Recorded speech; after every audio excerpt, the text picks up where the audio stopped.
Let's go, my friend,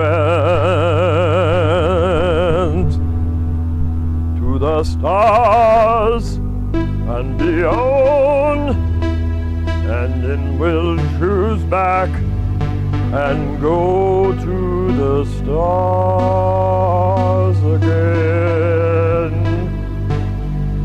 my friend and my neighbor and his buddy. I think his name is Clyde. Starts with a C.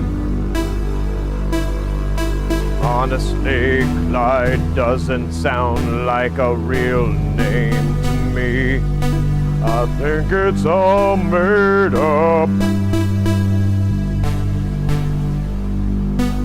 like the butter conspiracy of 1963.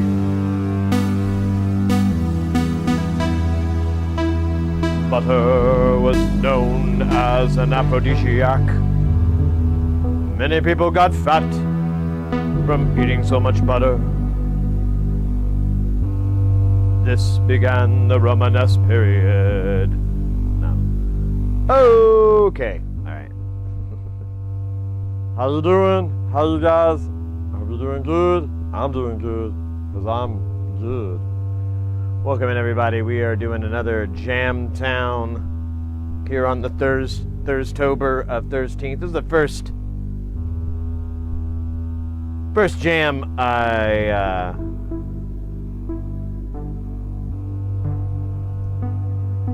well, of August, anyways.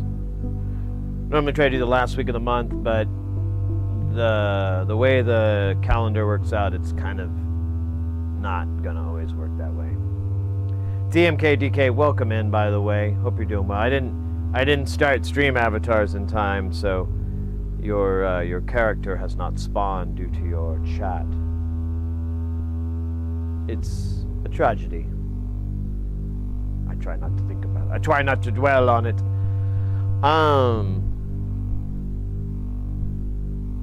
Yeah. I hope everyone had a good yesterday. I had a really, really, really great yesterday.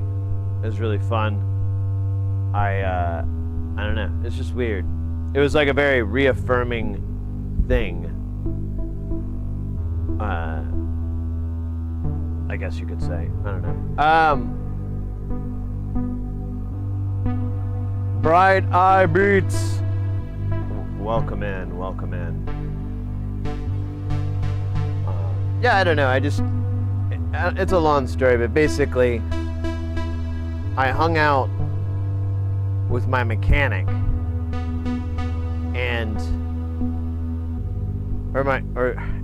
well, he's not technically my mechanic. He's the boss or the owner or something. I don't know what he is, but I've worked with him for many, many years.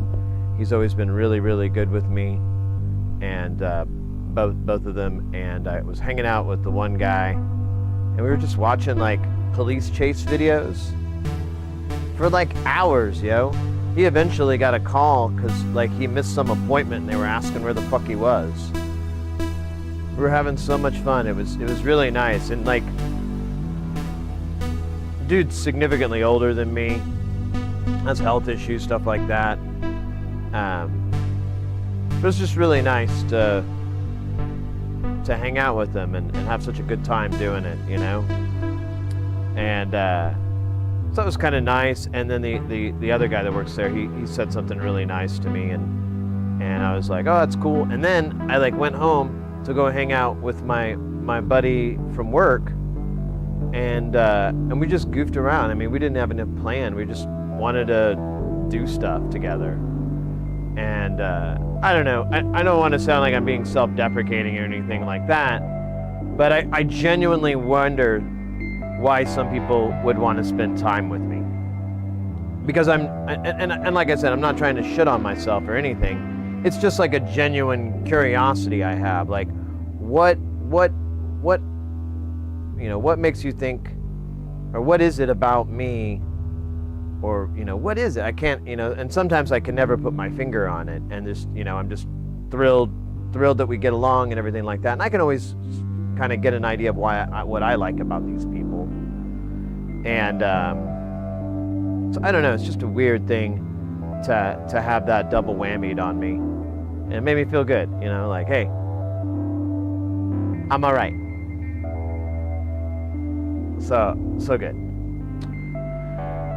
I did play some pinball though last night, and I worked on a pinball machine. Oh, I have this idea. I meant to post it on the internets, but I just got distracted. I'll do it later because I wanna get some internet feedback here. But the pinball machine. So I've been working on this machine for a couple of years now. That's my mechanic's, and he has it. It's an old Evel Knievel from 1979, if I remember right. And it's one of the first solid state machines that they started making. And it's honestly in really good shape. But there's like key parts that aren't working correctly. And I've been kind of fumbling with them for a while, trying to find a good time to where, hey Hayes, how you doing? Beer for past life. Didn't know how that worked, but I'll take it. I'm glad you're here. But yeah, no, I was going through the schematics, trying to figure out where I was, and they were just a real pain. And I was in the shower, and I started to think about it, and I was like, well, how much trouble would it really be to redraw some of these schematics and put them in a modern thing like KiCad or something like that? Because I don't think that thing's ever going to go private or anything. It's always going to be open source. So it would be a good format to put it in. And, you know, honestly, if you need to, you can export it. But to have those schematics of those older Bally and Williams machines and like a readable, easy to figure out format, I don't know if anybody's doing that, and I wonder if it's worth it or what. Angie Pants, let's go. Welcome in. Welcome in. There's your little duder dog. Love that guy. He's like the mascot of cool.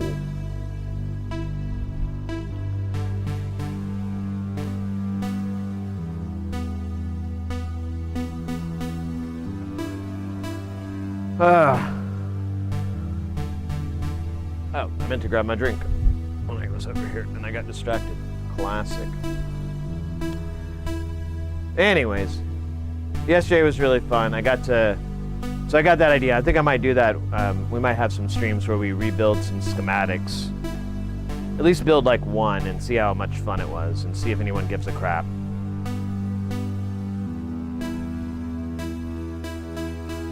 Because I've been thinking a lot lately, we'll get out of this topic in a second, but I was thinking a lot lately about how these old machines, guys, get ready because things are about to get heavy. Jump up because we're about to bump up, get down because it's going all the way around. Get ready for that piping hot. Won't stop. Skilly bop. DJ bop. Ray!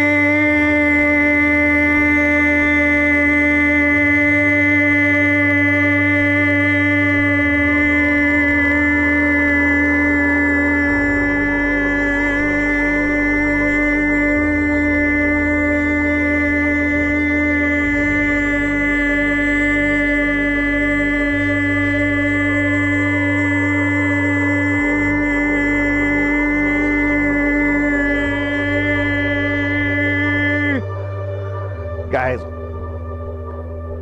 we got SPR, we got DNK, TRL. We got a lot of acronyms I have to try to decipher. DNK, TRL coming in with that delicious, tasty raid. Let me get you a shout out real quick here. At DNK. Oops, there we go. Did it work? I think it worked. It worked. All right, mate, how was your stream? What were you guys up to today? Tell me. By the way, guys, if you're not familiar, go follow that. Go follow the link there. It's on Twitch, on the Twitch chat. DNKTRL. Good stuff. Good stuff.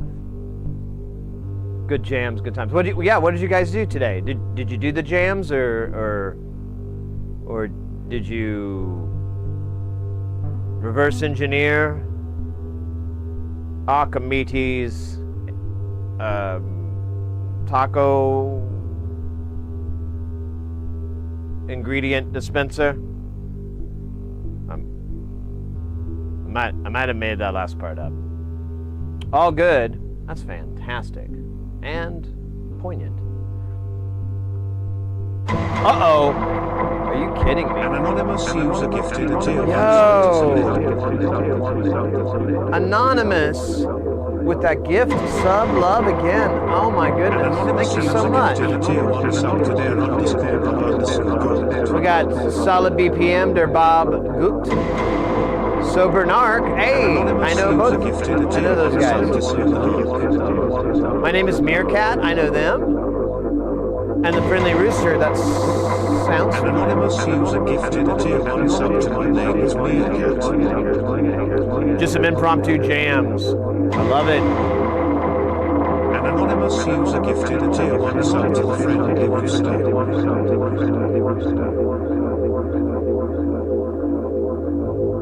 Oh, I guess I can't count to 5. It is a challenge. Anonymous, thank you so much for those 5 gifted subs. Many of those names I recognize, and I can't wait for them to get the notification and maybe see them say hi in the chat. Enjoy that ad-free life, those moats. God, it's great. It's great to be there.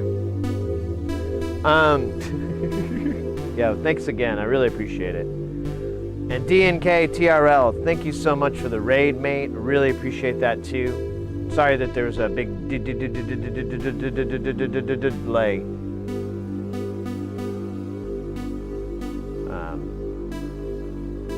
We are in different parts of the planet. There's going to be a little bit of latency. Can't really be helped. Welcome in, mates. We've got it's the last patch from Jamtown, but it's a lot of it's not running because it doesn't have any triggers. I set up trigger on one thing because I needed to tune it, but everything else is just kind of like it's doing that, which if you're into that is pretty hot, right?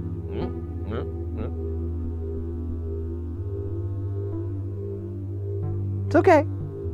Yeah. Like a little strand of goo here.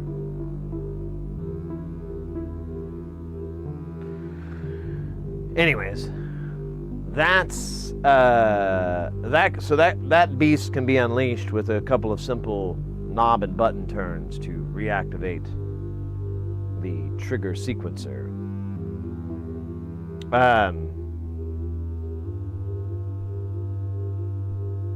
So, yeah, we'll probably do that here in a minute. Janice Roberts, welcome in. Hope you're doing well as well. We've got some new modules in. We played a little bit with them. We've got them in there. They're kind of making silly noise. Let's listen real quick. Silly noise, activate. Oh. Oh yeah, there's no signal. It needs signal. All right. So there's a couple of there's more than a few knob twists that need to happen, but damn it, man, we can make it happen. What do you guys feel like? Something magical? Something soulful? Let's do waveforms.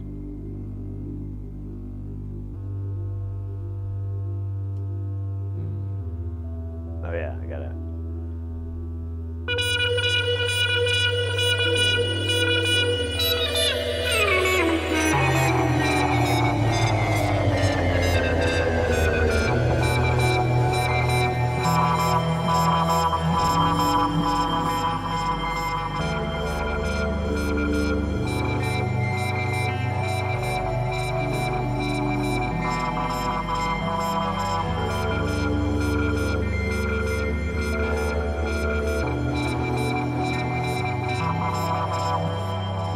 I don't really like it.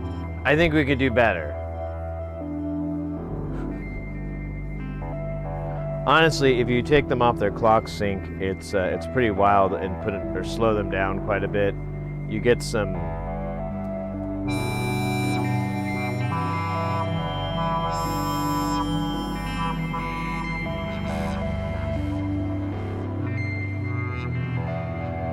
Oh wait, let me see if I can match.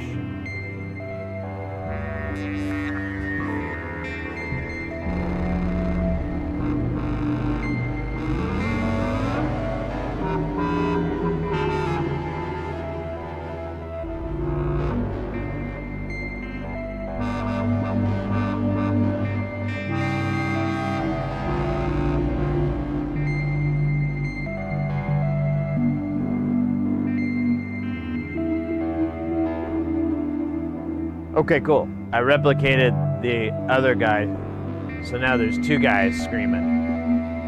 It's excellent. It's like the scream dream of every person.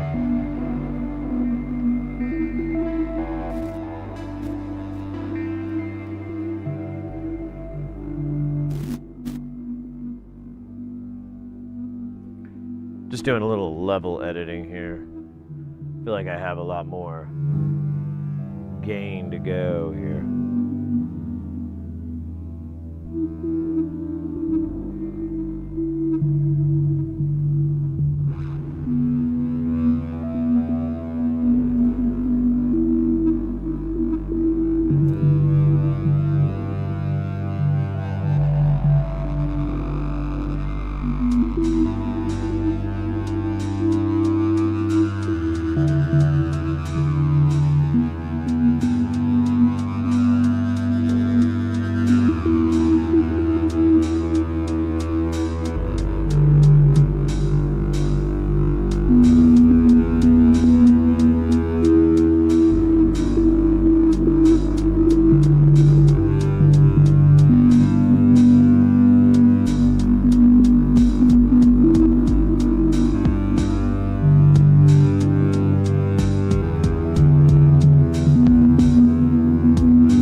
Panda in the house. Let's go.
some sort of trigger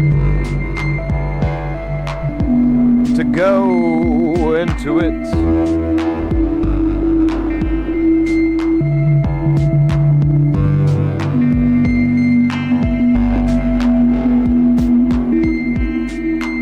Caribou, thank you so much, mate. Appreciate that.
Found that.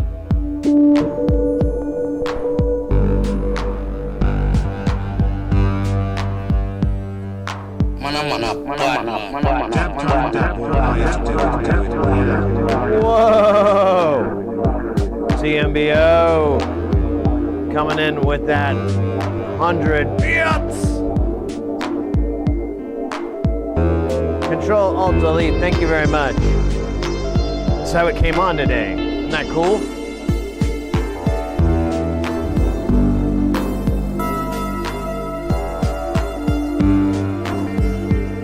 All right, now we're kind of back to where we were Tuesday, but we have a couple of weird new things added because I couldn't remember what they were before, and worship the glitch.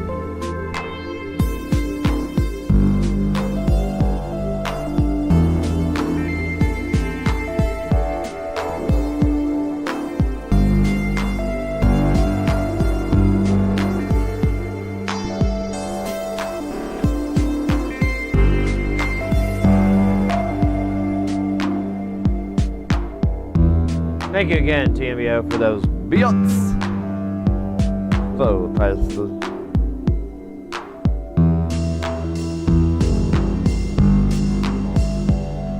You know, it'd be cooler if we shifted the ride. Here, I'm gonna unmute it. Actually, no, I don't want to hear it. It's gonna throw me off.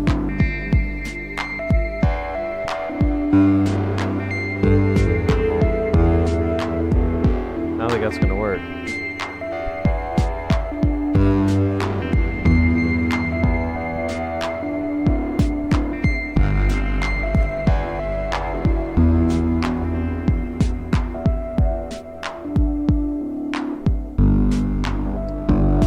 Let's see, it's gonna be offbeat. Oh, you don't say.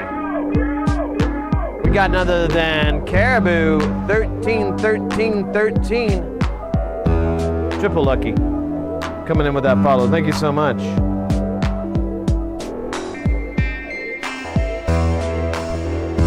There we go. It's off the beat. I missed a part. Oh, fuck.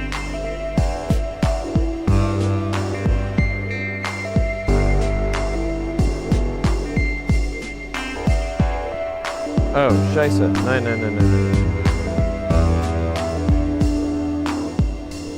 There we go. I'm gonna save that one. I like that.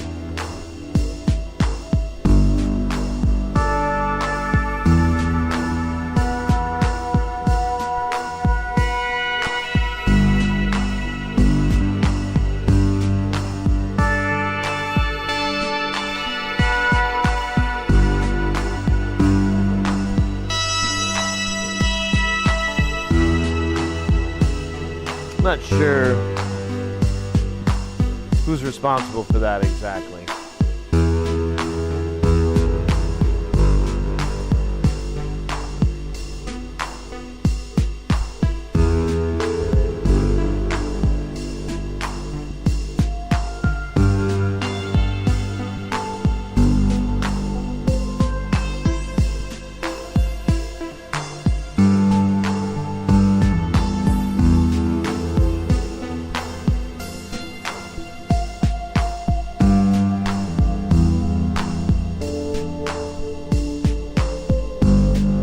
So to be a little clear on this, someone was asking about it in the Discord.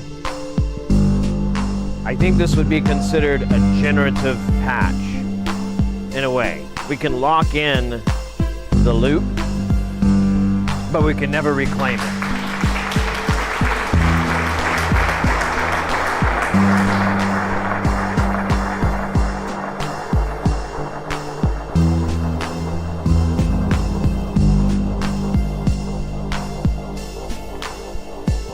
So we can find the group of notes that works well together, but the chances that we'll be able to replicate that again later,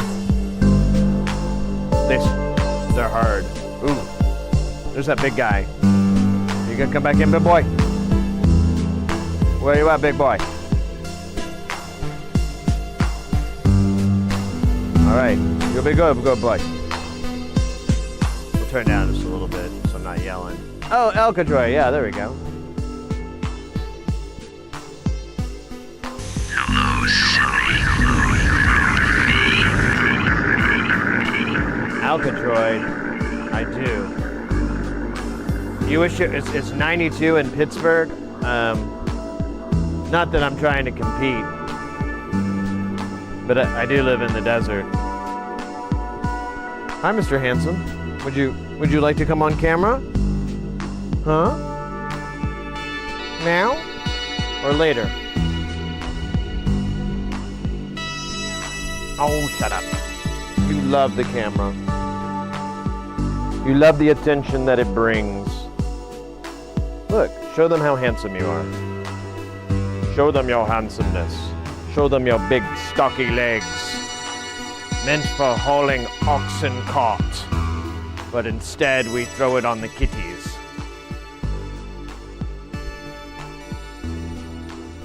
Anyways,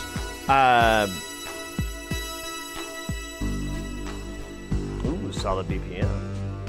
Nice.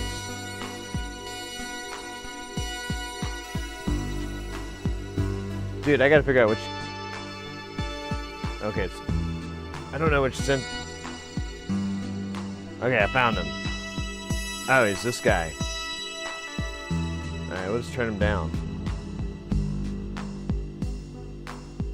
Way too hot. Way too hot in the mix. Yeah, the desert. Yeah, I know. There's humidity changes things. I agree.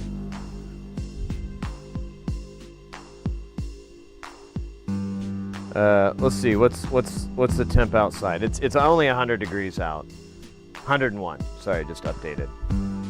Which isn't terrible. It's not great. Definitely not going out and riding your bike around weather.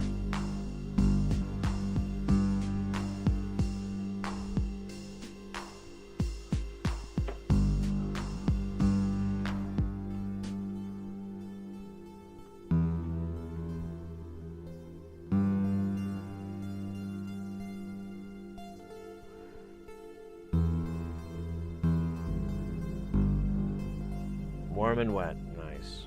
Wait, maybe not nice. I don't know, it kind of depends on your preference. So anyways, yeah, the jam here, all the notes are from one source, and that's the TKB, kind of. So if we just broke it down into one note, one voice, it'll probably make a little bit more sense. So instead of trying to go explain this by saying that there's 4 of everything, we'll just assume that's the case. and roll through with just one. So the TKB, it's 16 steps is the sequencer, but you can change the length of it with a patch that resets it. So you can have like a little 4-step sequence. You can have a 6-step sequence. You could have an 8. You that doesn't mathematically add up, but you get the idea. You can have another 6, I guess, or is it 6? Yeah. Anyways, you have these little chunks that you can do, and it will reset and wherever you start it. So if you had a 6-step sequence and you touched it to trigger from 3 steps up, it will be a 3-step sequence. If you need to add that next note, you can just do that, so on. It's pretty cool. There are sequencers that kind of do this out there, but that's one thing that kind of helps a lot with the setup. What's that? You're sweating. Yeah, I hear you, mate. Me too. So we'll just stick with a 4-step sequence. So each one of these stages has a different. Damn. Okay, that is still hot. So each stage has, there's 4 stages, they each have a different note. But they're not perfect notes, but we'll get to that in a minute. But either way, they're 4 different voltages. And so they go into the sample and hold. Now the sample and hold and the sequencer are both receiving the same clock. And if you're not familiar with sample and hold, it's kind of I don't think it's the right way to explain it, but it's how I get it. So a sample and hold will look at the input, see what's there, and then shut it off and ignore everything that comes in the input and just keep repeating whatever it saw last on its output until a new clock signal comes, and then it sees what's on the input. Then it puts that out. So it could be the same voltage. It could be a different voltage, but that's really important on how it chops these things up. So when you put the sequencer at like a 1-to-1 clock speed, but you put the sample and hold at a 2, well, now it's crummy, but now you've halved it down because it will only grab every other beat or every other sequence. So if you do odd numbers, it works a lot better. Or you need one thing to be odd and one thing to be even. Usually it's easier to make the sequencer odd because it doesn't really matter, but the sample and hold, you want that typically to be even because it will start and stop on the beats or in the measures or inside of them, so it feels better versus them changing at odd division numbers like 3 and 5 and whatever, where you get this kind of deal. And maybe you want that, but to make like techno-y music or whatever, it's better to go even numbers. So the sequencer's at an odd clock number, and the and everything else is in evens. So what will happen, instead of it playing 1 2 3 4 1 2 3 4, which gets unfun, it will play 1. Let's see. Let's do this. Let's do 1 4 2 3 1 4 2 3. Or 1 and 3 and 2 and 4. It'll do different variations. There's not a lot you can do with 4 and having to always have multi-steps, but either way, you'll jump in these steps. So if you create a bunch of notes that sound good together, like typically it's easier to keep it pretty low numbers. Colin Benders has this patch. Someone told me it's the same thing, but he recommends keeping the notes down to 3, maybe 4 tops. And I see what he's doing, because if you want like an arpeggiation or a movement like that, it's pretty good.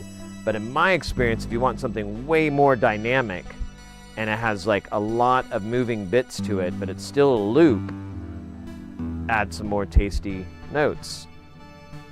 But either way, you'll you'll have that. So if you wanted to simplify, just do 3 or 4 note sequence and just tinker with that.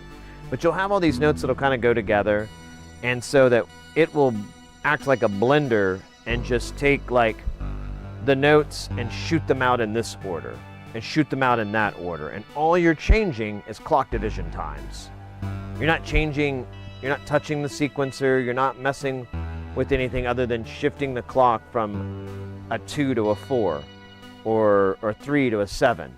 That's all you're doing. And now the blender shoots out different, or you'll start it, you'll hold it down, the sequencer, or in this case, hit reset, hold reset until it grabs into a certain port inside this sequence, this clock sequence, to where it now jumbles it up differently than what it did when you started it before. Because it's all dependent on where the sample and hold is looking.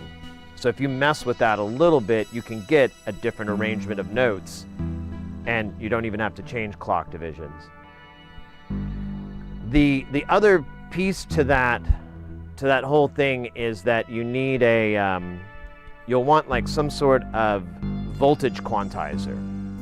And a voltage quantizer, for anybody, it sounds weird anyway, it's kind of a crummy name, but it basically scales stuff into whatever scale. You can do good old traditional 12-tet, you can do minors, majors, Mixolydian, blue scale, and there's a lot of other ones that get into non-Western scales and so forth, like I'm gonna mess it up, but either way, non-Western scales. We'll just leave it at that because there's a shit ton. I'm not gonna get them, and I'm not gonna pronounce them right or remember them right. But you get the idea. You can get really out there, but you need that on the other end. The way you could work around that is if you get a guitar tuner and do each, when you're tuning your sequence and finding your sequences, to just get a guitar tuner and tune it to, yep, that's C, next stage. That's D sharp. And you can do that too. In lieu of a voltage quantizer, you can bypass that by just manually tuning all the notes. But that's kind of boring. I know. Get around it, I guess. Geodesic Brains in VCV Rack works exactly like that. Nice. What, like the Quartermain and the Ornament and Crime? That's what I use, is the Ornament and Crime's Quartermain, which has a sample and hold, followed by a quantizer, and then within it you have a lot of divisions that you can mess with, so it has a clock divider built in, and I think that's kind of it. It has a couple other little tiny bells and whistles I never use. Oh yeah, you can shift the keys. I do that a lot. So that's, I mean, I don't know if I could elaborate any further. That's basically how I do Jamtown. This patch is just always in here like this. I never change it. Sometimes I'll get crazy and change the notes. Sometimes I tweak the existing notes. I never really, it's pretty time consuming. I don't know, it's kind of fun. We've done it a few times on stream to just reprogram all the notes. If you have an idea of what each one's gonna be, which each voice is gonna be, then it's easier. But that's how I do it. And then times 4, because the TKB has 4 channels. The Quartermain is 4, and so on and so forth. There's more than 4 voices going on. There's like 6, I think we've built, or 7, but I've stacked some of them. So they're just getting the exact same notes that this other voice is getting, but their timing may be different.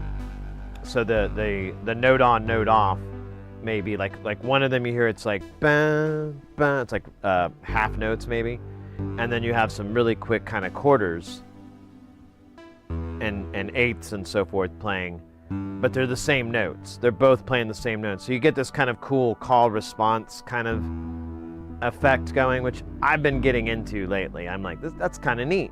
It's like little synths talking, like, hey, over here. Yeah, you over here. Yeah, I'm over here. Let's go. Bum, ba-da-ba-dum, bum, bum. I probably should have kept that to myself. So the Ornament and Crimes is not a bad SMD project. It's one of the first ones I did, and it really wasn't too painful.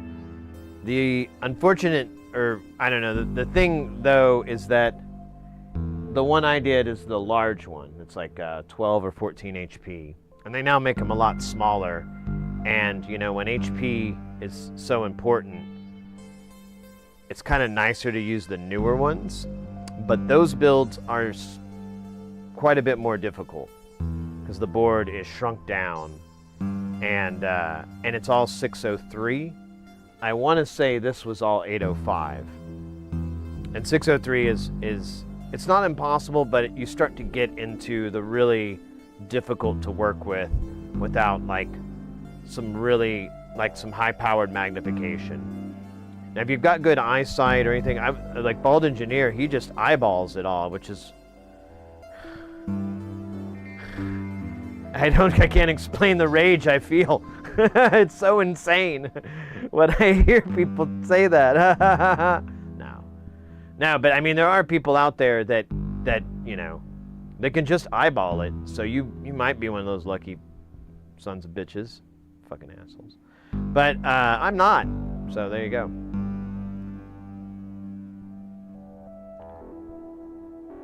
You eyeball it. So there is a good method where you can.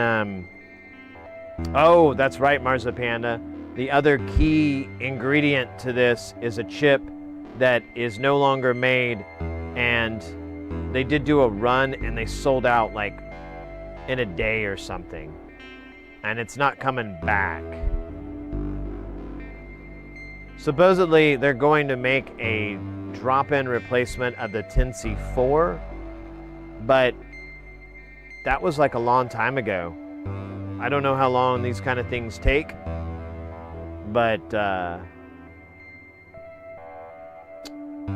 and I don't know.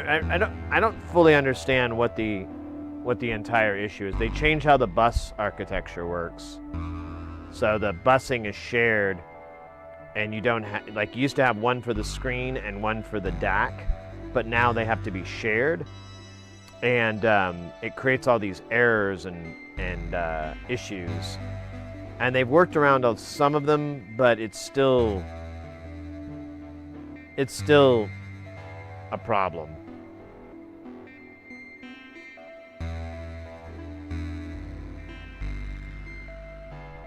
There's 2 groups of 7 sample and holds driven by 2 overlapping clocks. Okay, I'm gonna have to try that out. That sounds fun. That sounds like my jam. Well, my slow jam.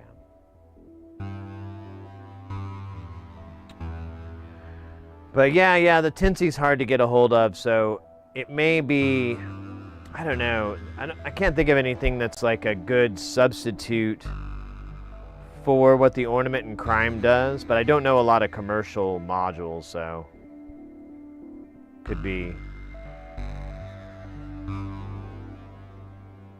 Why isn't that guy changing? One on the left should be making noise. Oh well.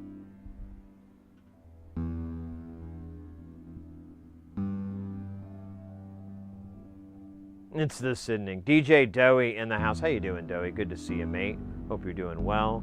We're streaming some Jamtown. We're about to get back into the groove here in a bit. Just chilling. We were talking about how the jams are made from Jamtown using freely sourced jam. In fact, I need to fix this so that it works right.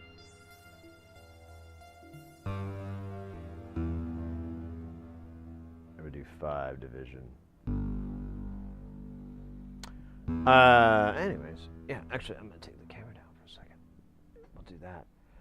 Yeah, so we were just talking about how how I do this patch that's like not really crazy special, but it works really good for me for making melodies and stuff.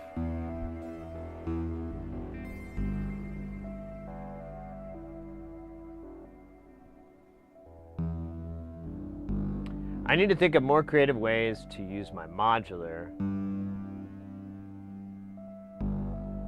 Yeah, it is expensive. Well, I mean, and that's the benefit control. If you're gonna, if you do the DIY route, you'll have the illusion that you'll be saving money by stringing out all that money over a very, very, very long period of time. Why the actual spending is completely obliterated through the magic of time. And a very important skill that you'll want to make sure, if you don't already have it adapted, just adapt it just to this. You don't want to do it to other things. But keep 0 records of your expenses. 0 records. You don't want to look up those numbers. The emails, burn them or delete them, super delete them. Your account, get rid of it after a while. You know, you don't need to know that you spent $700 on that. On that stuff. You don't, no, come on. That's silly.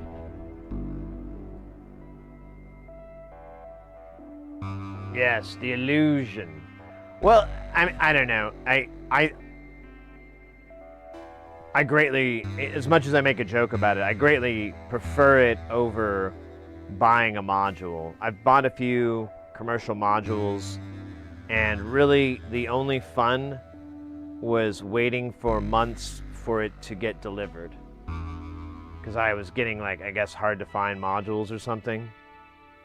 But, you know, putting it in and plugging it in and messing with it, honestly, to me, did not have as much, didn't bring me as much joy and as much excitement and maybe a teeny tiny bit of pride as DIYing the module and dropping it in.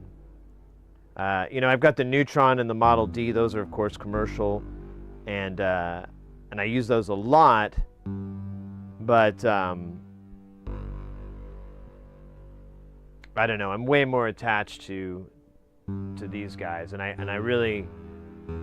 When we were building the modules over last week and everything, I brought this up. Like, there's something very, very weird. I can't put my finger on it. Of when you're building a module. Here, I'll grab this one. And you start to, like, really put the parts on it, and you pick it up, and it's so much heavier than it's been this whole time. Like, it's added this weight, it's got this girth, it's got all this shit on it, and you're like, oh. Well, when did it, you know, it's kind of like this philosophical, when did it stop being a collection of components and parts and you know, copper and shit, to when it became this beast? Like, where was this? And I always feel like it's when you pick it up and you realize, like, I could chuck this at somebody and they're gonna go down hard. I'm gonna need to leave because it probably murdered them, and I ain't catching no murder rap, so I gotta go south, as far south as I can. Take on a new name, new identity. Hideout somewhere in Uruguay, maybe. I feel like I could really disappear in Uruguay. Go down there. Yes, that's the only way. Start building synths there. Try really hard not to chuck any modules at another person, because then I'm gonna have to go to another country, and then I'm like an international. Well, murder seems wrong. Super malice manslaughter sounds more accurate. First degree manslaughter. There you go.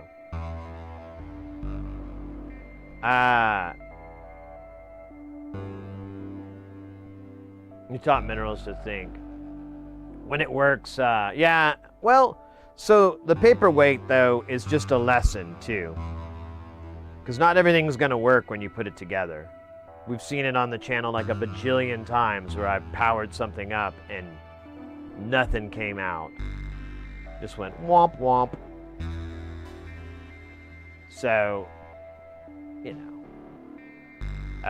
But that's one of the caveats I always mention, but that's when you're gonna learn something new that you didn't know before. You're gonna have to, like, overcome it. And it's just like, I think it's analogous to any other skill set, like programming. And so you're going to run into a situation where you're programming and you're like, you know, you're putting code together and you're like, oh, this doesn't work. And you don't know why. You don't have a freaking clue. So you start grinding away. You start trying different stuff in there. And eventually you solve it. And you're like, oh, it's because the memory does this, or this makes a call to that. And you solve that. So it's the same thing with electronics. And you can go online, you know, and ask for help too. And we're always trying to help here as much as we can. But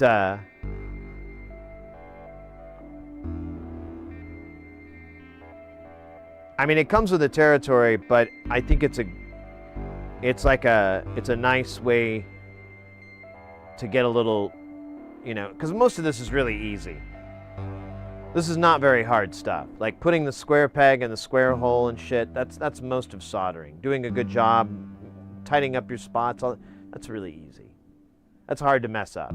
It happens, and it happens a lot, but more than I like. But either way, you can also work on developing, you know, ways of working that might lower that. I don't know, it's just one of those things that you'll never ever perfect at, but you'll always get better at. Each solder joint you do, each build you make is going to be way better than that last one you did. And you're almost going to be embarrassed by your earlier, I am at least, by earlier work, because you're just like, oh man, I'm so much better at this now. But it just takes, you know, doing it a million billion times, or not even a million. Some people honestly have picked up the skill that have been watching the channel. As far as I know, they never really soldered before, and they're just leapfrogging over anything that I've ever been able to accomplish. So I see that a lot of the time too. So it's really just kind of where you settle into the whole thing and how, you know, how well it's going to work out. So, I tried to slow or sloth all the caps blue at the same time. Wait, what?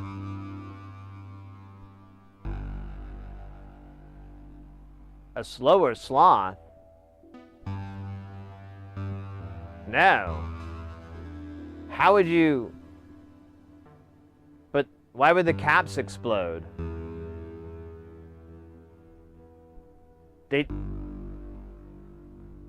he not rate them correctly? Like, you want 50 volts.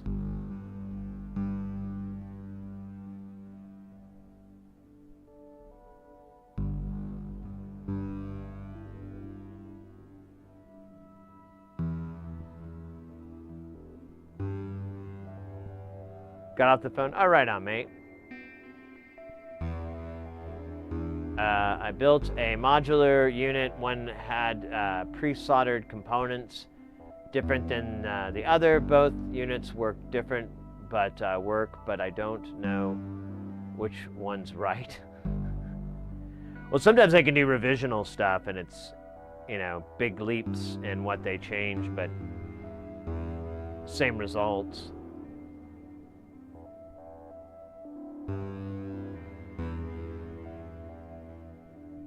Rosin flux, right? I don't know what he did, fucking Magic Smoke.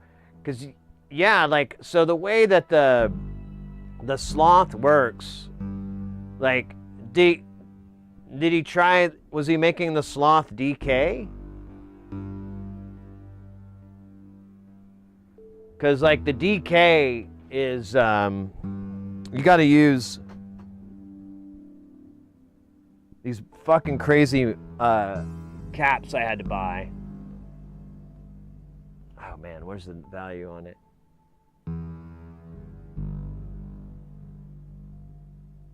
It doesn't say the voltage. Oh, yeah, so yeah, I got two 10Ks or 10,000 microfarads, and but they're only 16 volts. Because the voltage never really goes that high. It still stays in the 12-12 range. So I'll have to hit him up. I'm very curious what his methodology was on that and why it didn't work.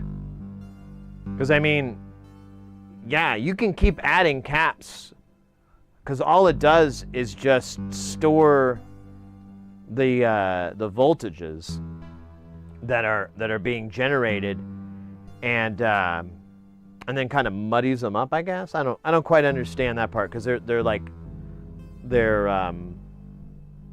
have to show you on the schematic, because I can't quite recall. But basically, how they react to each other on opposing sides are the two strange attractors, but they're just storing whatever voltage equivalent is between the op amp between them. But there's one between. It's an Ouroboros, so it's kind of silly.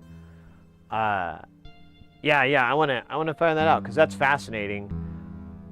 I mean, honestly, the sloth decay is so slow that I've had several people ask me about it, if I recommend it, and I'm like, no, I don't recommend it unless you can think of a need for absurdly slow moving CV.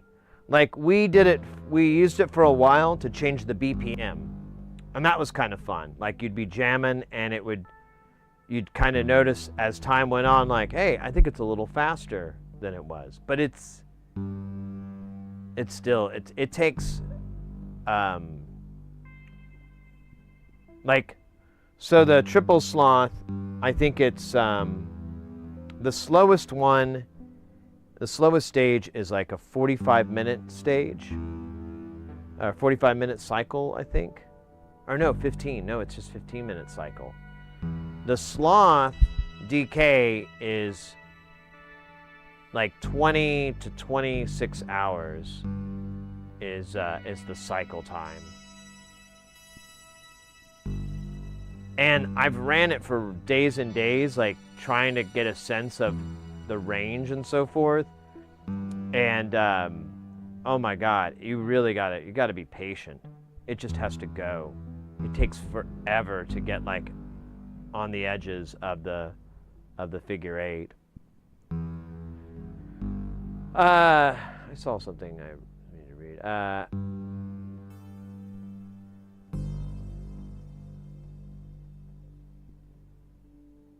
Yeah, if you had something running non-stop and you could apply it, but again, it's like what would you put that on? And that has positive and negative voltage range of about 6 to 8 volts, because it's about +3, +4 when it gets to the very edges, or -3, -4, whatever. But it usually hangs out in the zero land. So it's kind of, I don't know. Yeah, I don't know why his super sloth DK exploded. That's weird. And a little scary. It is mentioned not to like touch the ends of the caps on this, because he's like, I don't know, but you don't want to shock yourself. And I'm like, don't tell me what to do.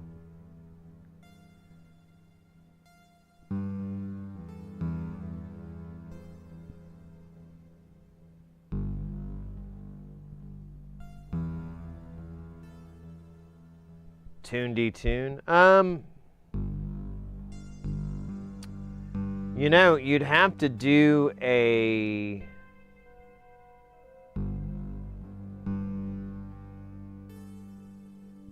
I don't know if it would work, honestly, Doey, because it's going to get stepped unless you have something really,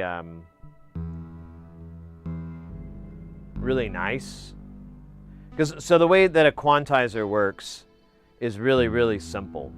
It takes the voltages and digitizes them into absolute sums. So there's no variable. There's just 1, 2, that's it. And so what will happen is the software, the DAC, will look at it and it will chop it up into different portions. but it's always going to be cuts.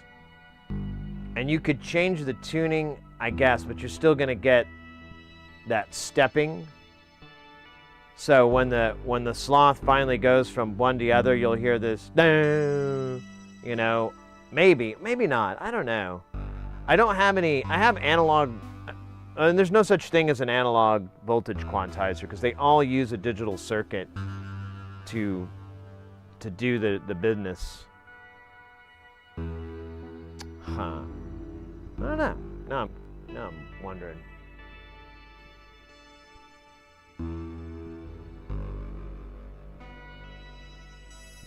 Yeah, you're right, Joey. You could maybe process it so that it changes. I don't know. Might work. But really, the sloth is so slow that I don't know if you're going to hear it, because it's not... It's like hours and hours and hours. We could go back to having it run the BPM. It was pretty fun. I enjoyed it. All right. I'm going to get a new beverage, a fresher beverage, and then we're going to hop on this Jamtown and ride it all around town. Oops, I hit the camera, and now I messed up my footage.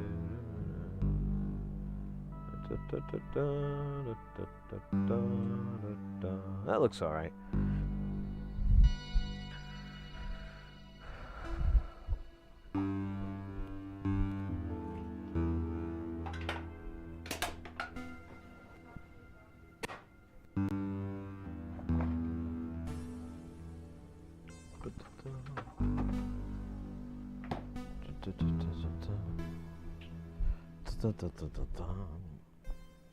All right.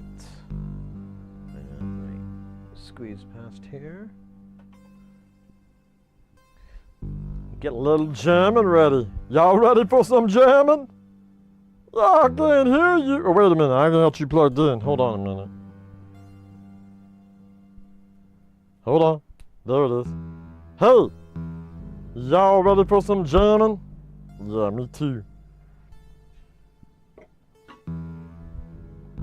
We're gonna shift some notes around to prove my point, because we've been listening to this one for a while. So why don't we just do it now? Get it over with.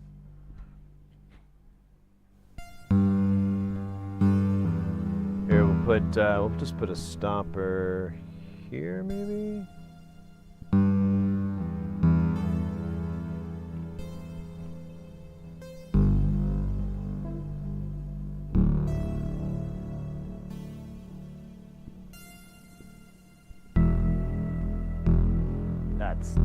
That's a good note, yo.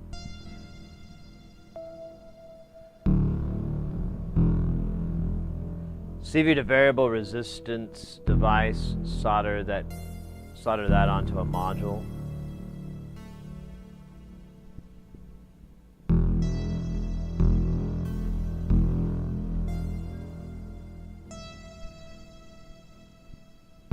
Is there CV on the attenuator? The attenuator to what?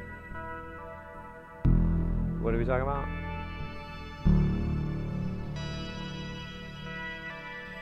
Oh, you're talking about... Oh, you guys are talking. Now I get what's going on.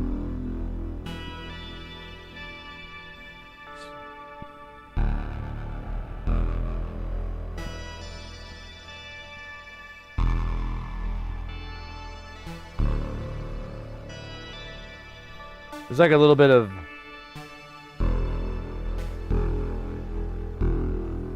accordion in there. It's kind of nice. I mean, I prefer the accordion, but the discordion's nice too.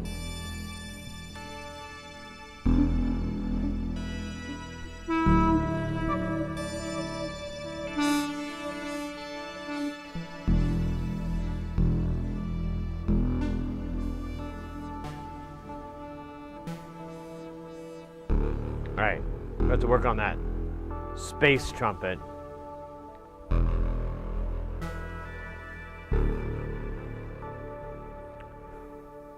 Doey, what kind of range are you able to get? And is it linear or logarithmic? Because I've worked on this myself, and there are massive limitations to like a Vactrol based one. I don't know if that's what you're doing, or you're doing so you can do an op amp one, but it's still, you still have limitations. So the Vactrol based is going to be is going to have well, in my experience, it's just my experience. You guys might have solved for it. Is always going to have a linear curve, and you can't do logarithmic. So anything that requires a logarithmic curve, like audio and whatnot, just won't work. It'll have a very, very, very tiny range that it can function in, and it just sucks butt. The other issue I ran into, and I can't see if you've already answered this, what's the resistance that you're capable? Because Vactrols have kind of a low resistance value, and there's not a lot that go up very high. So that kind of limits your range. And what I've done in the past is use like a resistor as the base value, and then the Vactrol to divide down the resistance, because it would be the path of least resistance, so it would eventually go down to that, and you'd get this curve. And it usually works, but the issue I have is that you can only really get, you can kind of get 100, but it's not true 100. There's like a big gap that occurs. And like different Vactrols will give you different response curves. So like the X5 Vactrols, those are they're really expensive. I don't really like them, but I've done some experiments, and they actually have they have a better response than the NSL32s from Silanonics. But they're so goddamn expensive. I hate them. They're like $5, $8 a piece. And we're not even using them in the correct method. It's like in a really stupid method. You know, I don't know, because they're better at like optocoupling and being used as like the dimming of the light, that time, using that for like smoothing stuff out. But looks like I got a schematic. I'll have to check it out and see, because I'm curious about that, because I've worked on it. I have a buddy of mine who came up with something that's not Vactrol based and does the same thing, and I've been meaning to test it out on stream and see how well it works, but I just, you know, we had Jamtown.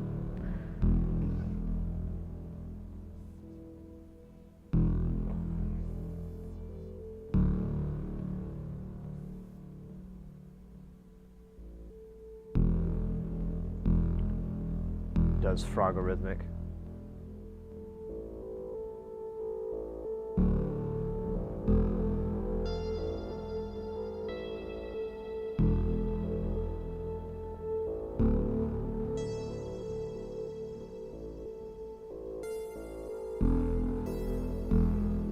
Oh, nice, nice.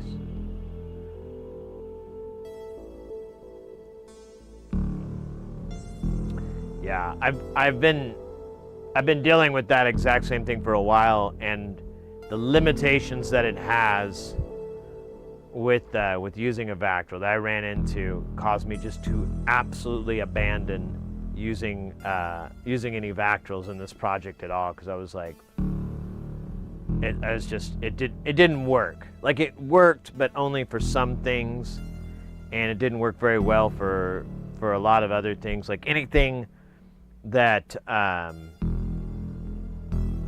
that was like anything that had like signal running through it and so forth, it would have issues because the Vactrol would or no, wait, what was that? Anyway, never mind. I'm getting off topic, but either way, I want to check that out. Yeah, Vactrols are a little bit cheaper to get, or a little bit more difficult to get. The NSL 32s are cheap, and they're great, and they don't really have any of the issues, as far as I know. But the Vibes, I don't know where those are made. I think those are USA. So we'll see. All right. I've rambled enough. This thing is making some 66666 stuff. So we should let it bring us the dance of joy.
Change it to 5 steps.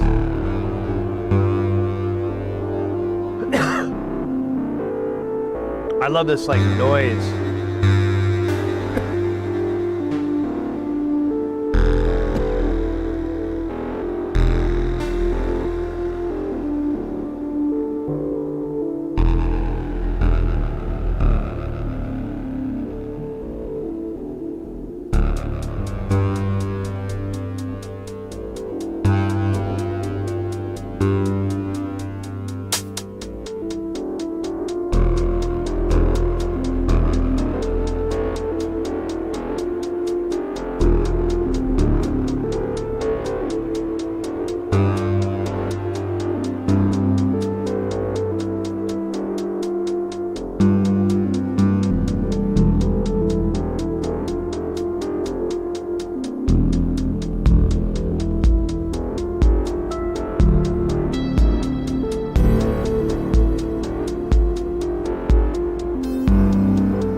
Mr. X,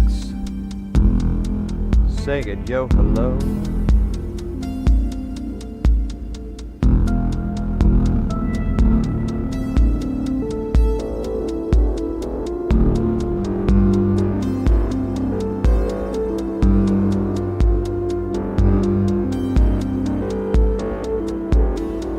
I just realized that the lava lamp hasn't been plugged in.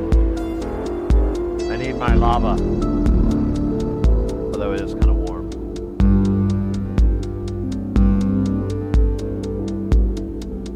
We'll see if we can get some bass on this.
note is. I keep trying to find it. I keep finding other ones that sound nice, but it's not the right note.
have the right time.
I can't roll with this bass line. So we're gonna switch back over.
Oh my God.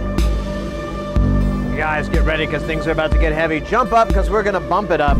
Get down because it's no time for those clowns. We got Jay Nothing coming in with that piping hot. Won't stop, skiddly bop. Oh my God, hoppy hot. Hooray!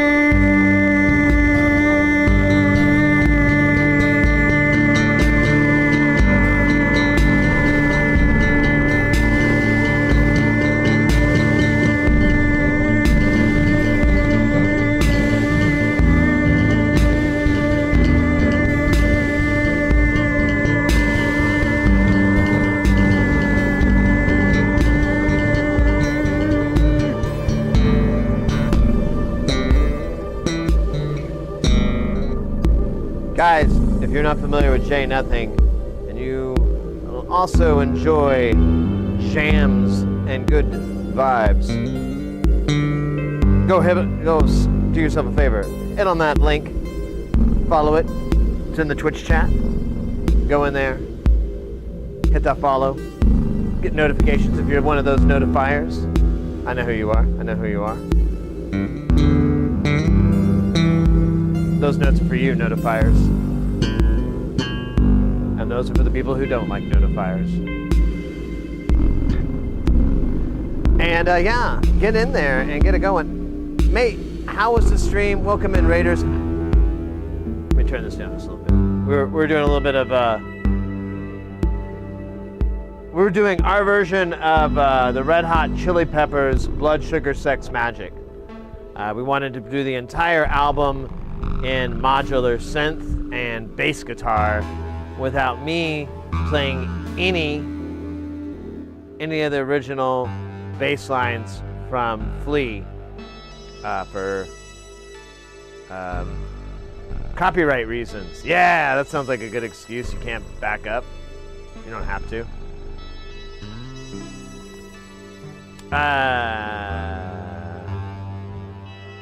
Was long and prosper. That's awesome, mate. That's fantastic. It's fantastic. Were you doing the VCV thing? I think I saw it up. I'm trying to remember now. That's why I'm like, yeah, okay. Well, I thought I've seen you do some other stuff as well, but maybe that was someone else doing the rapping, like the slam poetry rapping or something. I don't know what it was. Thought that was you. Probably wasn't. It was like, go to the sky and see the birds fly. You know, something like that. And I mean, it was all right. Anyways, well, welcome in, mate. We are, we've got Jamtown cooking nice and tasty. We got some nice space jams coming out. I'm doing some bass guitaring on it. Not very well, but you know, the important thing is I try. And that's kind of it.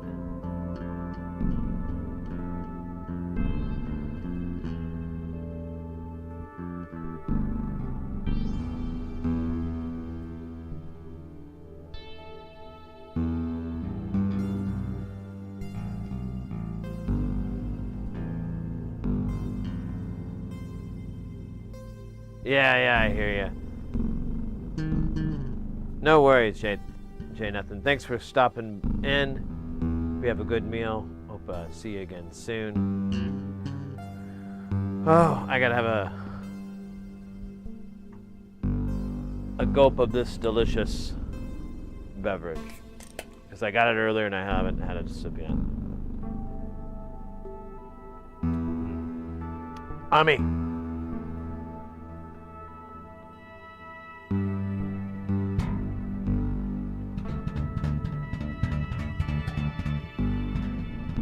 I wonder if I can. I don't think I can. Can't hear it.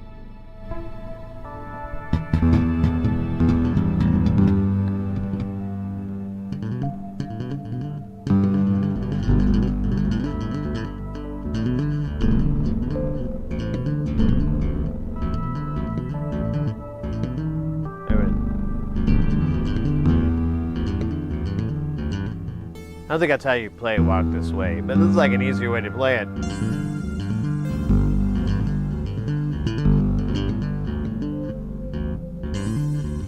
I'm trying to figure out if you could do it a different...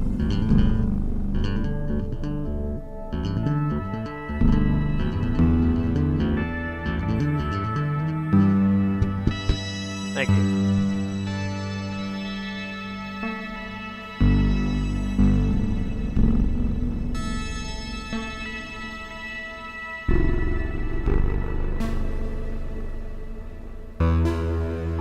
Things are a little wild. Oh, sorry there, Mr. Camera. Hit the camera.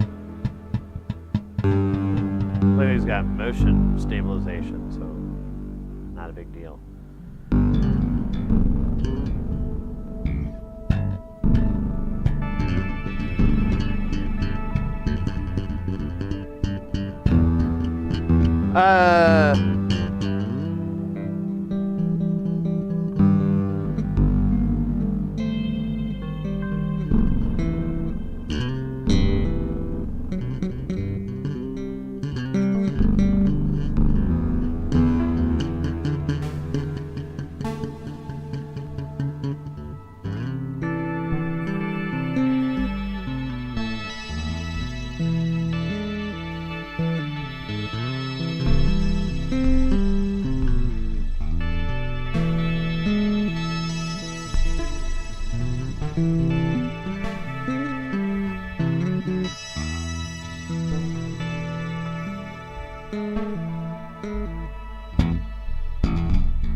I'm trying to think of,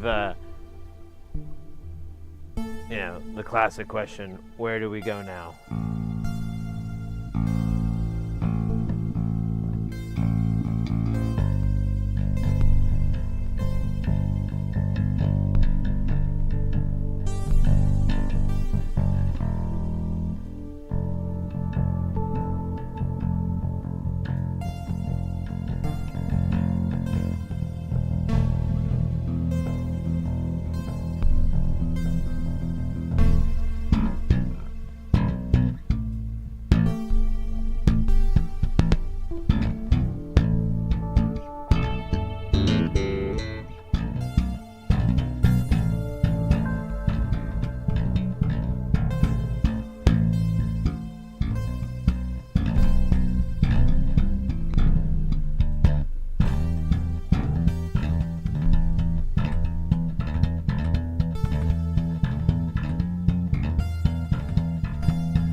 Work at my metal chops.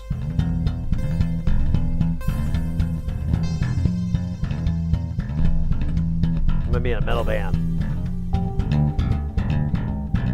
I just gotta drop my bass down lower, so I'm like.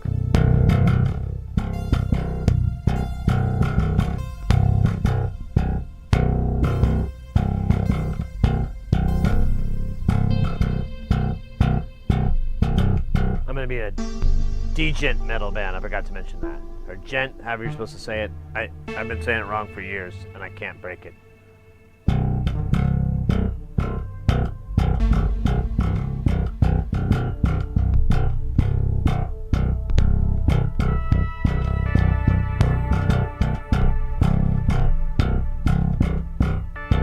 Right.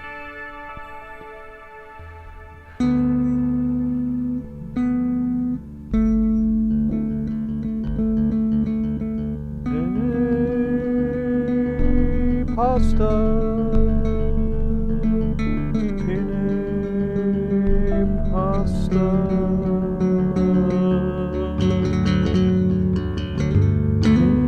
penne pasta,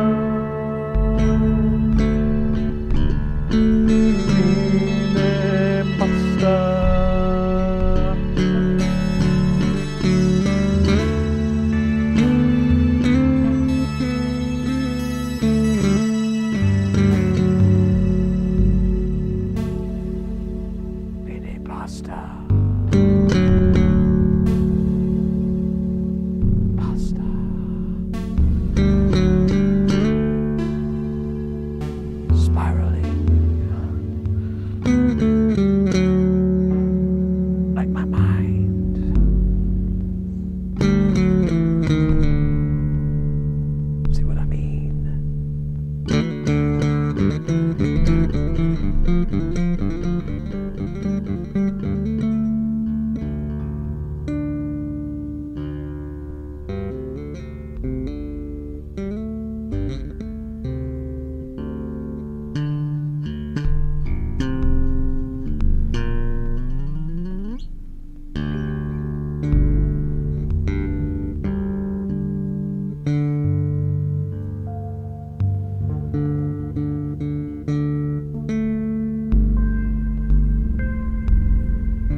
I call that one Saucy Gorilla Pants.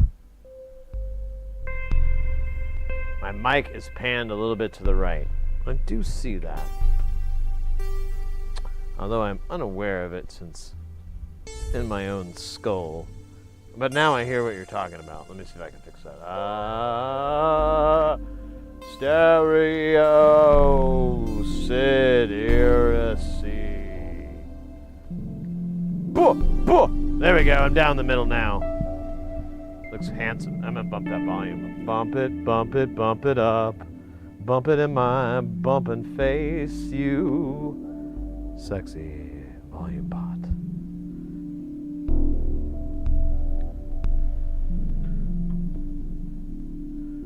You know, I won't waste valuable time, but Twiddling knobs is pretty sexy.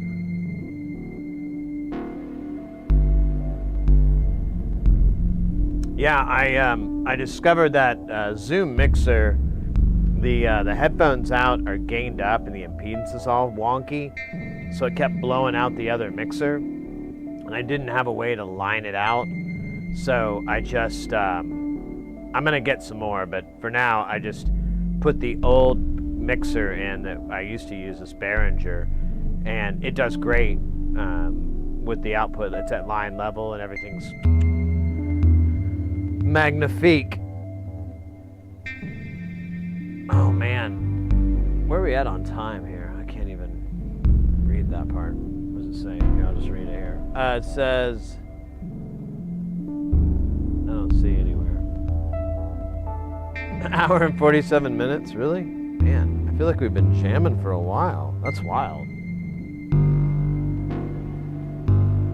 Is that really true?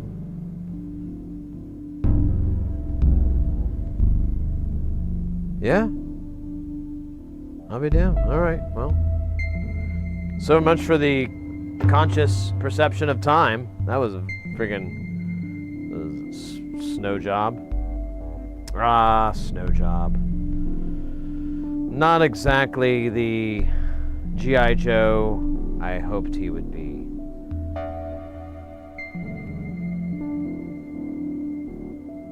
Not at all. All right, mates. I say we do more jamming. We had some nice guests stop in. Had to shift gears down. We've got this patch going. It's all thanks to the TKB and the Ornament and Crime. The notes are being generated by a bunch of tinier Ornament and Crimes. I'm not fucking kidding, too. I just realized that's how silly it is. So, and Alcatraz, I mentioned this earlier, so the smaller version of it actually works with this other firmware called Hemispheres that visually like lines up. It makes more sense. It won't make sense on the other one, which is kind of annoying, but maybe they have an alternate firmware I'm unaware of. I haven't looked. But anyways, in Hemispheres there's a thing called Trigger Sequencer and Trigger Sequencer 16. And it basically just takes a clock signal and pushes triggers. I really can't elaborate more on it. It's that fucking simple. But since triggers, they don't have really long node on, node offs, you kind of have a limitation to what you get because they're just like activate. But I have them all going to different, what do you call them? Different envelope generators, obviously, and each one of those has a different tail and whatnot. And there's a few that are just attack release generators because it doesn't really matter about sustain and decay and stuff like that because that ain't gonna happen. And so it's a good and a bad thing, but the good thing is that you have these nice consistent note hits. The bad thing is that they're always the same note hits. And I'd like to try to figure out a way to change that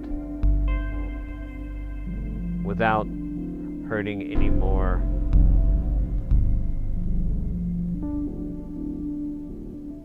spiders. No, I actually don't mess with spiders. They're pretty cool. I used to live in this house, and we had like not a lot of jumping spiders, but a couple. And they're genuinely like the cutest little spiders. They have like almost a little face, but they got the little and they just kind of look around like that, and they're so cool. And my friend, my roommate, they were like, "Oh yeah, those spiders are good. They don't leave webs, and they kill other bugs, particularly brown recluses and stuff, which we had a problem with, but we couldn't do anything. They had hung out in the shower and just kind of looked up at him and was like, I don't mess with you, you don't mess with me. Very weird time. Lots of treaties made with the insects.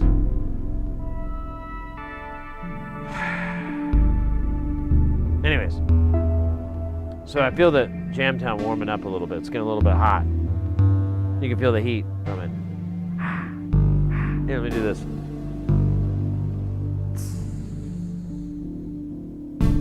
That sizzling sound, my mic just barely picked it up. That's from me just touching how hot it is. Hot. In a metaphorical way. And it's not really that warm. Actually, it is pretty warm. But that's entirely its fault, actually. Man, yeah, this shit's like a little radiator. We should, real quick. I will get back into Jamtown, I promise. I have every intention for more jammings, but a little tiny bit of our friend, Mr. Thermal Camera. Mr. Thermal Camera will give us a nice view of what this looks like, and I guarantee you it will be interesting, because I've looked at it and I went, oh, that is interesting, out loud. And then I also was like, would you like pina colada? I do that a lot out loud too. It's not something I'm proud of. All right, let's see. I'm gonna get behind here. Don't worry. It's like if I was giving you a golf lesson. I'm gonna put my arms around behind you, just kind of feel you up a little bit. Don't make it weird. So, so the one in the middle is the warmest. Let me see if we can kind of see it. It blurs out, but that's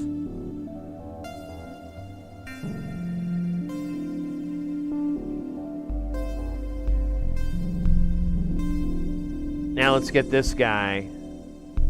It is really, really cool. That is weird. That is strange. Yeah, it doesn't change. Let me see if I can get it into scale, but yeah, it's not. It's pretty cool. So that's good. We're getting some good efficiency there. And then same with the rack on the left. There's a few modules that are a little bit warm there, but for the most part, it's cool. Now we're seeing a little bit of light from the. Well, no, those aren't the lights. I guess that is heat from the rack. Oh, that's an enclosure. So this top rack here. That's these two, that's all enclosed.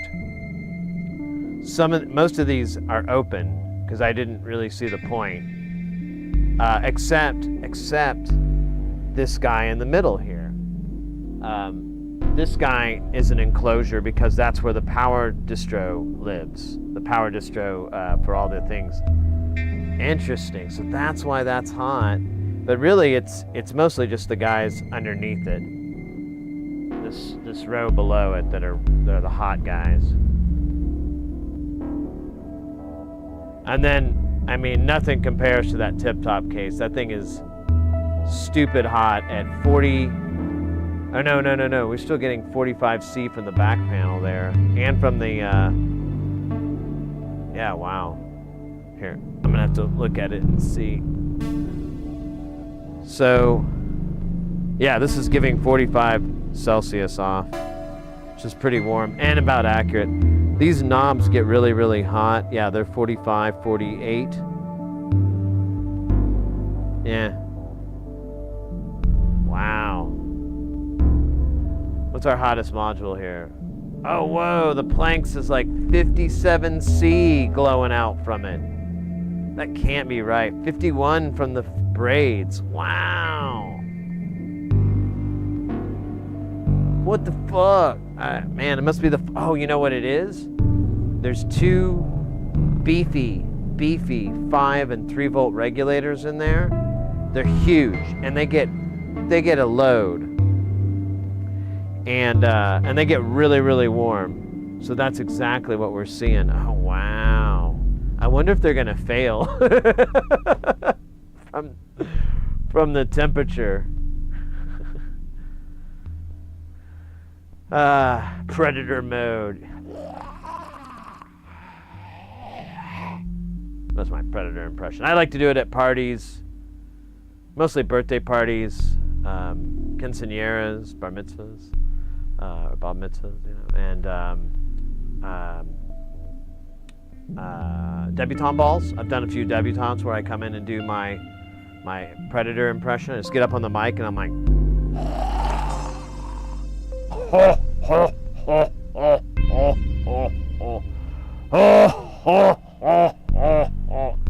They love it. They go wild. And I collect a cool $280 for each one of those appearances.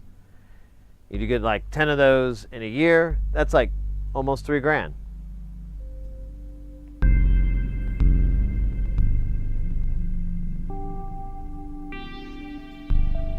That's pretty good money. That's good take-home money. It's just under what Uncle Sam's gonna give a shit about. So you can just slide right under the Uncle Sam radar.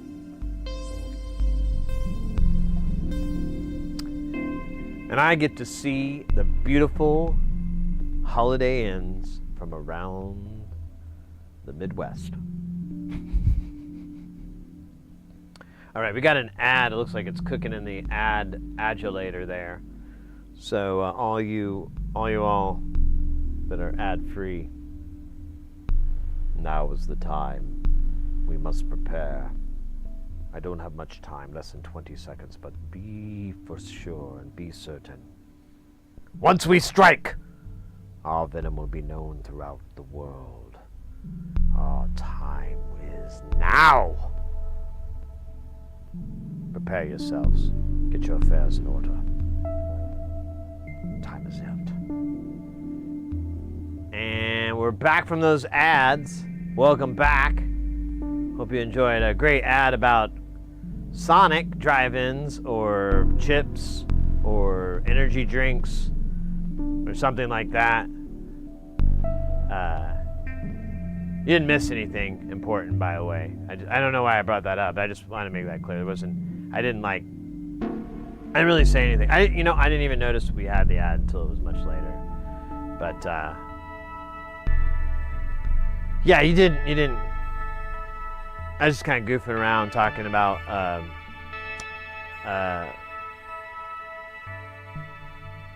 the time I got my ear pierced. Yeah, it was funny. I bled really bad. It was pretty gross. Anyways, definitely didn't talk about anything else. I don't know why I keep coming back to that. That's so stupid. Oh, yeah, of course we didn't talk about it. What would we talk about when people go to ads, right? Why would we say anything? What possible benefit could any of that? I mean, what?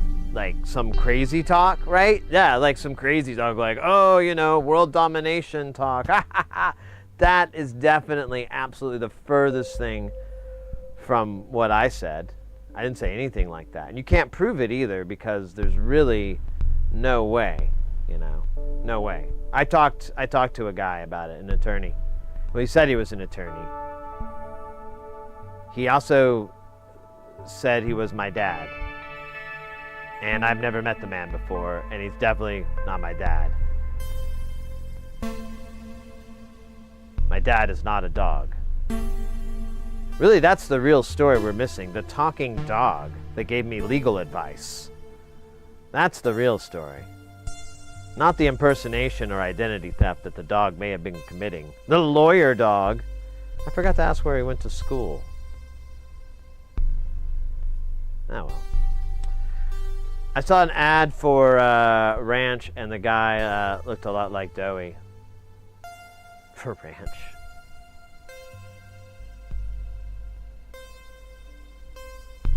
I don't understand. No. All right. So, what do we do now? Sorry, I was trying to do like a DJ there. What do we do now? What do we do now? Love that. Hit that.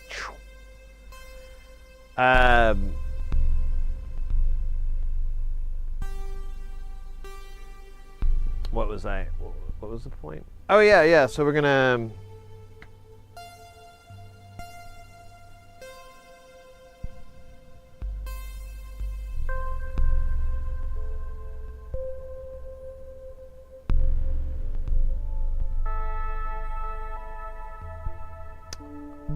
I kind of like it the way it is.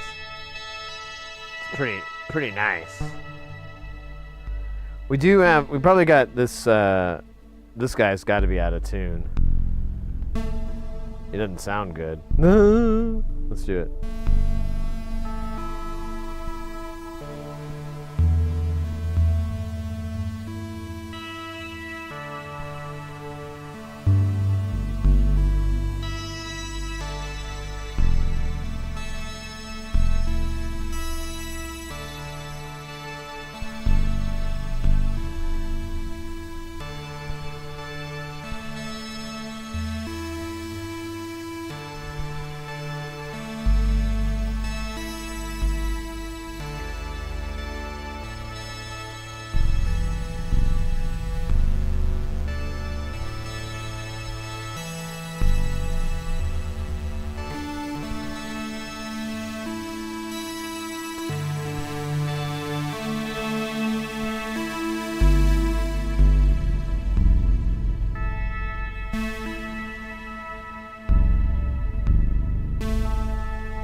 We're gonna hit stop on the clock and freeze time. Nah, not really. That'd be neat though. What's this guy? Who's doing that? Who are you? Damn it.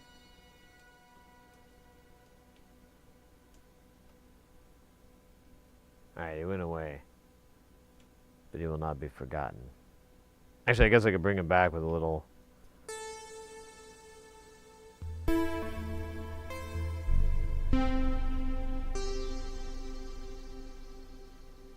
Alright.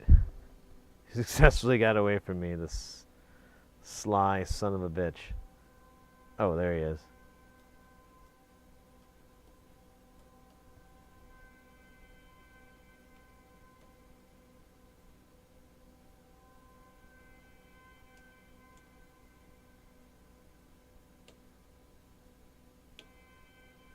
Okay, finally. The jig is up. Oh, really? This guy doesn't close all the way? That's not good. I'll have to fix that. But alright, whatever. It's fine enough, right? Maybe?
Oh. Well, that explains a lot. I had the wrong thing divided.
Juice, welcome in, welcome in.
It's weird, I hear like shit only coming out of one side.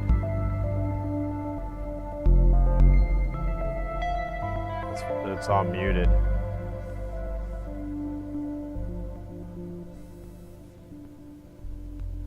don't know what.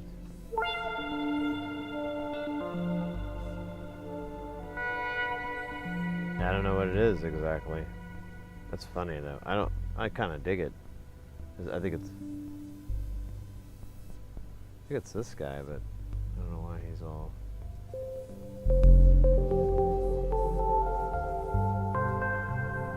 Oh, weird.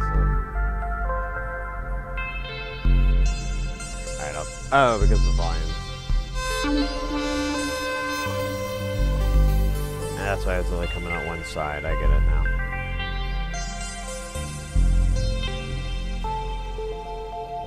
That's good. I dug on that. That jam pleases me. Oh man, I gotta sit down for a minute. All this coolness takes its weighty toe on my.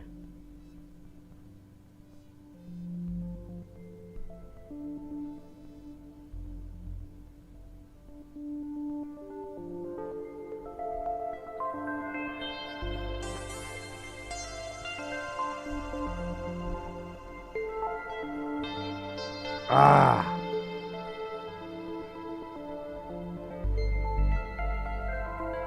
Oh man. Staying here, my back. Ugh. It's all unhappy with my life choices of not getting a backanotomy. Which turns out those things aren't real.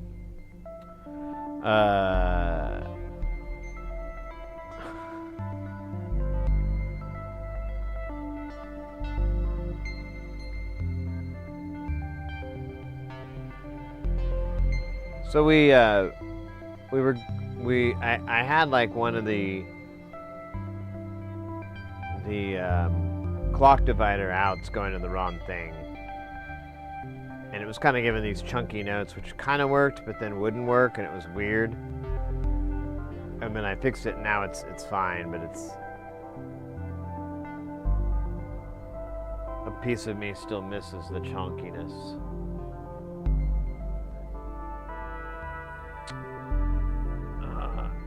Down a little bit more.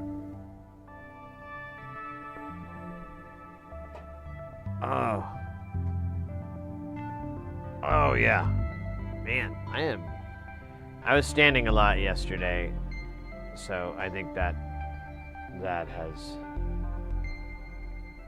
I guess I should have worn nicer shoes or something.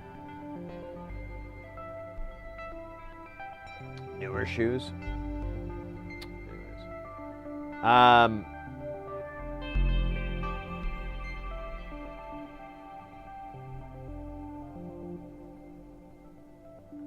So we need to consolidate a little bit of Jamtown to get more Jamtown out of Jamtown. I'm thinking, I don't know, I could move the audio interface and the patch bay and put them underneath. That would give me some space, and it would be easier. The other thing is, like, the patch, I don't know. Nah, you know what? It would still be nice because the patch bay, it doesn't have any locking pieces on it. I could make some or get some 3D printed, but there's no locking. So the jacks will kind of come loose from time to time, and you have to reach back there, and it's the old reach around. It's no fun.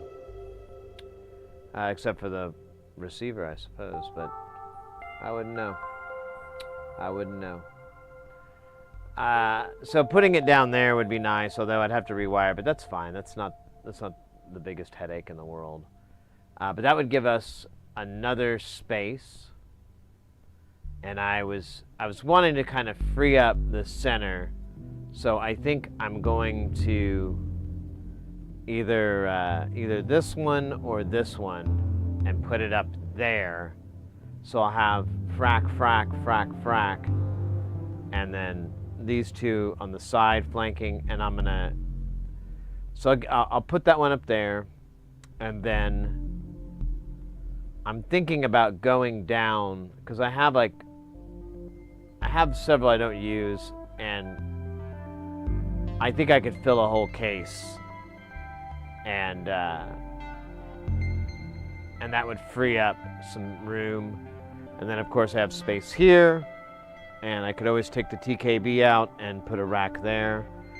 There's enough room. It's a little tight, but I guess if I'm thoughtful on the modules I put down there, it won't be that big of a deal. It would be nicer to raise this up, and I may just do that when I go in there to grab the power supply. It's a big task, though. Disassembling this thing, it takes a while. It's really not heavy. So like the way it's set up is like these cases they've all got big C-clamps behind them, and there's just big C-clamps holding everything together. And the C-clamps actually make it nice and rigid, so you know I can push on it and it doesn't wobble because it's 3 of them. But the modules themselves are very light. They don't really put a lot of weight into it. So what I'll do is I'll usually take one of the racks out or whatever, so I can just reach back there, and I'll disconnect the C-clamps. Of course, I'll clean everything off the top, and I'll just bear hug one of these racks and drop them in the floor. Because, like I said, they're just not terribly heavy. And I'll take them off, and then I can put some more bricks on here, and then I put some the 2x4 planks I have, and I just put those back underneath, and these would sit on top of those planks, and it'd be nice and stable. Shouldn't be an issue. And that should give me the height that I need for the bottom. Yeah, I might just do that. I don't even need a whole cinder block. I just need a tiny amount. Then it's perfect.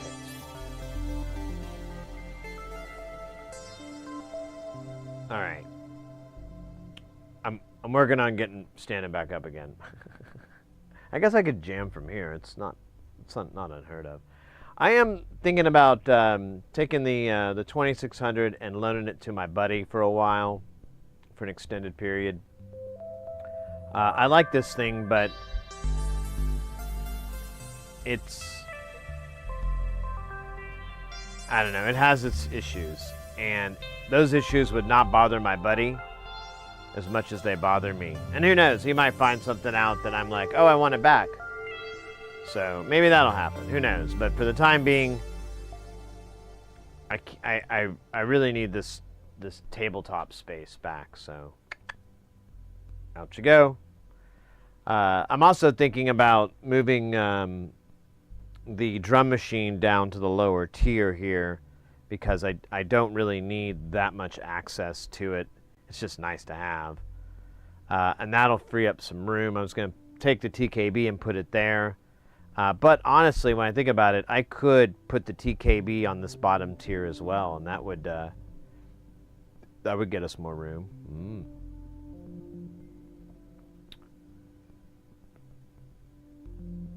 Which issues? It doesn't really integrate with Modular correctly. Like its standardizations are a little off for me. Like the audio levels of everything, they don't match. I don't know what they are. I guess I can get a scope out and scope it, but I can't really integrate it in with the rest of my stuff. It just does its own thing, which is fine, but I don't know.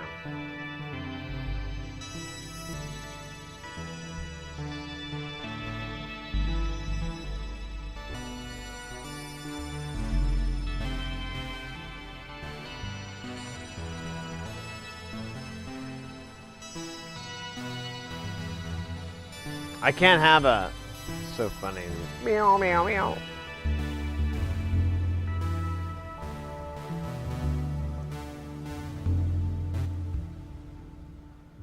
I can't really have a Tonto set up. I don't really have enough room for that, where, you know, he just had like a 2600 just to make like rain and wind sounds. I was like, oh, what an efficient use of equipment. It's 2600 just for wind sounds. It was a good move, bro. Good move. But it wasn't a good move. Oh man, that fucker is loud over there. Here, we'll leave these guys rolling. I don't need a 2600 to make wind sounds. I know, right? I can go. No, you know, it's cool.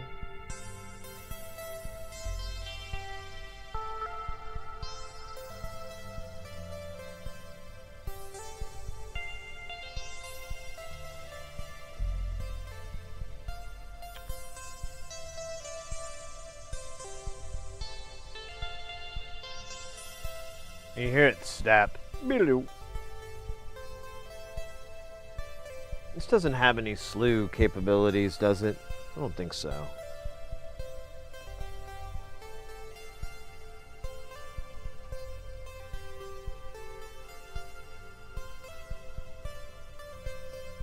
Nope. That'd be cool, though. We could do like a little slewing around. You know what I'm talking about? Hey, hey, hey. No shame, no shame.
Kind of like this. Pretty. I like this minimalist.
A little slow.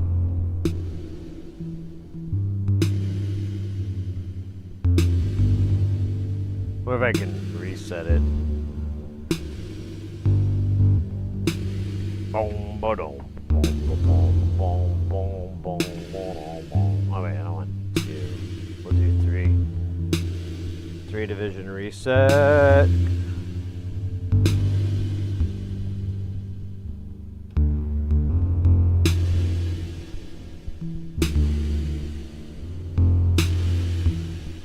It would always be off.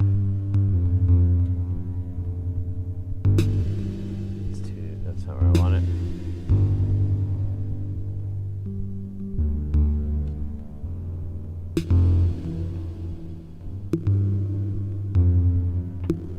It's here with a kick. Yeah, it sounds stupid.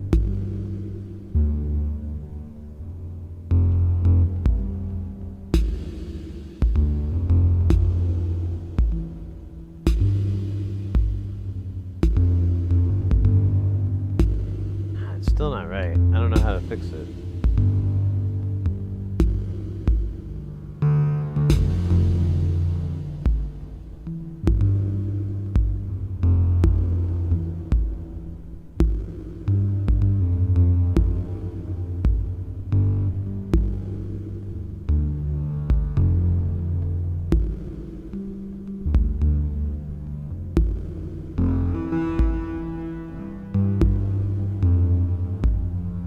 It kind of works for me. It's a little weird. It's at a 3 division from the main clock.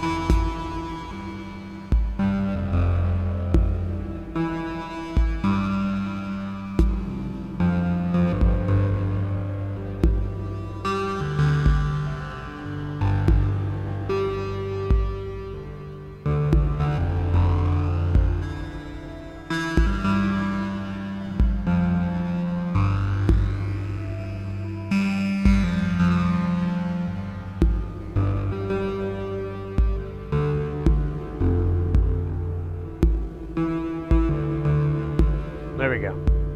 That only took a million tries.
Hey, Sia, welcome in.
That song was called Sugar Watermelon Hip Hop Rivalry, in which I disperse my grievances with the other sugar hip hop rapper, Invisible Ed.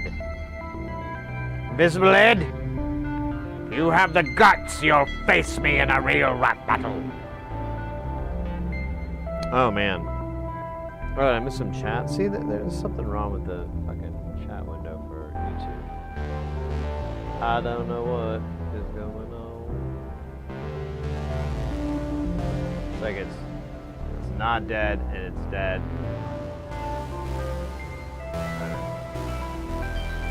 Let me read it. I probably doesn't say anything cool. No, it doesn't. Hey, no, it did. It says, yay, Subotan Homie Studio Modular. Affirmative. Affirmative.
Alright, whatever.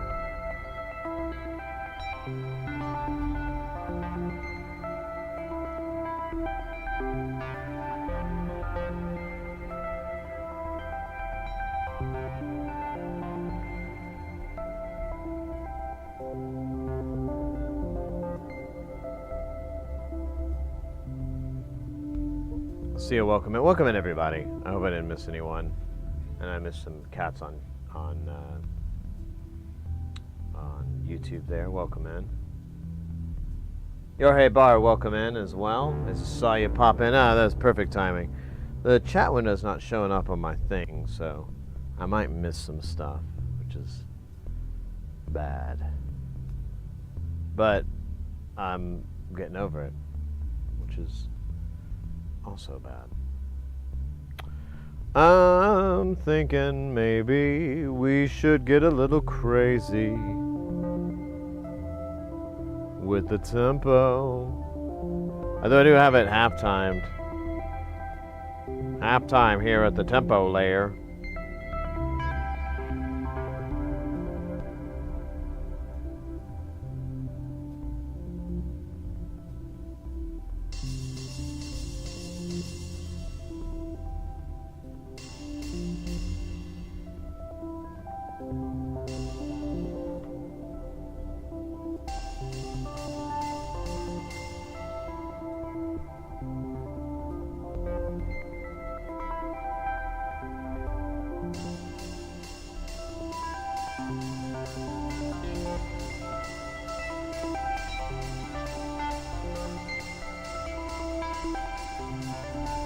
I think it is blipping and blopping, isn't it? Alright, I turned a bunch of things off.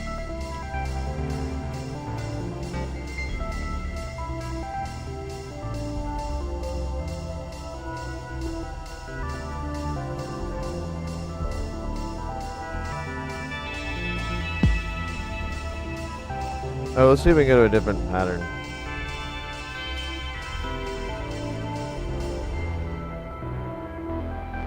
Ah, you bastard.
probably go to 2 notes.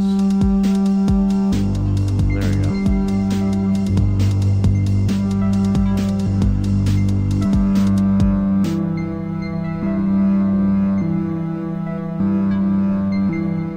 I think I need to mess with the divider. Do you have a module that can sound like a Fat 303 acid type? I did. I gave it to my buddy.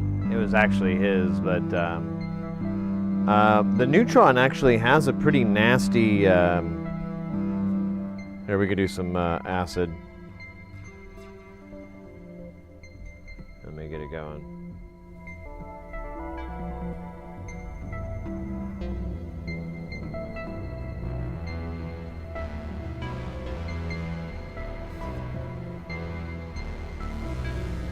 What the fuck is going on?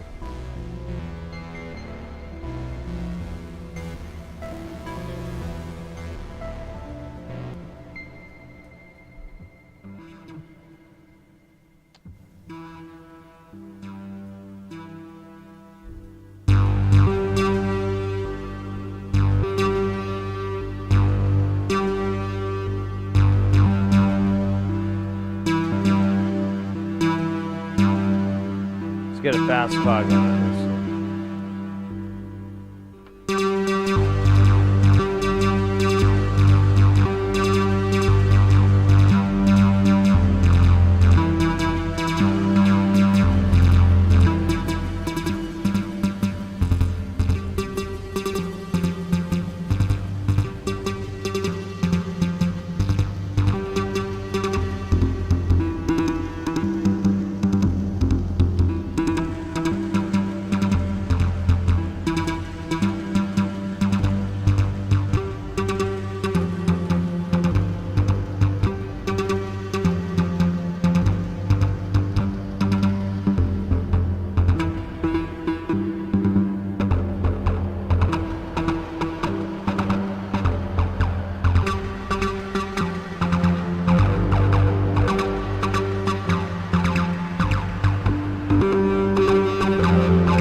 If we slow it down,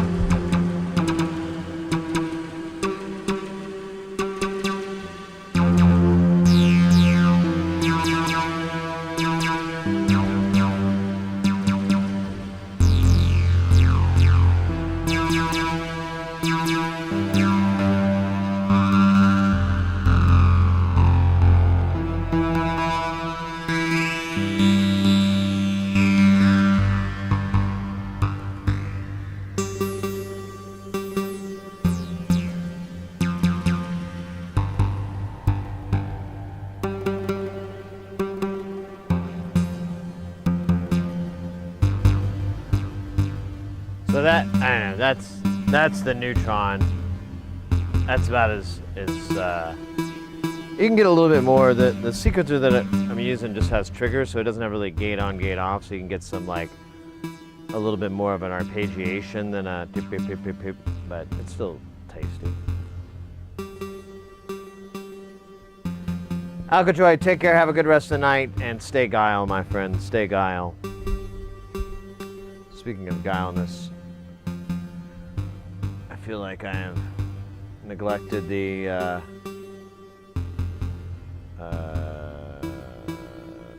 something, I don't remember anymore. Wait, there it is. Let's see. Where is it? I don't know, mod action. Rewards request. Alright. So we did have a dab from like 2 hours ago that I forgot to do. And I feel bad because I don't know if that person's still in chat, but you know.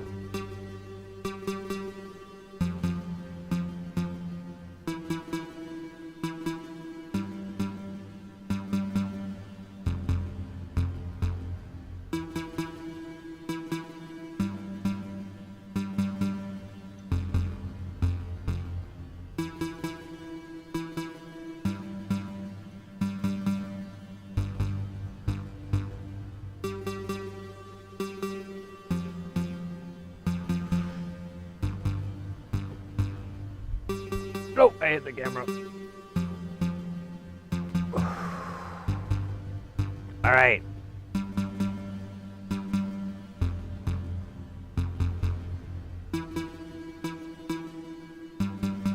Are you heading out too, Mr. X? Did I miss that? I don't think I are. More dabs. Become the dab master of Dabador. And be rightfully throned. My rightful throne. Something to do with right throne. Right now.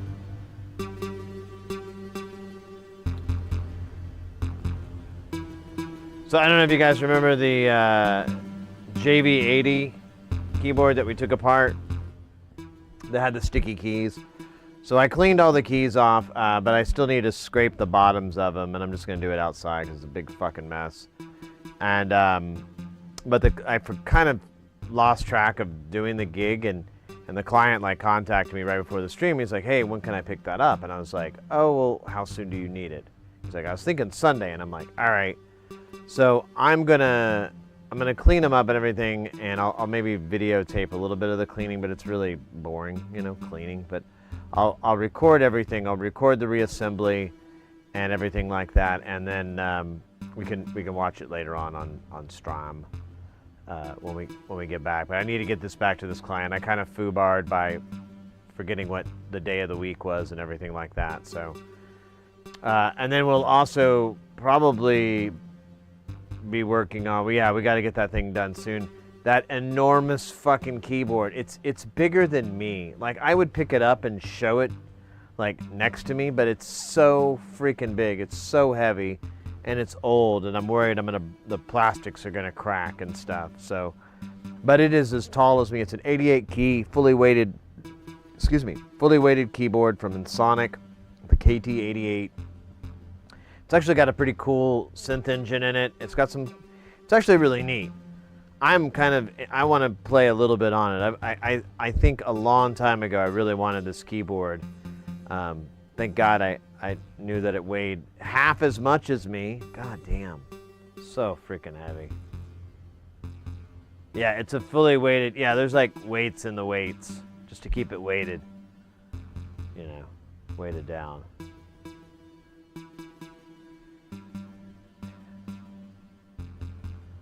So lipstick. I always have fun with that one. How you doing, mate? Twiddling that keytar, like it's a ZZ Top, which is really cool.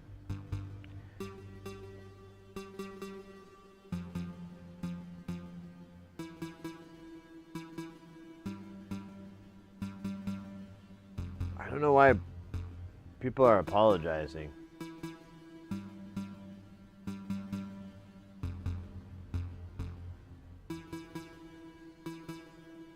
Oh, that's where we got all mixed up. Man, this talking thing is ridiculous.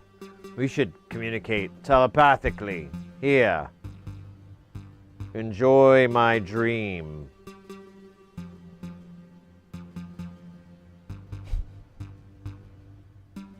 There. If you were telepathically linked with me, you enjoyed an enormously hilarious dream in which I fought a dog with my wang.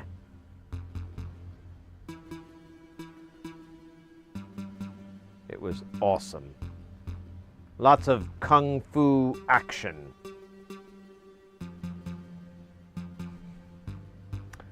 All right. I'm formulating a plan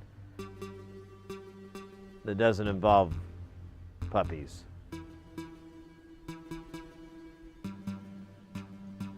I keep talking about dogs. It's so bad. Hey, Bit Nipslip. Yeah. God, that's still so funny. I should have told that joke to my buddy last night. I totally forgot. Could have told that joke again.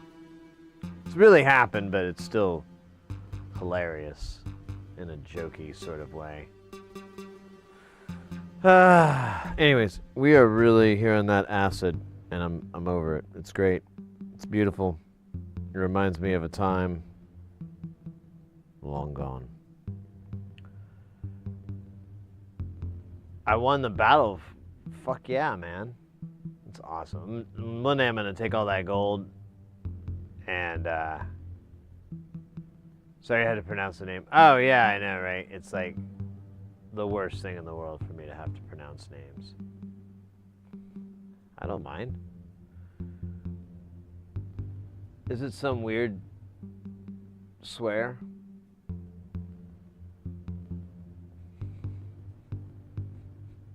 Is it like a swear in Italian or something?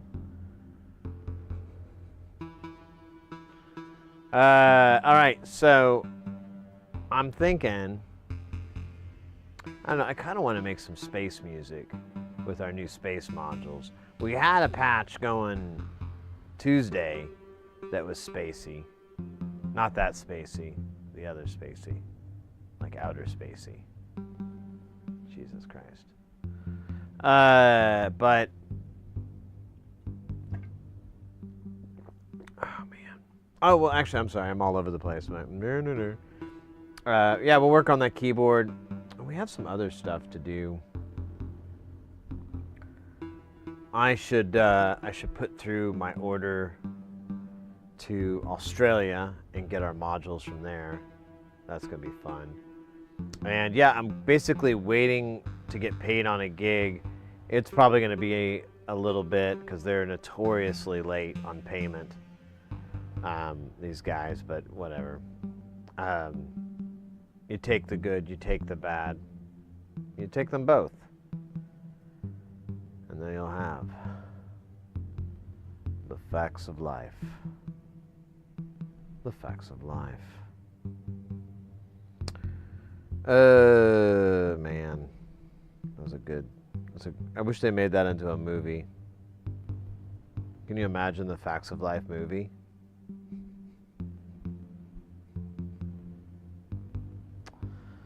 That would be good. I would hate that and love it at the same time. Girls. Okay, stop. Canadian soccer player sanctioned for espionage at Olympic. Oh man, can't think. Wait, Canadian? Of course, no one would ever suspect the Canadian of espionage. Yes. We'll take our finest athlete, train them in the ways of information gathering, the honeypot, and many other special skills.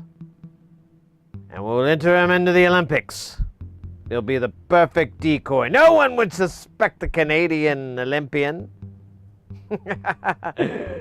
I'm almost hate myself for how beautiful this plan is. We will strike at dawn.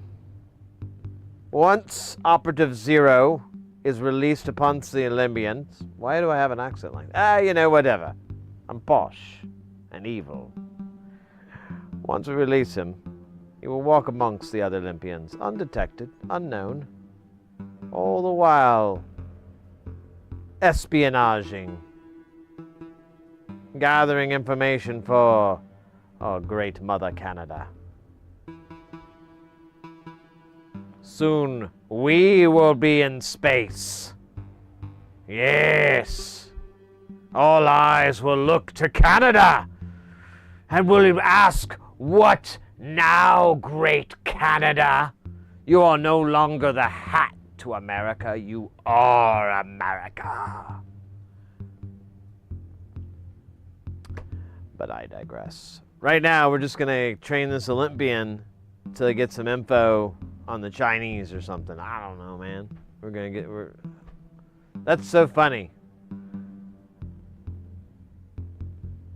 I really want to, yeah. What was this? What could you possibly get at the Olympics that would be espionage-y? What cell phone plan the fucking other guys are using? Oh, it's fun in China. I never thought they could afford that. Oh, okay. I mean, what? What the hell? That's the worst information gathering strategy I think I've ever heard of in my life. And let me tell you, I've heard of literally several. So that one's right at the top of that list of espionage stories. One really, it was M. Butterfly, or Madam Butterfly. So, and I think that was real. So, but I know it's a play. But I mean, that's how I know about it. So that's an espionage story. So that's 2, and that one's makes way more sense. Because I mean, the guy was like in the military and stuff, and he,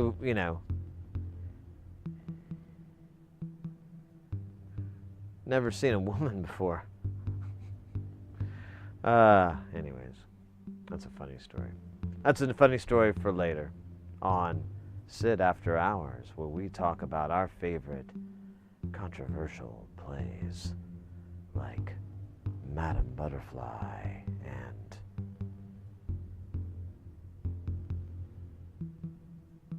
The Pirates of Banzan. They say they spied on their rivals' training sessions.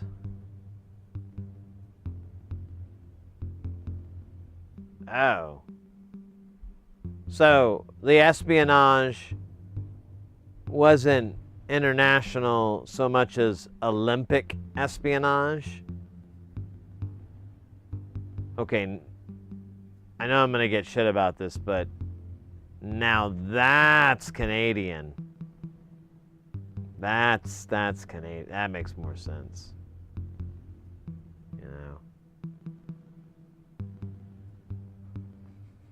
I'm just teasing. I don't really know what I'm talking about. That's really weird that that's news, but I'm down to clown.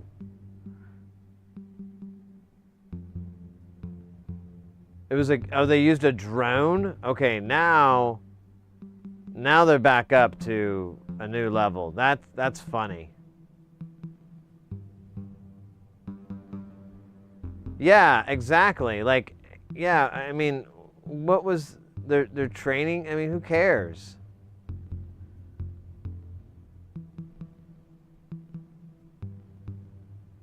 I'm getting offended when you think they're American. Man, poutines are really good too. That's like my favorite Canadian thing. I never had it before. And French toast. Holy crap. They know how to do French toast up there. It's not like they do it here. Maybe I haven't traveled enough and had French toast in different parts of the country. But in Arizona, Oklahoma, Texas, Kansas, Arkansas, Alabama, they don't do French toast like this. And up there they do it, and I can taste it if I think hard enough. Oh my God, I'm drooling. I really am. So that's really good. And then you have some poutines later. Oh my God. Oh, I got to stay away from Canada. I'll just get fat. But I'll be happy. Maybe that's the retirement plan. Ethics violation for sure, but not worth it. Yeah, I know. It seems really stupid. It seems like a really corny thing to cheat.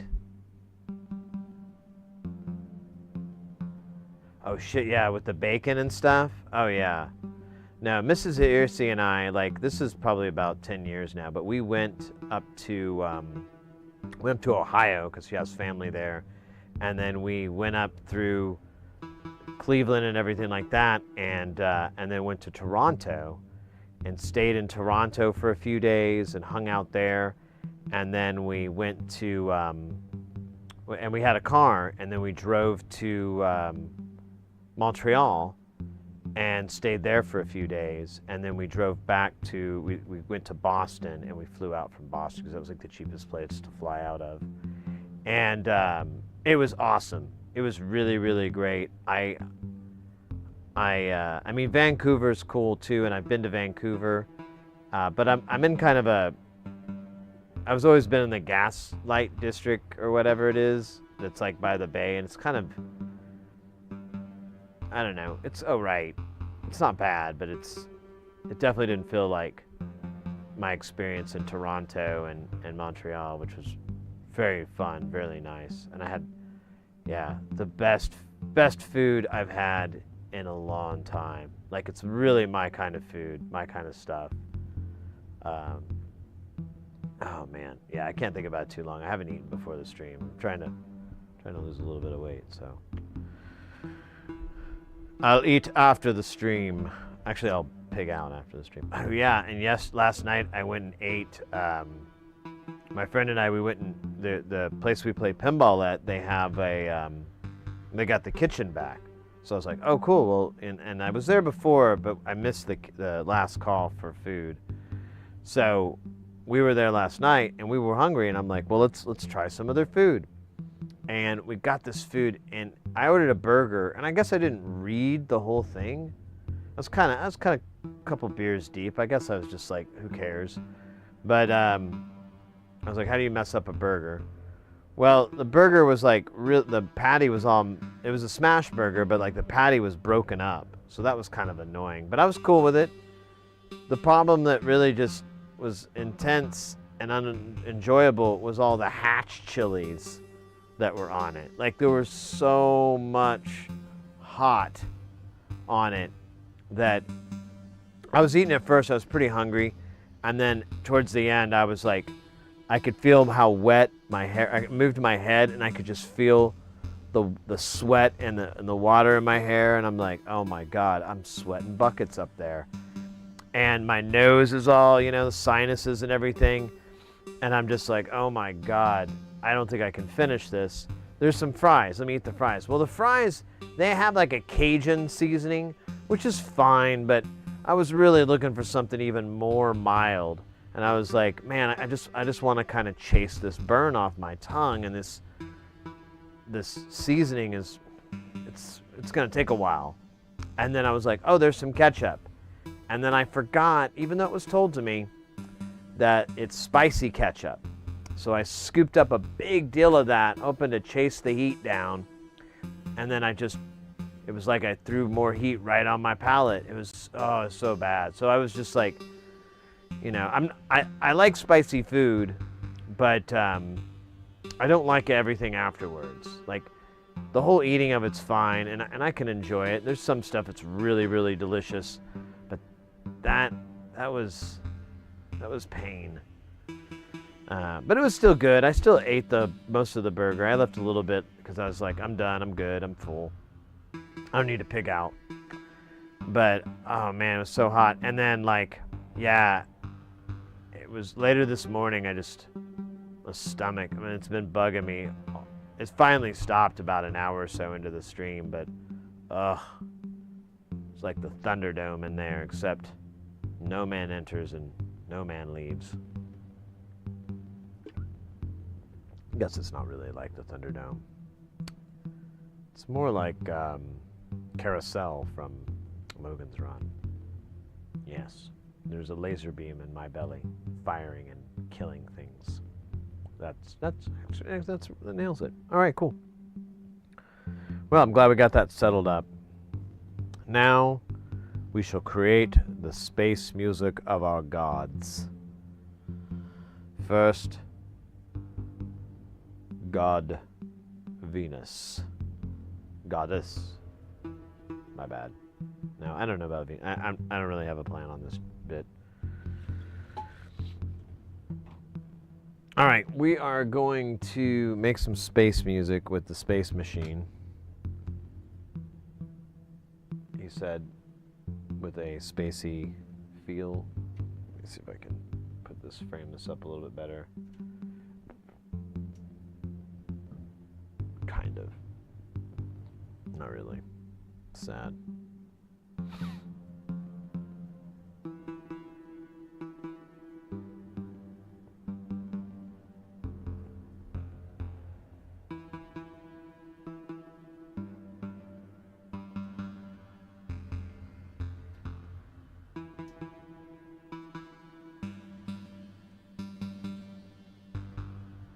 Right. Bee-bo-bop. Bee-bo-bop. Bee-bo-bop. Alright. So we got this crazy, oh, my back. So we got this patch cooking and looking pretty, not very fun. I don't like it, honestly. I hate it. I don't hate it like I hate my bullies from junior high, high school, grade school, and after school, and before school, but very close. So what we have is, here, we're gonna turn this guy down just a little bit. We're gonna bump everybody out for a bit. I think we're all bumped out. We're all bumped out. Fantastical. So this guy we're gonna bring in. He's gonna be a little hot. Maybe. Maybe not. What are you doing, buddy? Oh, I didn't turn you on.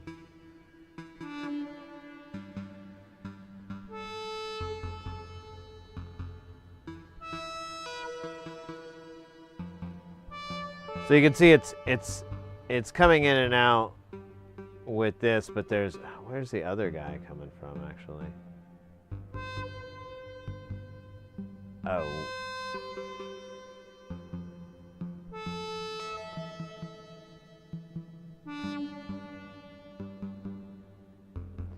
So all the CV is being controlled by the genie, which is pretty... Oh wait, not... Well...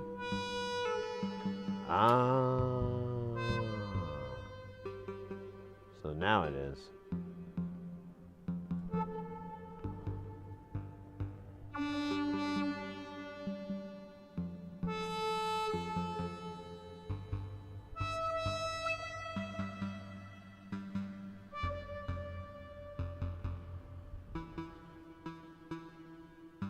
That's weird that there's like no stage.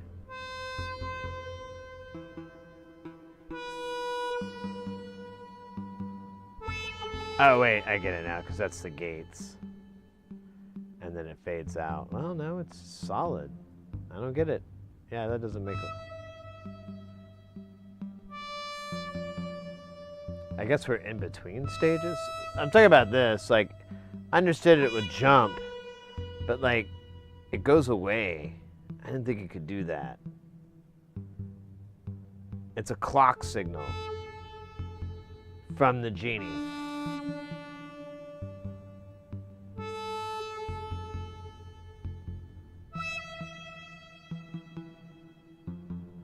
I wonder if I could slow this down even more.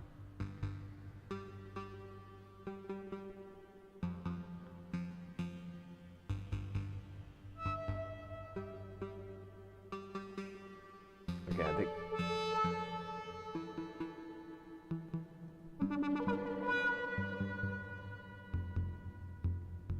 I think that's low, low, low.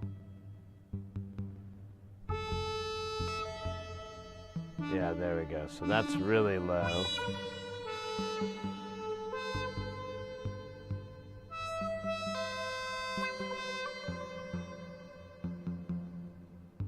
Oh, they're still getting clocks. That's fine.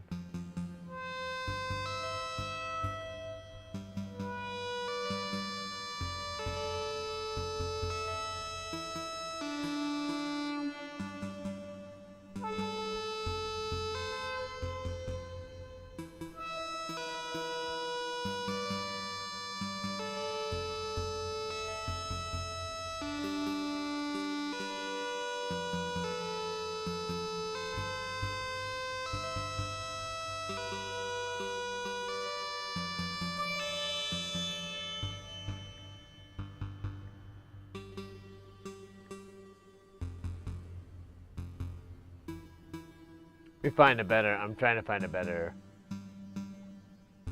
oscillator.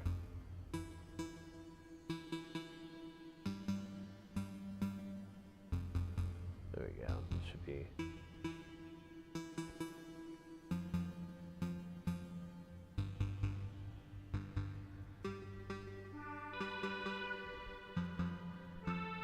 Cool. Now it's like a Cocteau Twins song. Sugar hiccups. Here we come.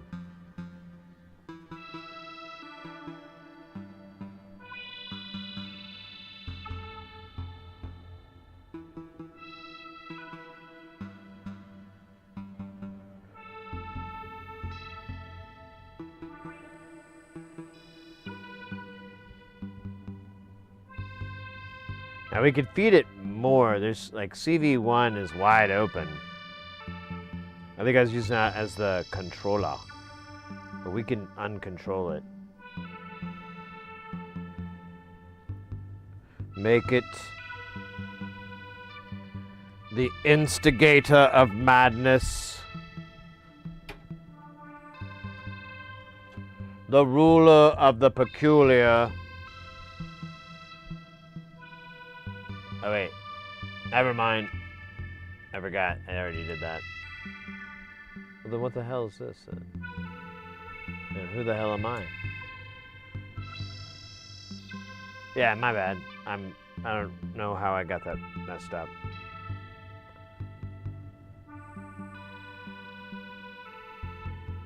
Now what would happen if I were to send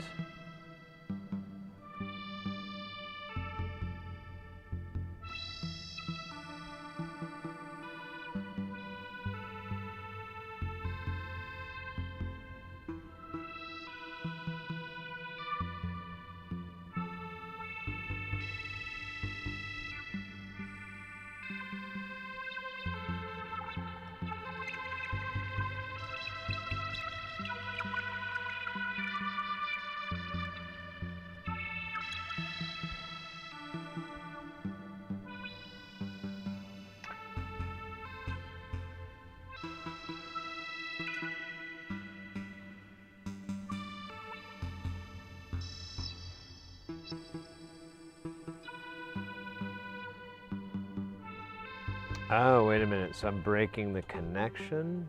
Or...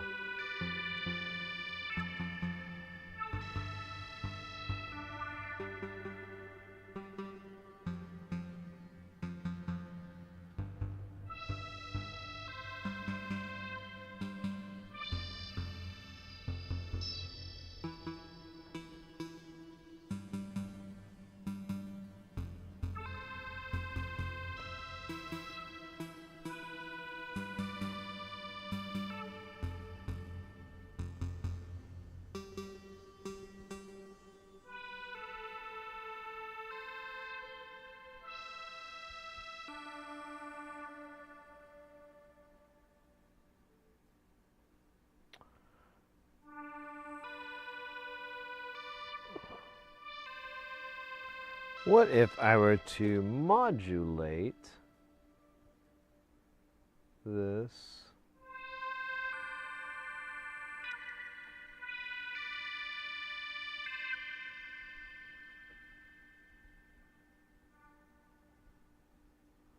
So I could set modulation from, let's see.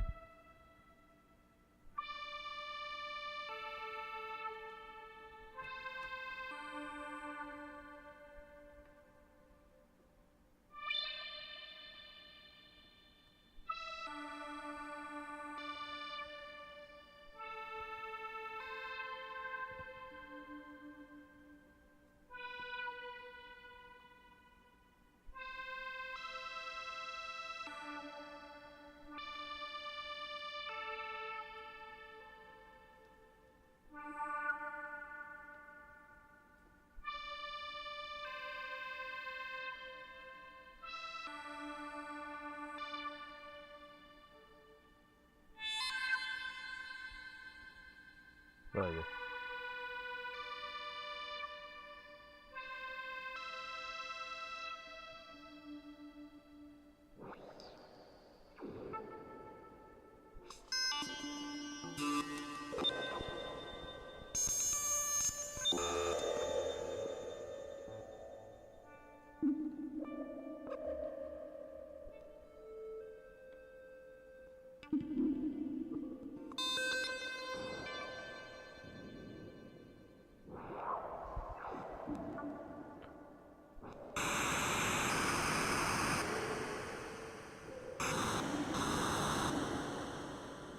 This is cool.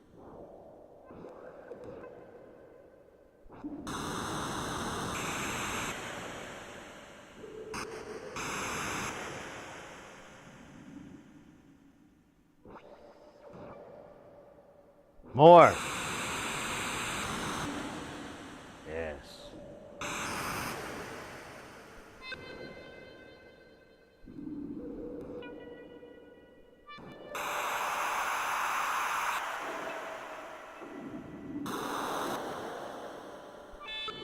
Yes, this pleases me.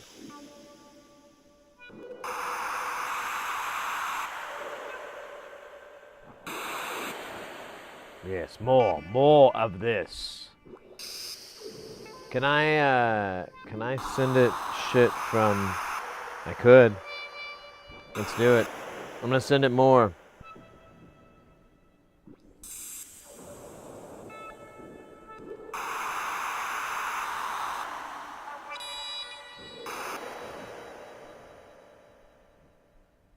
You're hoping to get the genie later this year? It's pretty cool. I like it so far. It's definitely different.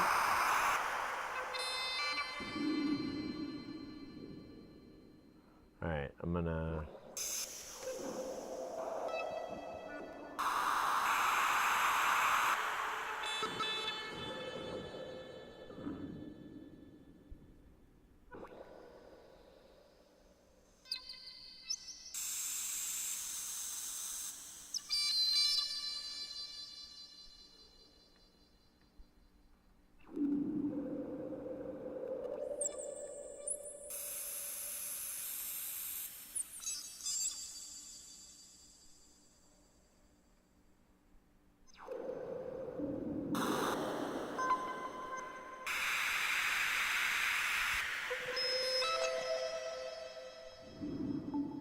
Wish I had some more...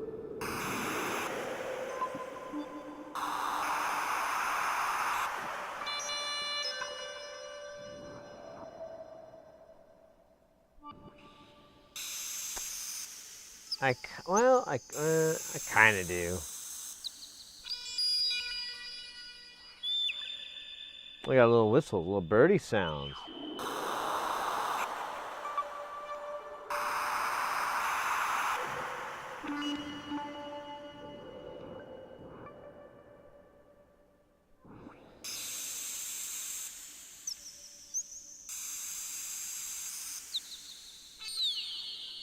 Dude, that's wild.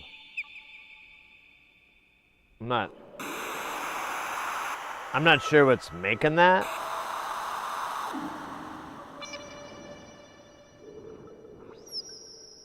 I don't know. Oh, wait a minute. I know what's up.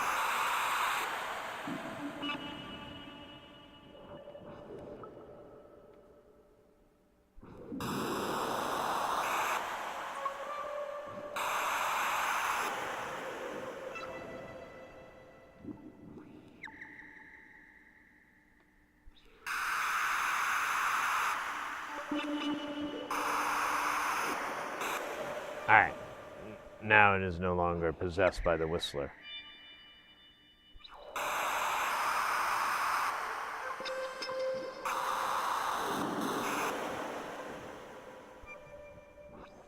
Oh, man. Ah.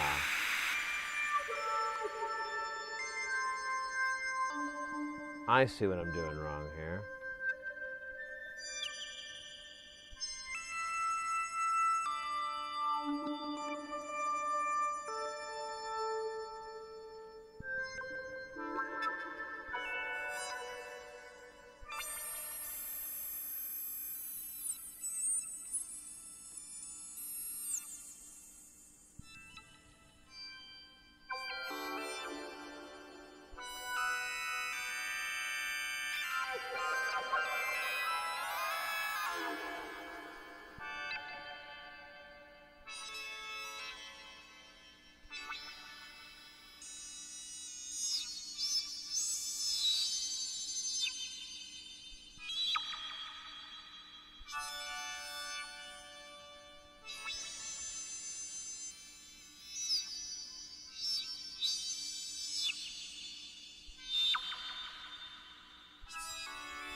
What if we made the note static here?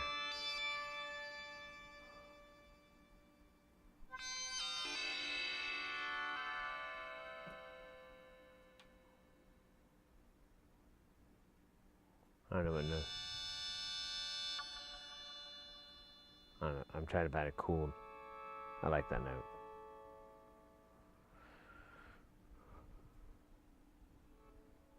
How you doing, Oddball? Hope you're doing well. We're just goofing around here with the old...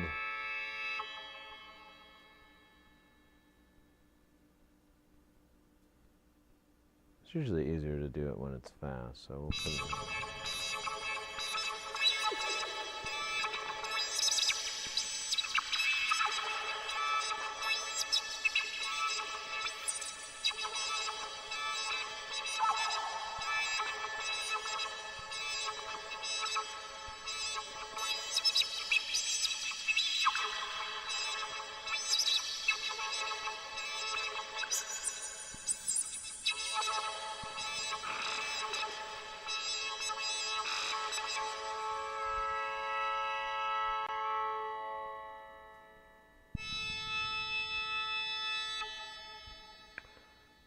And we could run audio through this.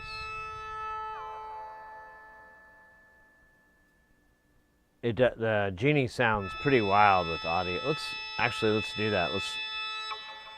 Let's unpatch this, and here we'll put some bass for your face. But we'll just disconnect.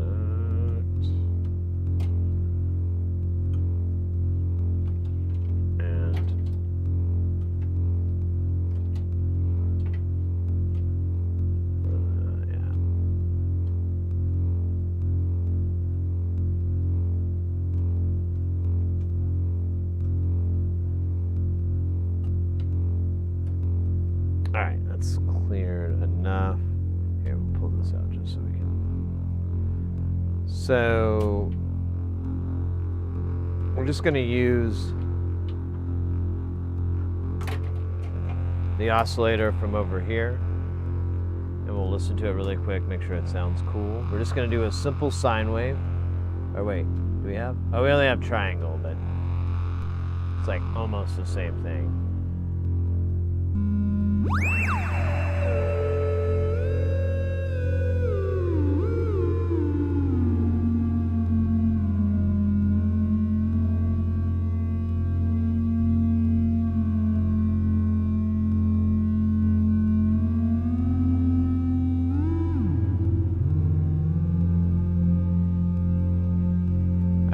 So that's what that sounds like. It's going to come out of the filter. You know what? Well, yeah, we'll use the filter as a buffer. I think this will pass the signal straight through. Let's hear it. Okay, that sounds the same. Now we're going to go into the Genie. We'll get some patching cables here. Let me grab a couple of shorties.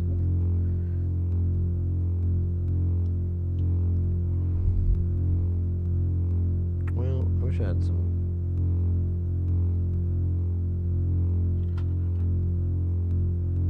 Alright, fine. Fuck it. I don't really know what's going on anymore. So, we'll take an output. We'll start with output 1, but we're gonna have to check out the other ones. And now we'll come in on input 1. We'll turn all these down. Apparently it's already making some sort of sound. And we're gonna come in on here.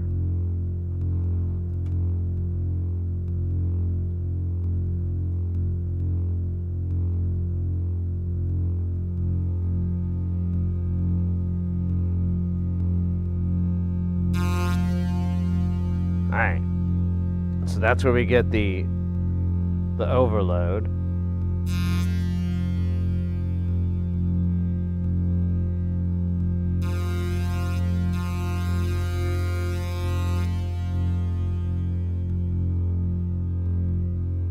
So if we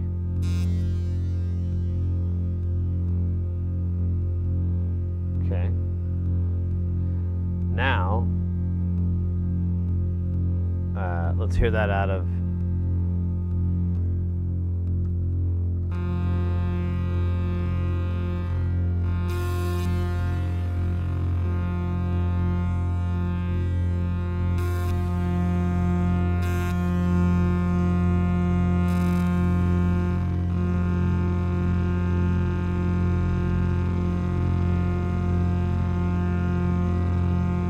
Let's put some notes into it real quick.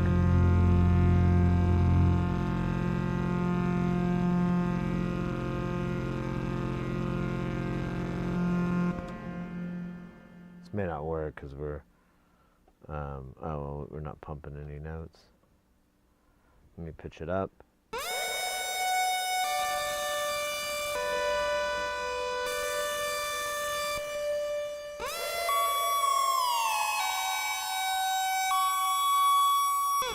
Oh, I turned the wrong knob.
Oh wait, I am backwards again. Wait, maybe?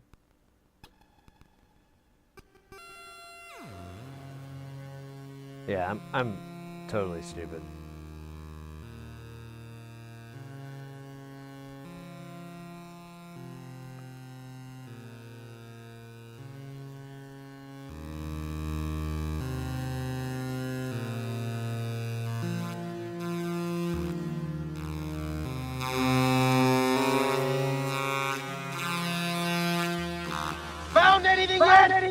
We ain't found shit.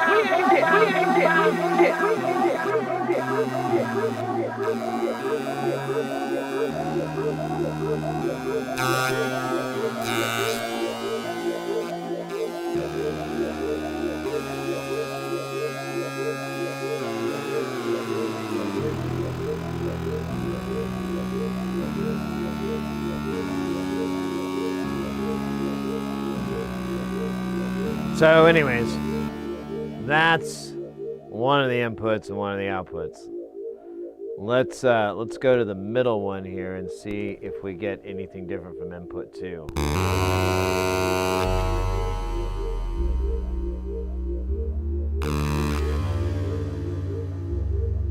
So it clips out, but it's like a pretty cool sounding clip.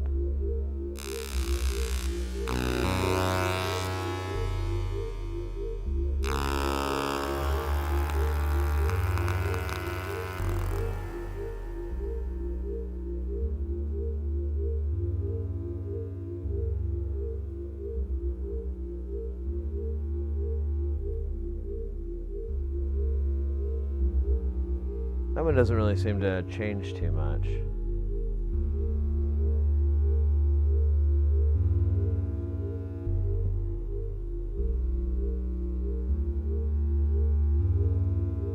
Let's try it. So we have input 2 divided by 3, but let's try. Oh, there we go.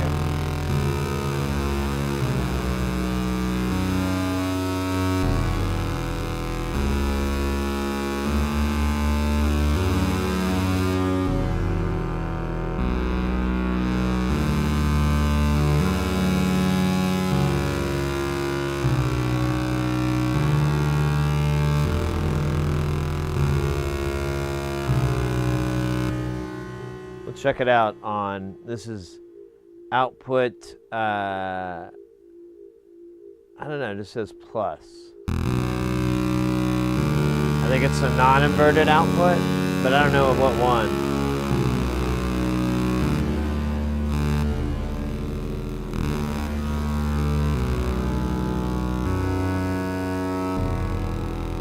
Oh, I see. I think we're still getting one.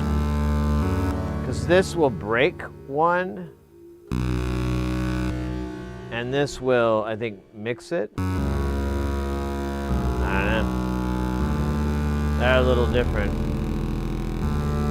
Let's break this 2 divided by 3. There's 2 of these. I don't know what the difference is.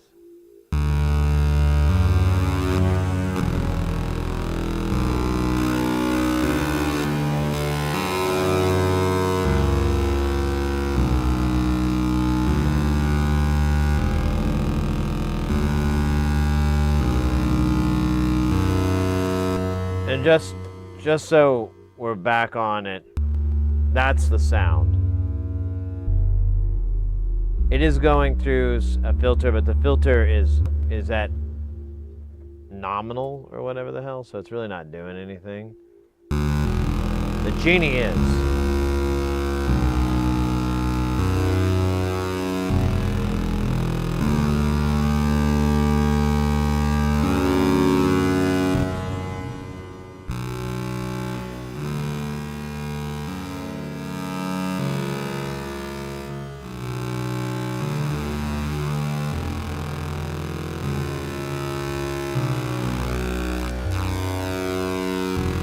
Yeah, like it sounds like it's creating a harmonic.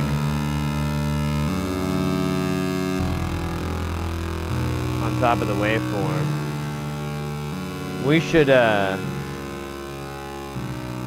some scoping on this.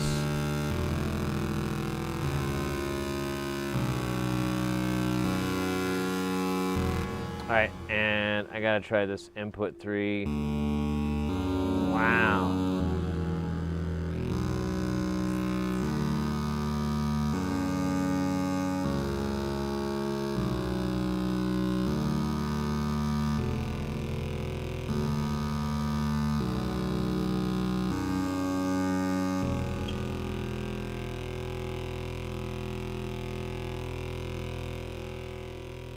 So yeah, that is the that's the genie running through here. We do a little.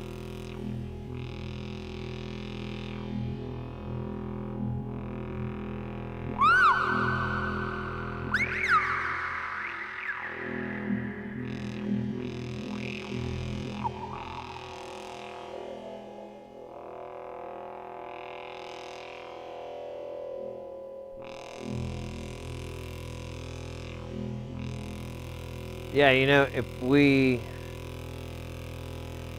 had the sound being like a dynamic sound, and here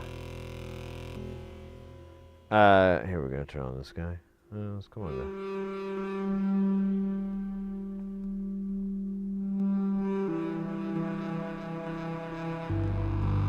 There we go.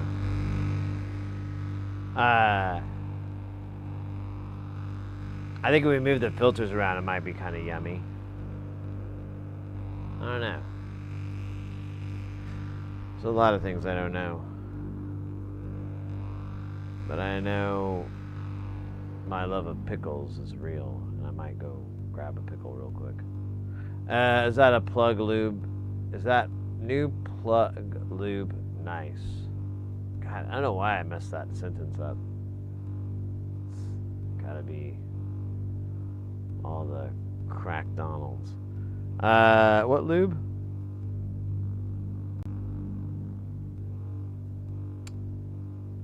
There is a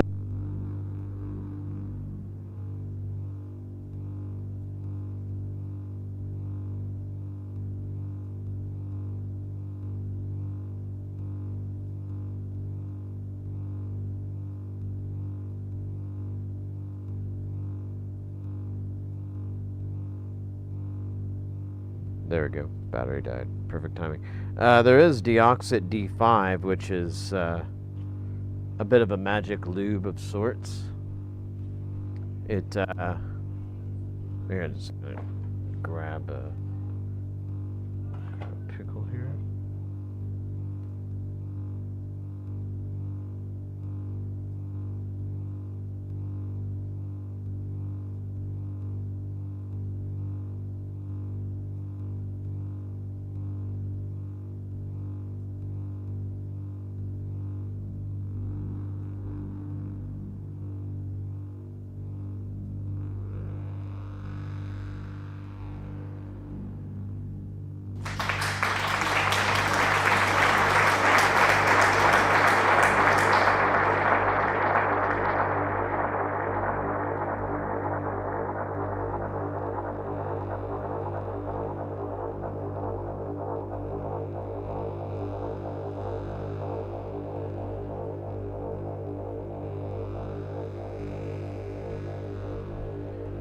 Alright.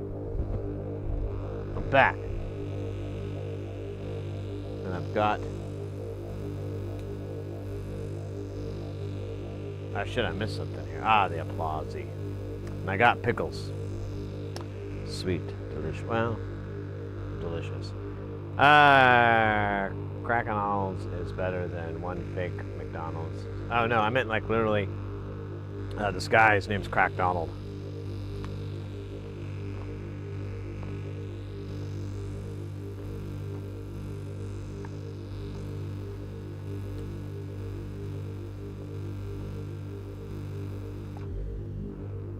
Yep, he has a farm.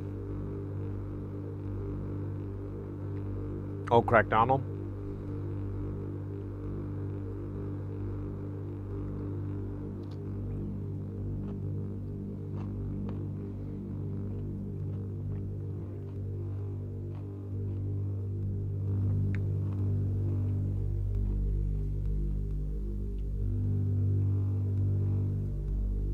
Can you eat a pickle in one bite?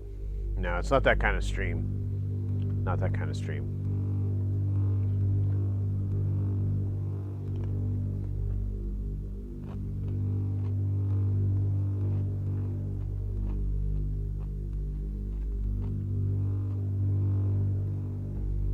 It's pretty crunchy. I'm just trying to eat healthy, guys. And I did research, and no one has ever gotten fat or gained weight, unwanted weight, whatever, how you want to put it in a nice way, from pickles.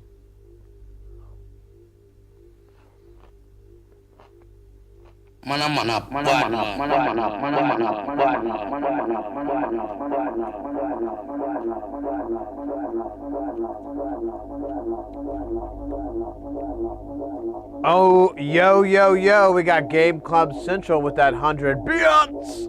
Thank you so much, mate.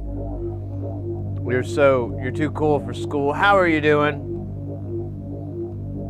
Yeah, pickles really took a hit from inflation. Really, if I don't make financial, advice or anything, but you might want to invest in pickles. I know I did. It's like I'm paying myself to eat it.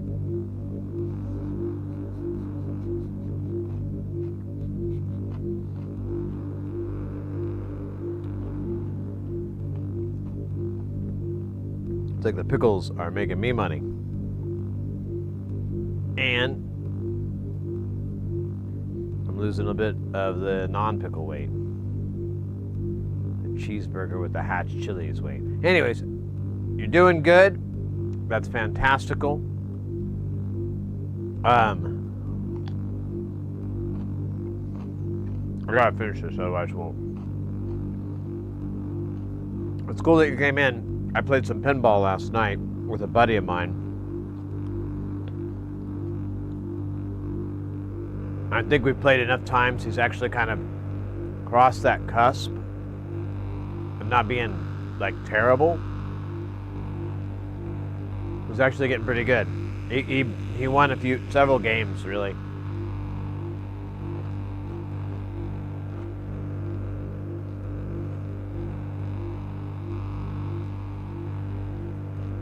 Mukbang. Yeah, just pickles. God damn. Can you imagine the smell? Just the smell alone. Imagine that.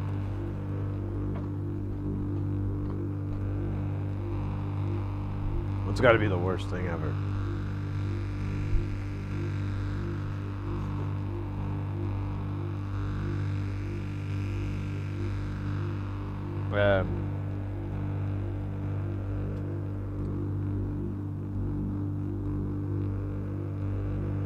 But yeah, there's a really great place here.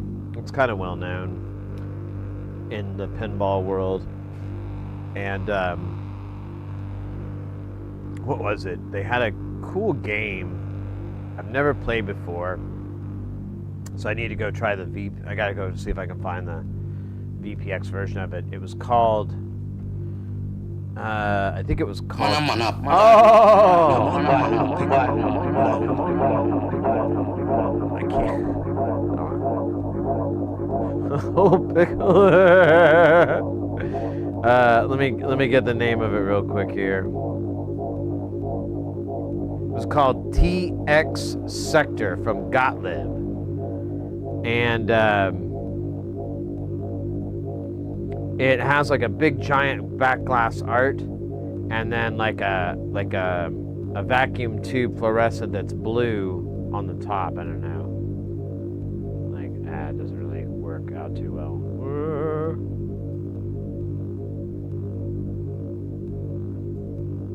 Very, very crazy sounding. How you found it, Bibu? All right, well, I'll have to grab that. Nice, nice. I'll have to give it a try. I really had a good time with it. I didn't really understand the game that much, so I was immediately grinding a little bit on it, but I was like, man, I'd like to just grind this on, VPN, just so I could, because that's what I like to do most of the time, is like learn the rules and learn how the game works, because when you're playing IRL, it's just, you don't want to pull your eyes away for a second. You don't want to do any of that, so the pressure's on to just, but yeah, I don't know, the sound effects were badass on it. It was like a freaking synth engine. It was so cool. Are you heading out, Mr. Oddball? God damn it, I can't read anymore. Oh, you guys about to start a hype train? I just saw that. Cray cray. Thanks again, Oddball, for the 100 bits. I really appreciate it. I'm sorry I can't fulfill your desire for... Because I already ate the pickle. I'm not eating 3 pickles. That's where you start packing on the pounds. Once you go from a 2 pickle to a 3 pickle habit, I've seen it in a movie. It's Dirty Dancing.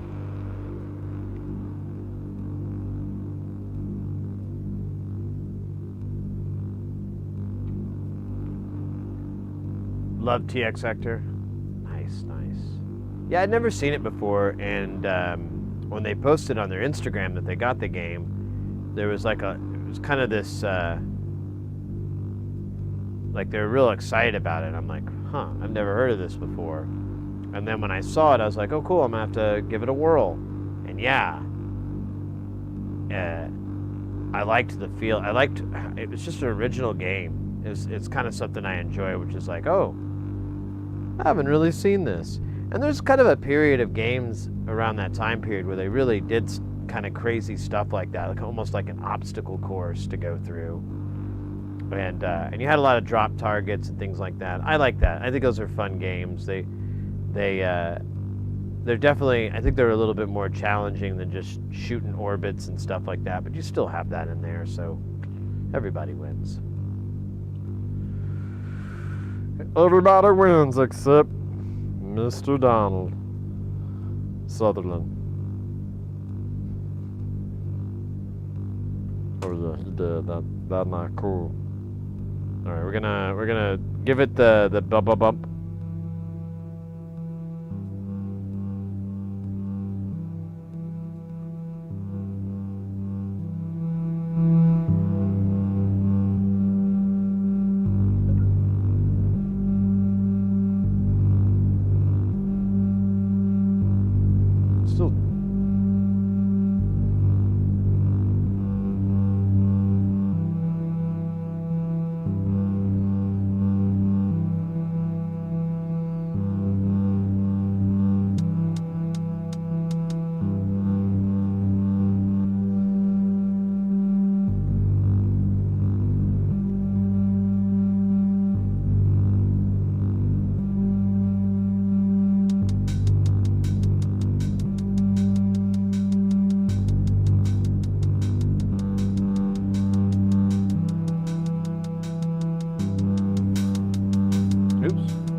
Trying to reset the timer, so it keeps doing that.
That song was called Night Sweat Terror Pee Myself Tonight. Featuring bass solo by Captain Hook. Oh guys, bump down because it's about to get down. Get up because we're about to jump up. Bump up and bop a bop. Doobity boo bop. We got Het Tannis coming in with that piping hot. Won't stop. Skilly bop. Oh my god. Ray!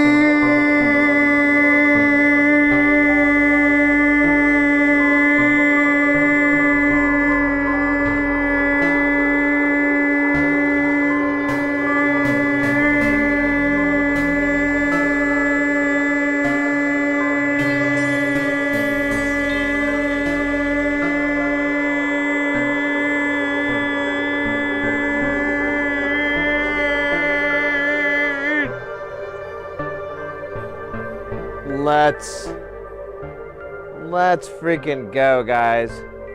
We got, thank you for the shout out there on Het Tannis. Het Tannis, how was your stream? Let me see, let me see if I can cheat and see. Oh, apparently not. It won't let me.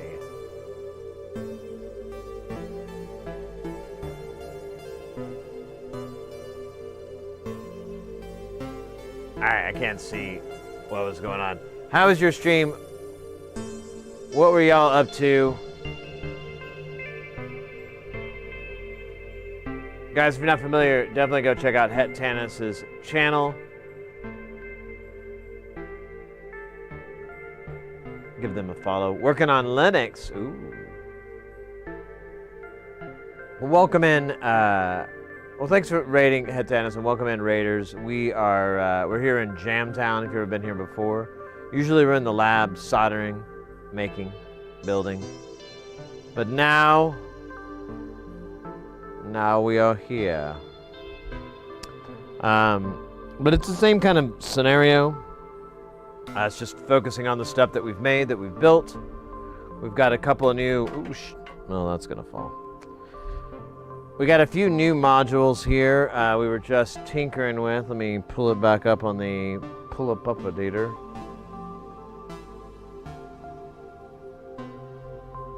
These, man, I really hit that with my guitar earlier. So these, let me fix this. There we go. So it's these three modules here. They're really weird. I don't really know how to explain them, but, you know. One's a filter, but it's a low pass and a high pass, and they have independent control, so it's really weird. But you can have them go together or independently. Right now we're running this, which is kind of like, I don't know how to describe it other than to make it generate more questions. It's 3 neurons in one that are interconnected. But we ran audio through it because normally it does, I know it for CV, but we tried it with audio and it makes the most delicious, nastiest sounds. So we played with that. Here, I'll give you a dose.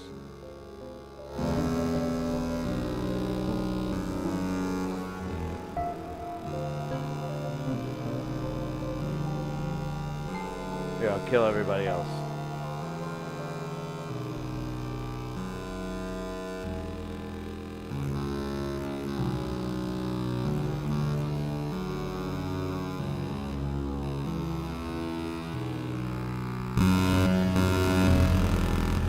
It just folds it and makes it so weird. And then the filter.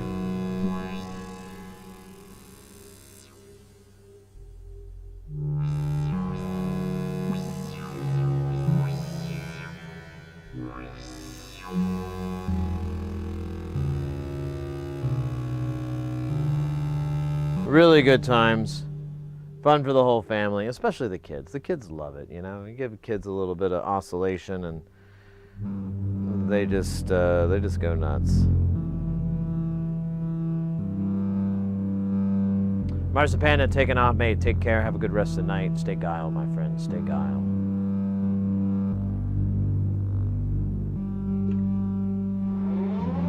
Are you kidding me? Guys, get ready because things are getting even more heavy. Jump up because we're about to bump up. Get down because things are going to get about round town. We got Kyle Geiger coming in with that piping hot. Won't stop. Biddly bop. Oh my God.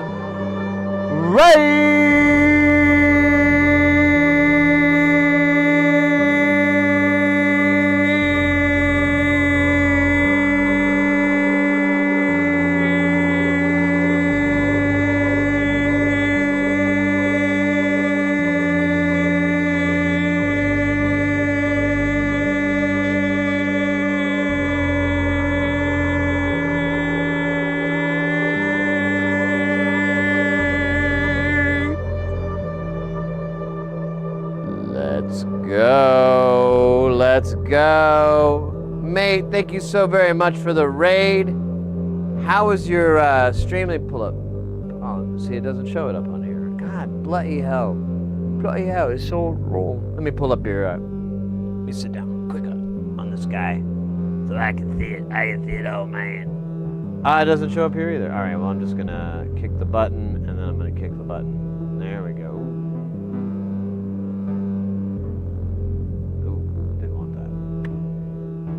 Says back in the studio, so you're working on some jams. I love it.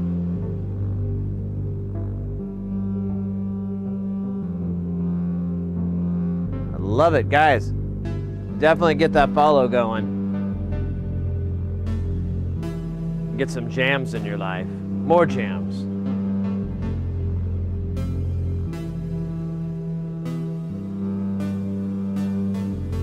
Lobster Chung with the meat wad for 5. We could do that. We could do that. Where did I put my phone? I really don't know.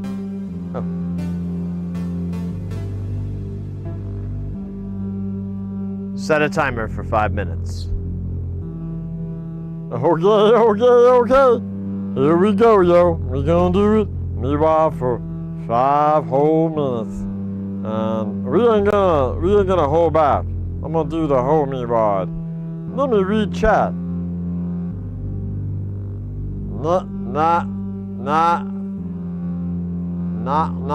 Nice. Nietzsche to hear somersaults mocking the modus operandi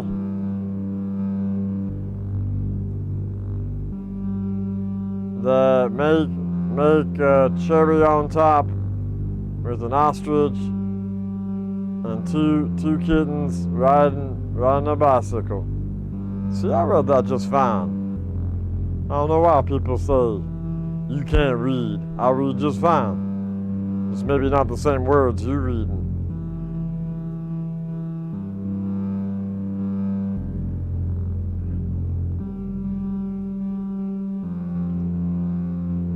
So we got, welcome in. We got like another raid. So we doing Jamtown. We playing with the genie and the fucky and the arse. That's their names. I didn't make it up. Oh damn, I keep hitting this camera and making it crooked. This one says genie, and this one says fuck it, and this one says arse. There's a method to it. I don't understand it, but I don't care, because I don't need to understand it. That was explained to me earlier on the TV.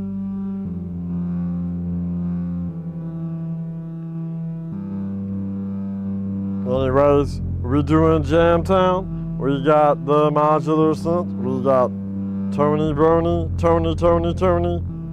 And now we're gonna take it up to the 9th level.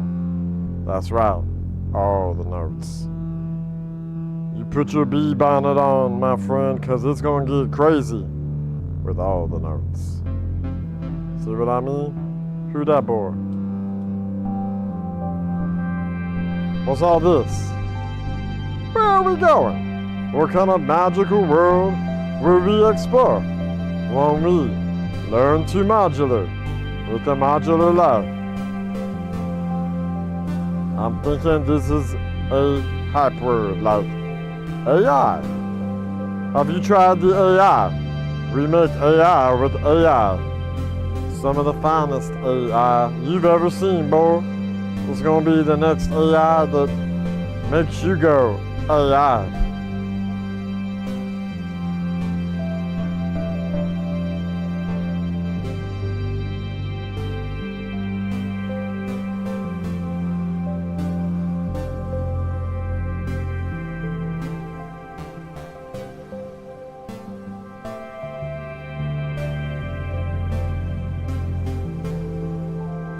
I don't know what's making that.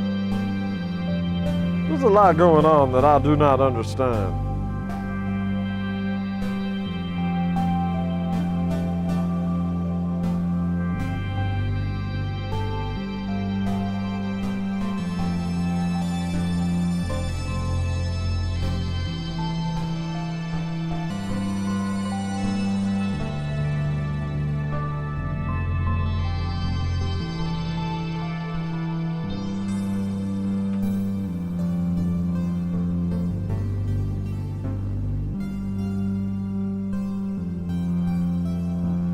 Yeah, that's good.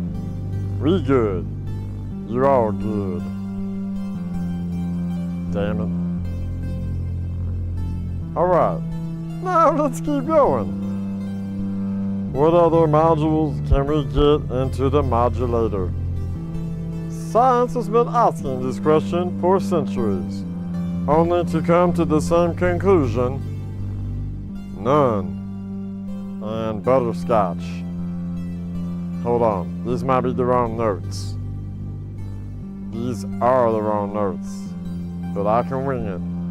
So, when the Revolutionary War started, the butterscotch team had 4 MVPs and 2 Sasquatches apiece. Thanks to... Okay, we're done, good. Alright. Should just do that, like meat-wide history lesson, and it's just complete jargon. I don't know if people find it as funny as I will. Sometimes you gotta tell jokes to yourself. There's no one else around to tell a joke to you. Because they all left. Because you told them to get the fuck out of your house. And you started waving around a butcher knife. They were upset. A little bit annoyed.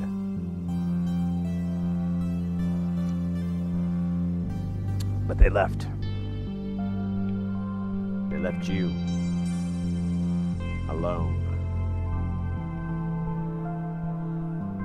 with all that thermite in the garage, screaming. But we had to get it. We had to get the thermite. And there's one way to destroy a Terminator.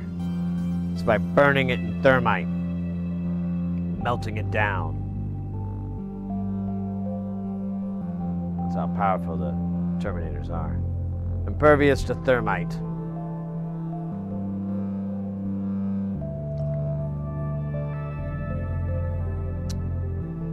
And sports drinks, I think. I think both of those are bad.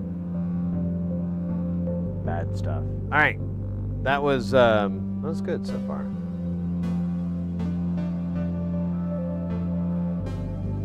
I'm trying to think what we could do.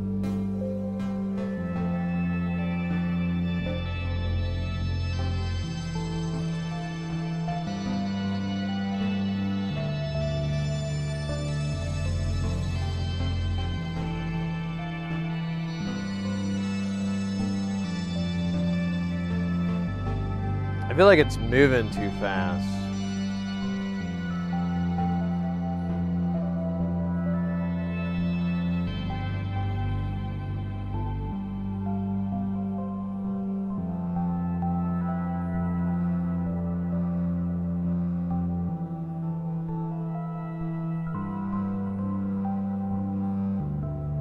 It's pretty.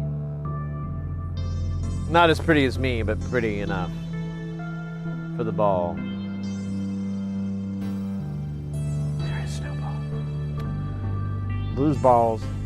All right, I'm going to grab another beverage here. And we're going to get back on it. Get back into jamming with Jamtown Elite.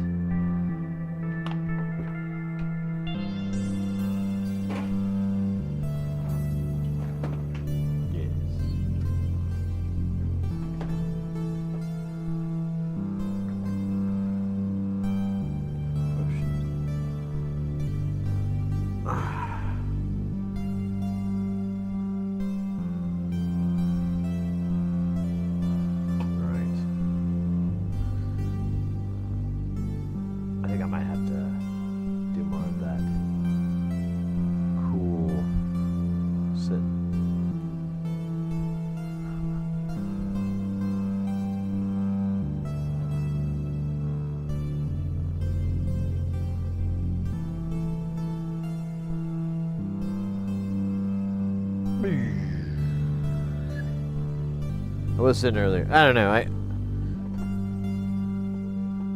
Like I said, I was playing pinball yesterday, and I should get some like pinball playing shoes or something with like 1 billion insoles inside. 500 million, probably more reasonable. When you go to the store and you want 500 million of something, they tend to look at you a little bit more reasonably. Except when you ask for 500 million condoms. Then they roll their eyes and go, "All right, lover boy."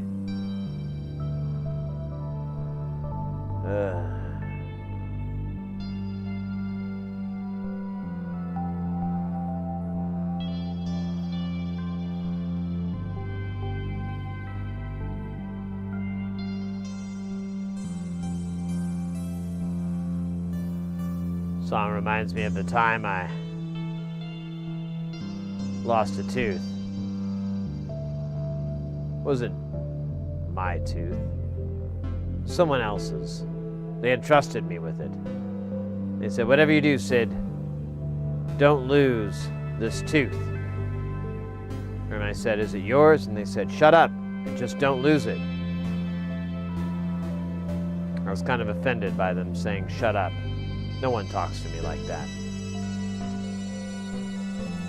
So as soon as they turned their backs, I took the tooth, threw it right over my shoulder. Kind of said, as they were walking away, "Yeah, no problem. You can count on me." And they kind of slowed down, but then they just kept walking.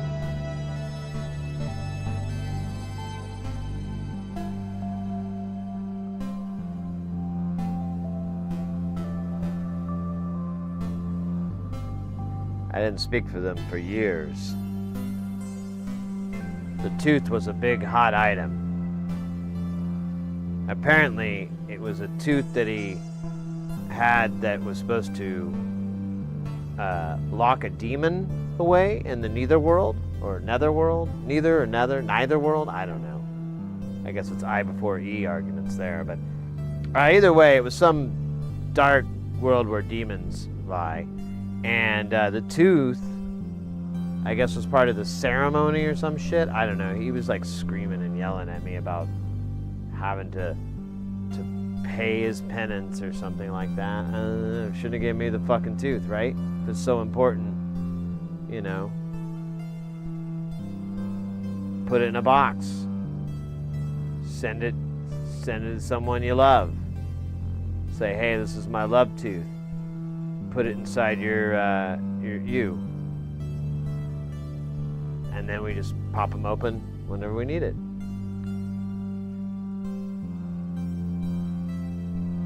No, I didn't hide it. I just threw it behind me. Like as soon as they gave it to me and their back was turned, I was like, "Burp!" Like, "Fuck you! No one talks to me like that." And then I like kind of zinged them by saying, "I got your tooth right here," and then I kind of grabbed my crotch. But I couldn't see. You know, when I say it out loud, it feels really good. I kind of had that weight on my shoulder for a while, losing the tooth. But this song helped me remember it, and the joy that I felt when I saw the rage in their face. It was almost equal to the rage I had when they said shut up. But there was a lot more spitting, like as they were talking, like spittle. Not like they were like, hot no hawk tua. More like, la la la, and there's like, what the fuck? You understand what it happened to me? And I'm just like, yeah, man, sorry. I thought I put it somewhere safe. Hey, where did you give it to me? Maybe you should check there. Maybe it's in that Walmart.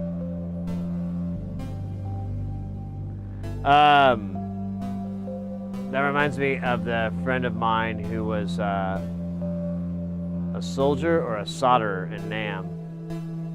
Had to hide a watch or something.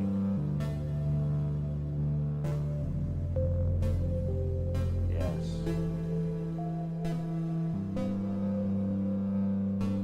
We're in that hellhole.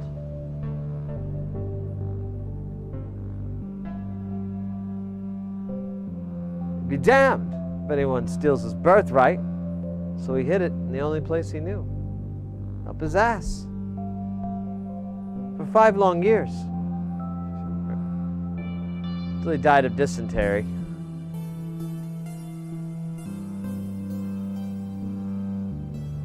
I think I need a little bit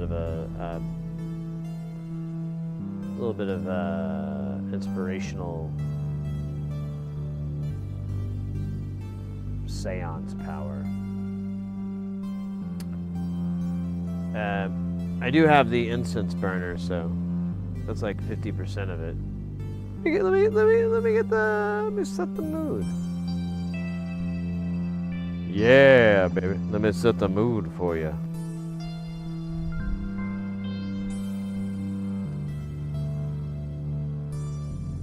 That's weird.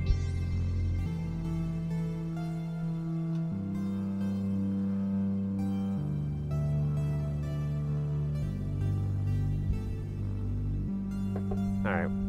Well, I'm grabbing this shit. Oh, one thing I got to try out. So, like a week or so ago,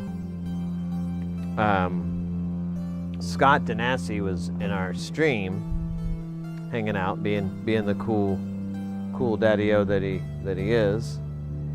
And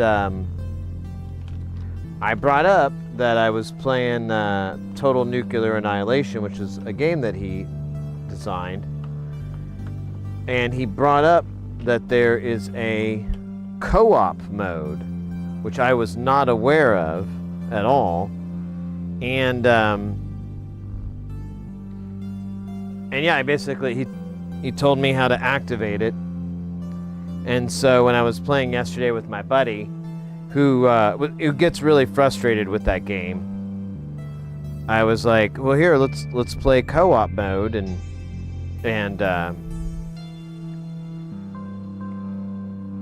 we can see what that's all about. And you're basically trying to get a certain score amount so that you can start the reactor and whatever. But yeah, it worked like he said. You just hold down the start button and then it'll chime and say that it's in co-op mode, and then you can just use your credits to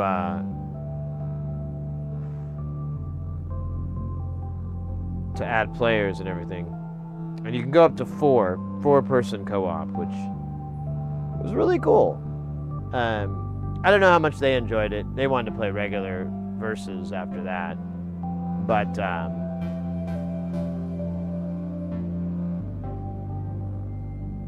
still cool. I wonder though, and we didn't try it, I was curious if you could do 2v2.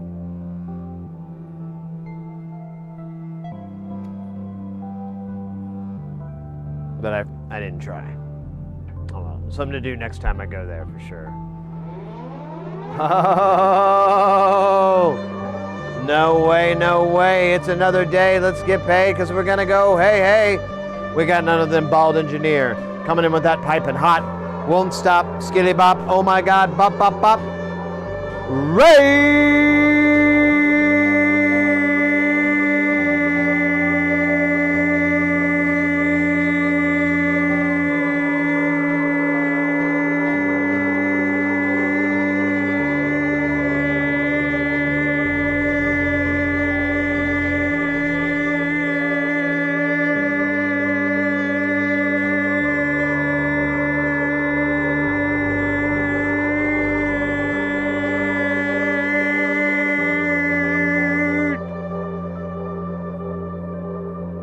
Let's go. Let's go. Let's go. Guys, this is awesome. Bald Engineer rated us. If you are not familiar with Bald Engineer, go and click on that link. If you like science, you like technology, you like soldering, you like making building, all those words, all those check boxes, my man's got it. It's a really great stream. Definitely check out their YouTube channel. They got the links to their YouTubes there. Great videos on a lot of different techniques, and learn. The more you know. Really an honor for you to have them. And how are you doing? How was the stream? What were you guys working on today? What were you guys up to? How was the stream, Raiders?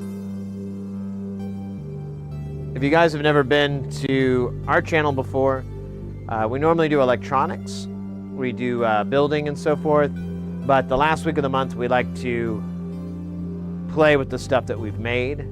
We mostly do audio equipment, so all this is synthesizer stuff.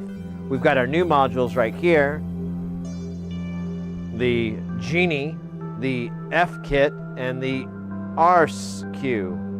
We realize they're all kind of dirty names, but you know. You do what you can do. Stream was good. I had to rev an RF active probe fixture board I made in KaiPad. Nice. Mr. X is taking on. Mr. X, take care. Have a good rest of the night. Stay guile, my friend. Stay guile.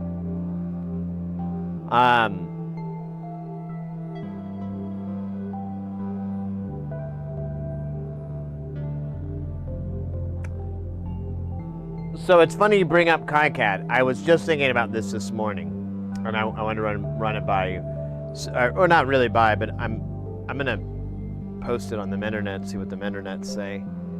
So I've got this pinball machine that I work on, and I hadn't worked on it in a while because I've just been busy, and so I saw it and I was pulling out the schematics and the manual, and it's like, you know, from 1970s. It's a poor photocopy. It's been scanned and it's just crap. And the schematic is super, super hard to read. And I was like, how hard would it be to redraw the schematic in something like KiCad? And then the other half of that question is, would anybody really benefit from it? Because there's a lot of pinball machines from the 80s, late 70s, 80s, and 90s, and even prior to that, really, I guess you could say. They have schematics, but oh my God, it is so hard to read. There's so much, and if you were to put it in a modern schematics program, you could do so much. It would be so much easier to understand and interpret what's going on with the circuit. Plus, there's a ton of inaccuracies. Like the one I'm working on is Evil Knievel, and so many of the wire color labels are wrong. And I found out there's 2 revisions, and there's only one manual that's floating in the world. I think there was another manual with the updated revision, but no one scanned it, so it doesn't exist. Or I have the reverse of it, I don't know. But either way, I wouldn't mind like being able to document the wire color and stuff like that and have that be accurate. But it would be a big project. I don't know. I'm describing a project I started called Bit Preserve. We've been redrawing 8-bit computer schematics in KiCad from poorly scanned PDFs, but for pinball. Well then, I don't know, you gotta give me a little bit of interest. Maybe there is some love for it. Because, I mean, a pinball machine isn't terribly sophisticated, but because of how these schematics are drawn, it is so bloody hard to get your head wrapped around it. And I mean, even if you were to just break it to its individual points and so forth, there's still a lot of going back and forth because how the nomenclature for the labeling works gets confusing, because it'll be one way, and then when you get to the other board, there'll be a translator, but it'll be a new way. And it's like, man, why couldn't you guys just come up with one designation for this interconnect? Why is it called this over here and this over there? And I guess there's a logical reason, but I don't know. It's very frustrating. And I was like, man, I wonder if there's any desire for that. And I've thought a lot of those in those world. Like, there's a lot of old pinball machines and games, and really the hardware, it's not around anymore, but you could make it. You could make these things, and you could replicate them with modern hardware. It'd be a little bit of tweaking and a little bit of work, but I was wondering about that too, like preserving old pinball machines when the boards and the logic and all the shit's just dead, or even restoring it at a higher level and replacing the board with modern components. You still have the original software, the rules, all that, all the IOs, everything's the same. However, well, maybe, you could actually modernize it like how they do on newer machines, because they have like little breakouts, like muxing, I think. But I don't know. I've been thinking a lot about it, like I want to contribute, and I see like a glaring issue with like how awful a lot of these old schematics and everything are. Yeah, exactly. Anytime I work in there, it's just going to get me sharper at it. I've been doing a lot of work in the PCB side, but I haven't been really cutting deep into the schematic side, and that's where I really need to get gooder at. So, all right, well, you talked me into it. I'll do the Evel Knievel machine, because I have it available, and I can verify and confirm different pins, because the labeling's wrong, all this stuff's wrong, and it's missing. Like, there's, for example, I'll be real quick and then I'll get off of this topic, but in the playfield, there's the special, and you have to light up all the lights for it. And in the schematic, it lists like the letter S, the letter P, and the letter C, and then it just quits. And they are in no sequential or logical order that I can understand. In fact, all the letters are all over the place for this special light up, but they're not labeled. So I made my own notes to figure out where it was, but still, I lost the notes, and then I pull up this old ancient schematic, and I'm like, oh man, just back to square two. At least it's not square one. It's close though. Yeah, I gotta get way more gooder at them keycads. But, well, it's great to have you in. I'm glad you guys raided. I hope you guys are ready for some jamming. We've got... If you guys have never been to Jamtown or ever been familiar with modular synth, it's pretty weird. It's kind of like guitar pedals. I like to compare it to that. If you put your chorus and your distortion and your wah pedal in one particular order, you'll get a different tone because of your signal chain. And this is that, but it goes really, really into the ridiculous world. And you're doing a lot of synthesis stuff as well. A lot of it's not crazy. Most of the time you're just doing subtractive synthesis, but there is stuff that does weirder, like FM and through zero oscillation. But that's not what we're doing today. We're just doing basic stuff. We've got, I don't know how many voices. 1, 2, 3, 4, 5, 6. 6 voices, I guess.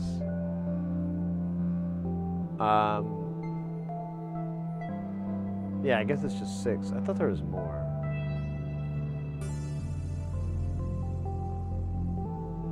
That's that one, that's that one. This one is that one. Yeah, okay. And really, it's technically 4.75 voices, and not really 6 per se. The notes and everything are being produced by this guy behind me here, the TKB. It does this crazy patch. We talked about it earlier, so I won't go over it too in depth, but it basically takes the notes that we've programmed in there and chops them up and rearranges them in different orders. And we can get like it to loop, but we can never really get it back. So once you go away from it, coming back to it's a little bit trickier. Sometimes it's not that bad. It depends on the length and speed and stuff like that. But that's how the notes are being done. They're put into the Note Blender 9000, and there's four note patterns. So you have this kind of nice. You got a bass line and a melody, and then a pad, and another kind of slower-ish, medium moving thing. And we write hip hop with it. Let me show you my first hip hop rhyme. No, that would be awful. Yeah. We're messing around with the Genie. The Genie was dealing with like some crazy tones. We could actually pump the tone back into it. Let's do that. We had a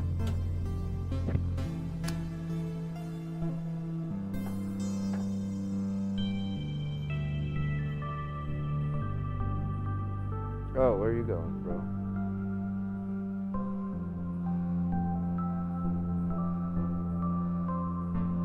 Oh.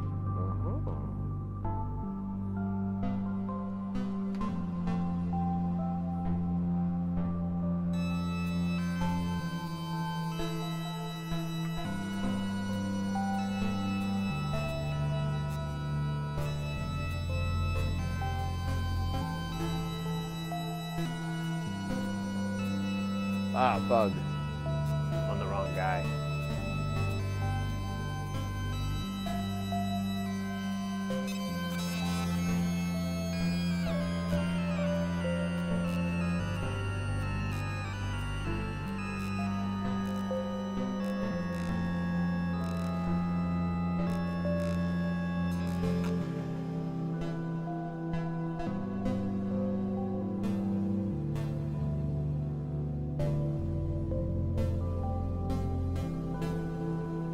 I can use the sequencer.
Now I wonder if I can modulate these guys with some weirdness.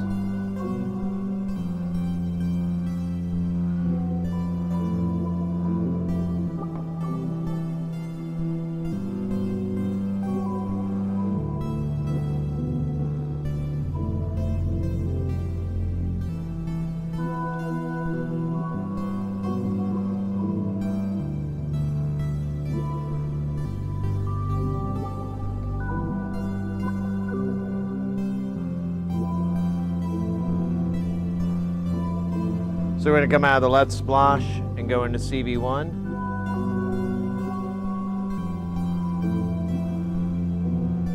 And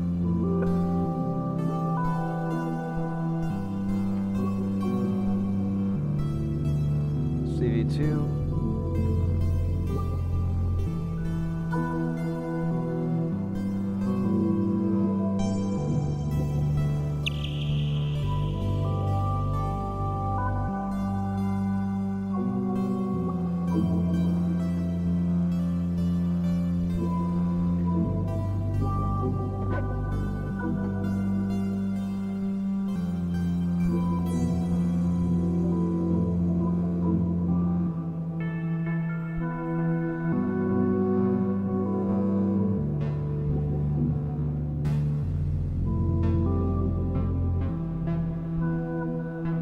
I don't know if I like this as a trigger.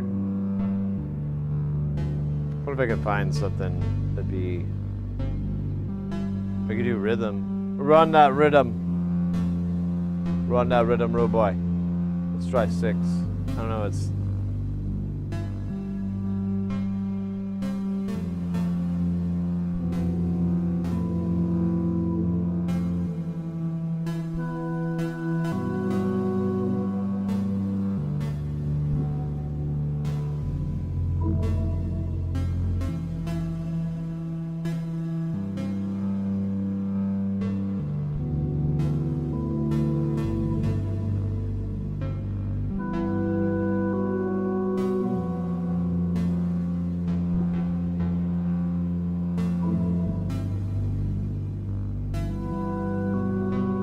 Oh, it pushes it up too far.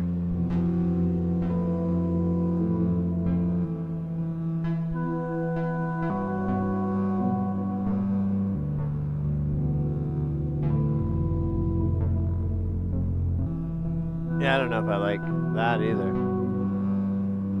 Alright, we gotta find a better source.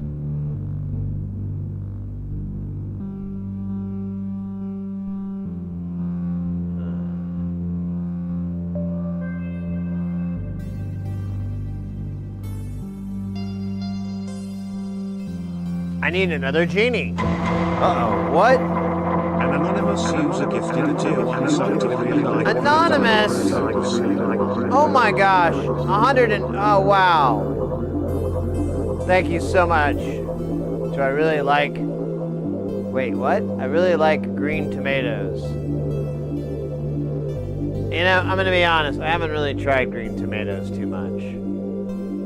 I'm not a big tomato person. The only time I like them is when they're like off the vine, like really, really dumbass fresh. Everything else kind of grosses me out. Tastes like future ketchup. Future Ketchup, also the name of my comic book. Caterpillar in the house as well. We're sounding very affecty. So what modules would you recommend the most? Ooh, that's a really good question. Thank you. I like that.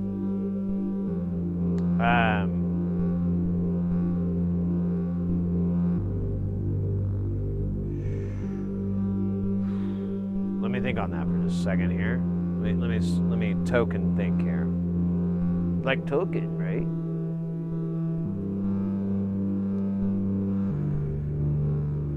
So out of the modules that I have,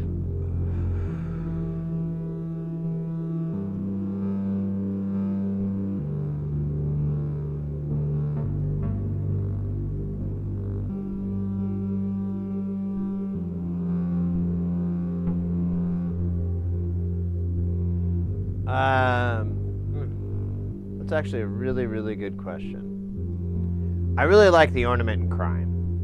I don't know if that's everybody's cup of tea, but I once built a case in Modular Grid that was nothing but Ornament and Crimes. They had different firmwares. It wasn't all that, but nearly all of it. There was a couple of like filters and stuff. Some VCAs, things like that, but that was it. It was all that because I was like, I just want like this sound box And there was a lot of other things you could do. So Ornament and Crime, I think, is a really useful module to have because it just does so much plumbing for you. That's, you know, not an analog digital argument at all. It's just basic logic plumbing a lot of the times. But if you wanted to stay purely analog, if you want to stay away from it, that's fine. I'm down to clown.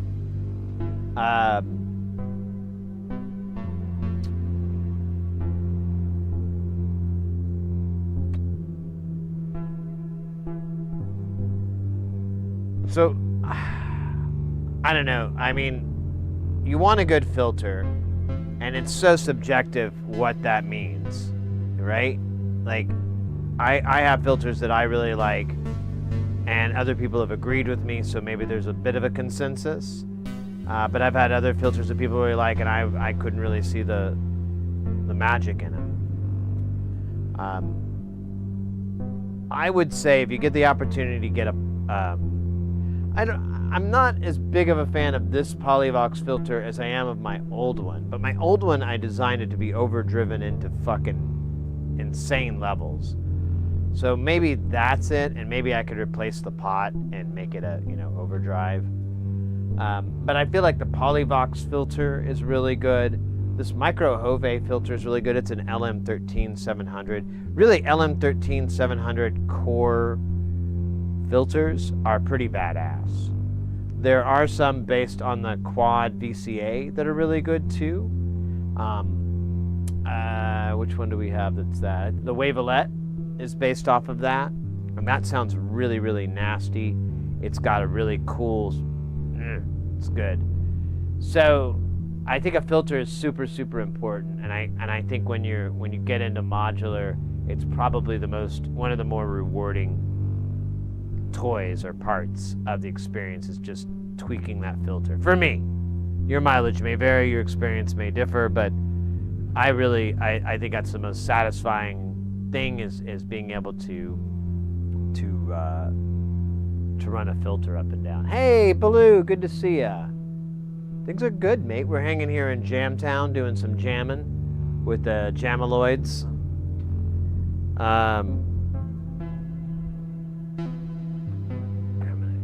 So I can see the screen better. There we go.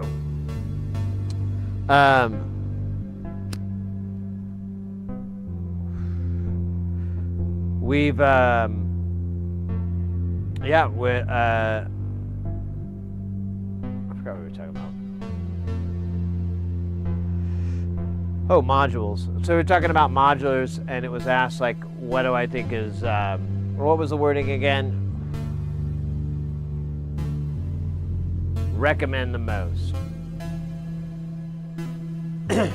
So in a real general, obviously the basics, you want some filters. You definitely want VCAs.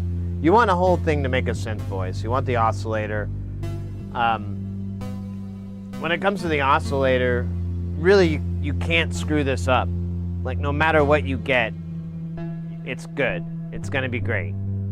So that, I mean, as long as it has 1 volt per octave and it doesn't have any bugs or problems in it, you're great. You're good. So whatever that source is fine.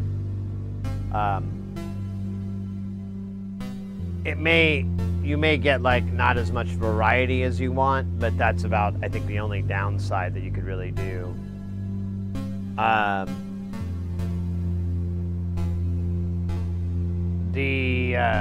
So after that, once you have the envelope generator, the LFO, you've got all the stuff that you see in a normal synthesizer.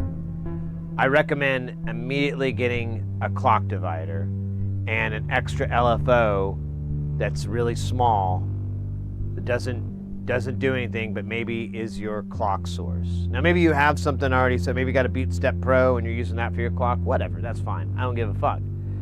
But that would be a very good step to get into. You want to have that clock divider.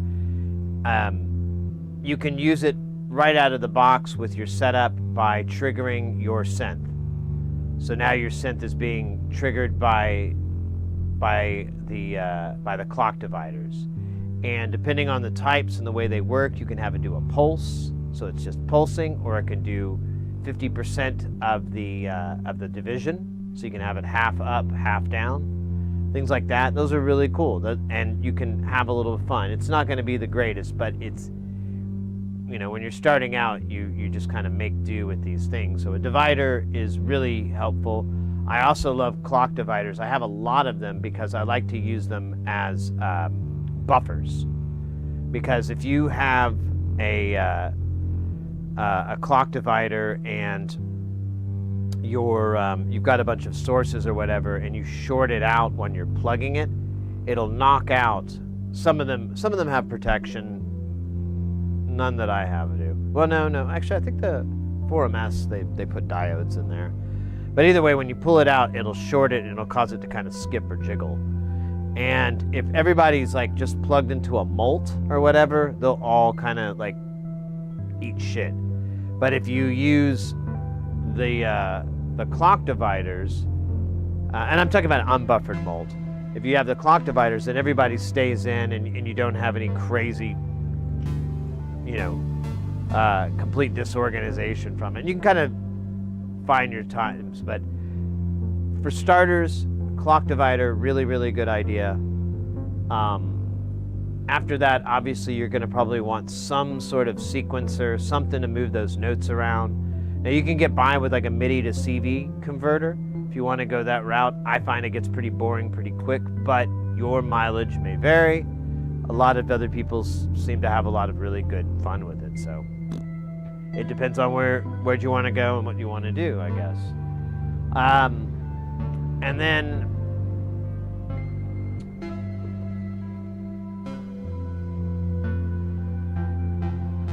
after that, you're really looking for unique CV generation, maybe audio effects, like stuff to mangle the audio or fold it, like a wave folder, things like that. Those are all cool. Those are good things to get into. You can get some really nasty sounds with the folders for sure, especially if you have CV control. And you might write that perfect dubstep bass line there. God, I keep hearing scratching, but I don't know if it's my connector or what. I need to clean it. What was I saying? Oh yeah, so from there you'll want CV generators, and that can be all kinds of stuff. You're gonna want, I definitely would recommend something that generates a Lorentz pattern. The sloths do it, and the Ornament and Crime has that built in, as well as the Hemispheres firmware. I know what it is. It's this fucking knob over here. It's being knobby. There we go. We showed it. I need to clean those things. I've just been so lazy. Oh man, it's back. Or maybe it is me.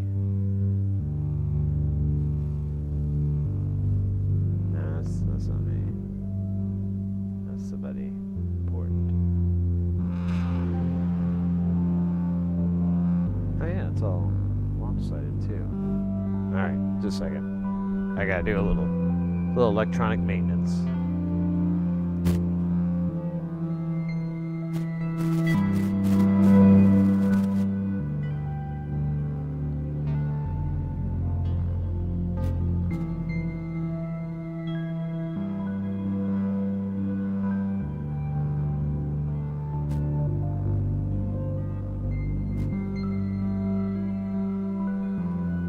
Oh, maybe it is lopsided. Let's see. Sorry, I got it. Let's drive. Yep.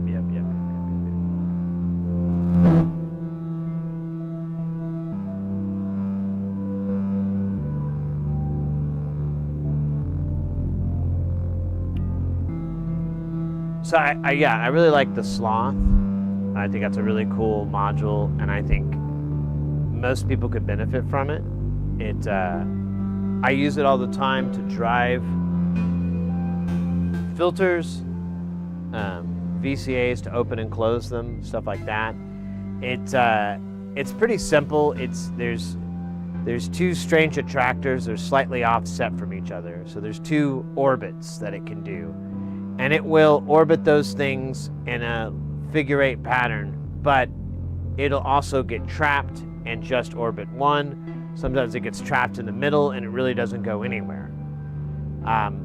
There's a negative and a positive voltage, so if you bias it correctly, you can actually just get it to be everything below this is off, and everything time it goes above, you have a live signal, things like that. It's really nice. I like it. The sloths, you have set speeds, but the digital version and Ornament and Crime, you can change the speed on it. And let's see if I can.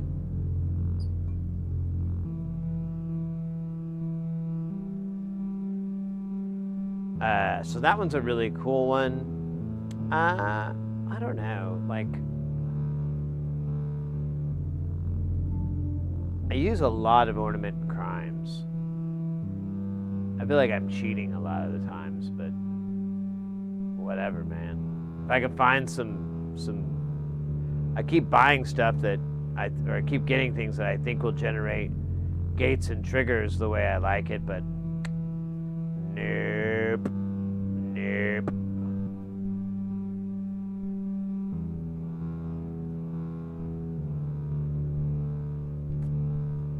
Looking around. I don't know. Audio mixer, something to mix the audio and the CV is a good idea. And you could do that a number of ways. I separated it. I have an audio mixer, but then there is CV mixing all over the place that we can always do.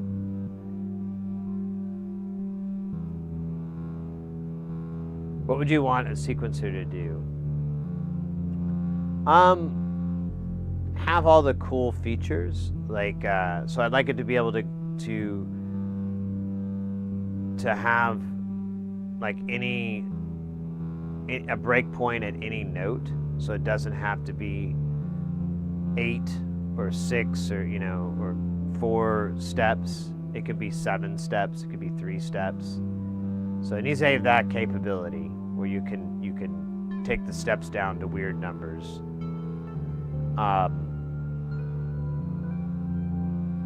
Honestly, we were talking about it earlier, and I can't remember if you were in the chat. And this goes to another project I'd like to do, which is there is a really cool sequencer that Ray Wilson made, rest in peace, from Music from Outer Space. And it's a oh shit, got Ash here. It's a sequencer that you can put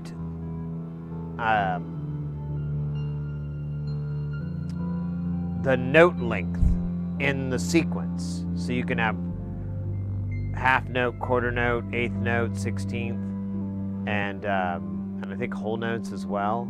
I think that's as high as it goes. So you could create fairly sophisticated sequences. You can put rests in there as well, and oh yeah, I think it does dotted notes as well.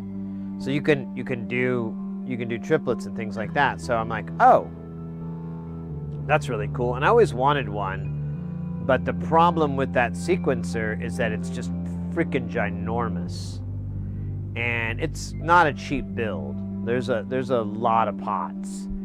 But we were looking at it on stream, and it hit me like that scene in Fight Club. When he figures out he was Tyler Durden the whole time. Shit. I don't know if you've seen Fight Club, but anyways, sorry. I should have warned you. It's been out for like 20, 30 years. It should be fine.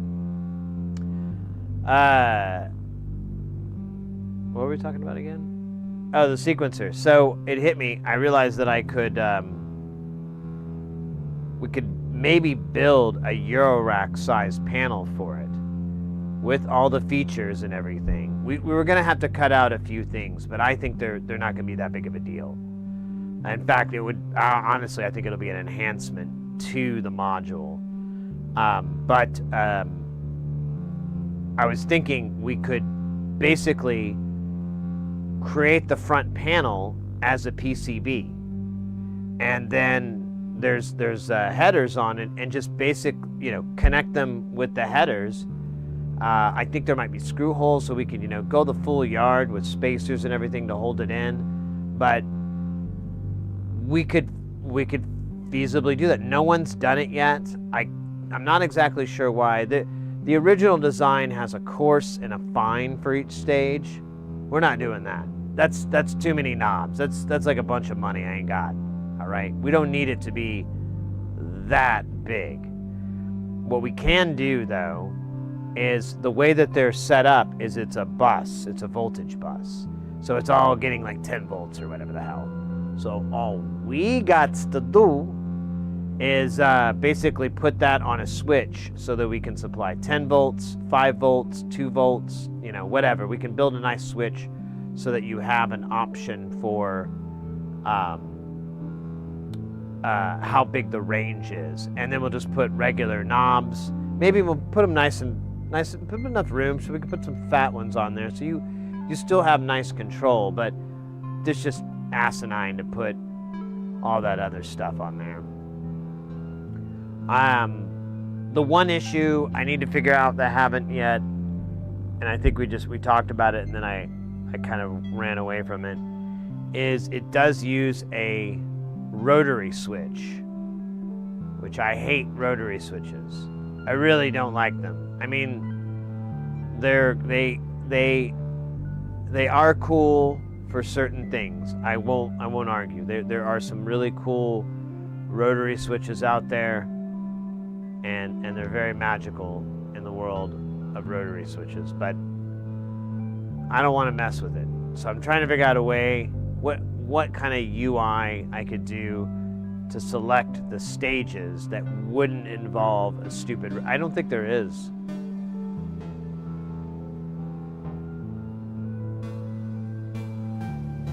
That guy sounds a little bit out of tune.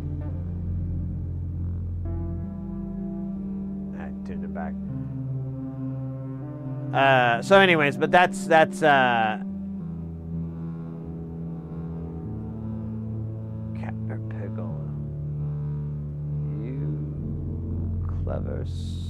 Yeah, we could take a page from the TKB. We could have each stage output a reset at the very beginning. That pulse you could tie that to the reset. Yo, I think you solved it. Fuck yeah. Okay, check it out. Oh, yo, that's it. That's exactly it. That's what we do. We take a page from Surge, and we have, just like the TKB, so each stage has a pulse output. So every time it goes to it, it pulses. Now you can use that for whatever the hell you want. I use it to plug it right into the reset, so when it gets to that, it jumps back to the last start stage. We could do that. And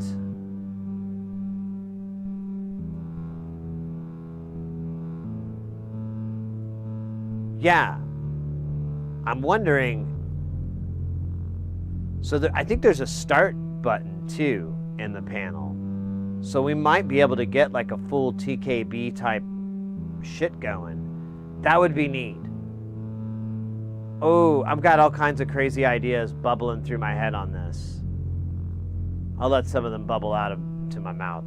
So take the TKB thing even further. There's just not enough room in the Eurorack size to put the keyboard in there.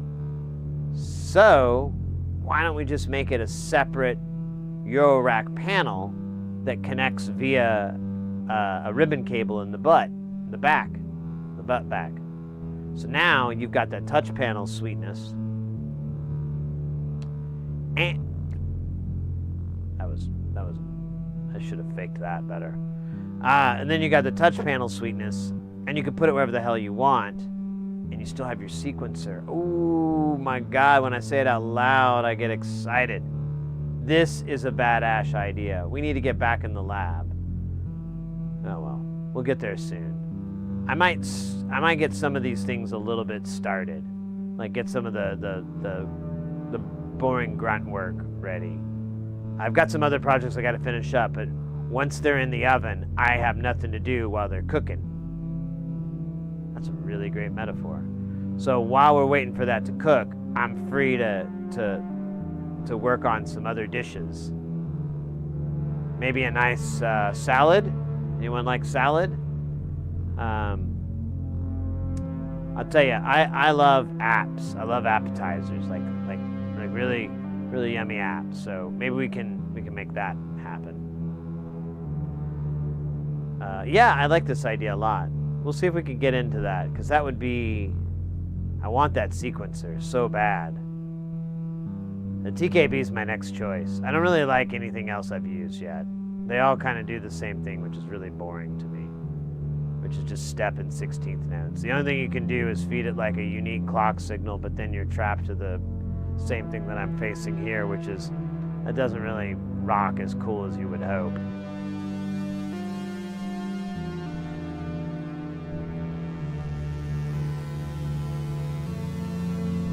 Very space tunes.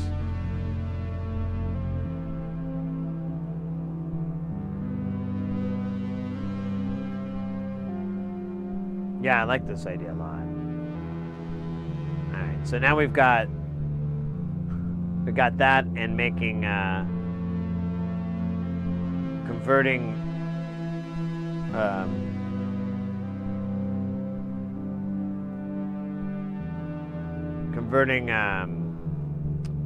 old pinball schematics to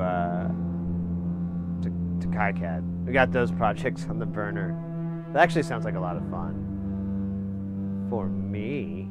No, it'll be fun for everybody. I gotta learn some of those. It'll definitely allow me to work on busing tricks, because I don't know how to do that, and I always watch Bald Engineer like key command it away, and I'm like, what? Wait, what? Wait, I won't. How? So that will be helpful there. And then really the interface for the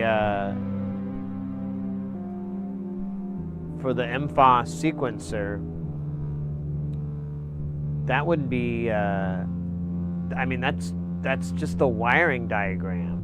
We're just taking the wiring diagram and putting it on a PCB. And making a few modifications. But yeah, that's slick, yo. I'm into that.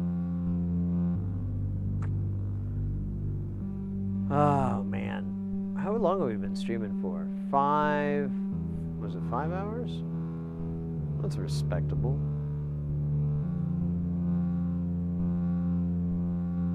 There it is. 5 hours and 31 minutes on the nose, like right when it came up. That's magic.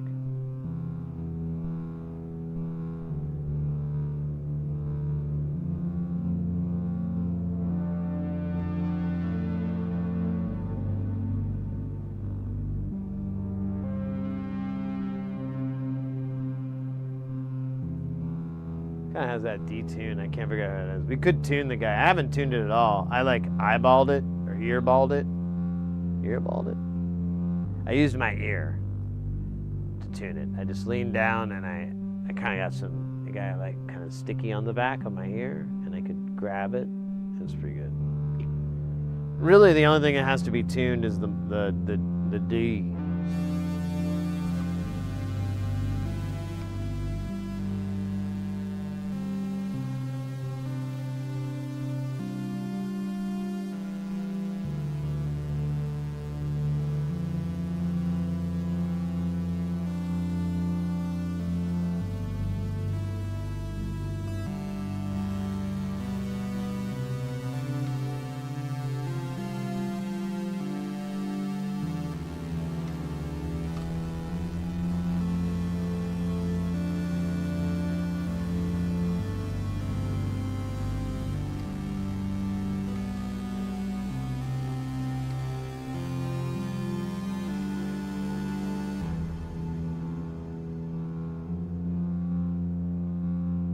There we go. It's back in tune and back in favor with me. That's important. All right, so I think we should jam some more. Man, I don't want to stand up anymore, though. Is that weird? Is that bad? It's a little bad.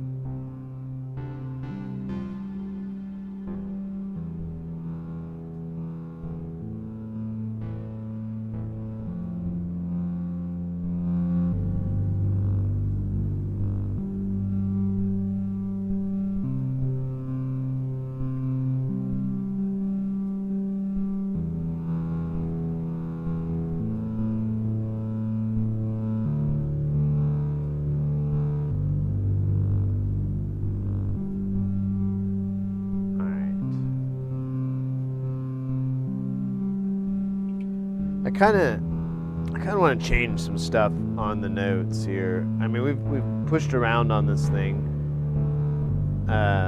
We could speed it up. That'll give us a little bit of different notage. I could change the key, which I think I'm something.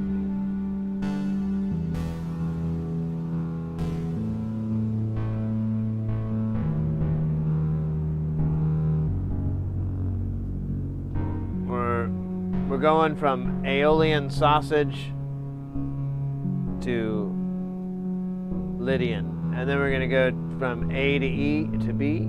Or do we want... Oh, yeah. A to E.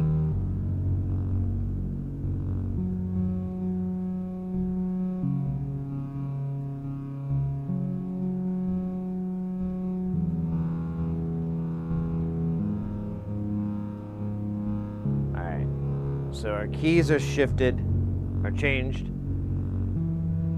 Our hearts are warmed, and our fingers sticky with pride.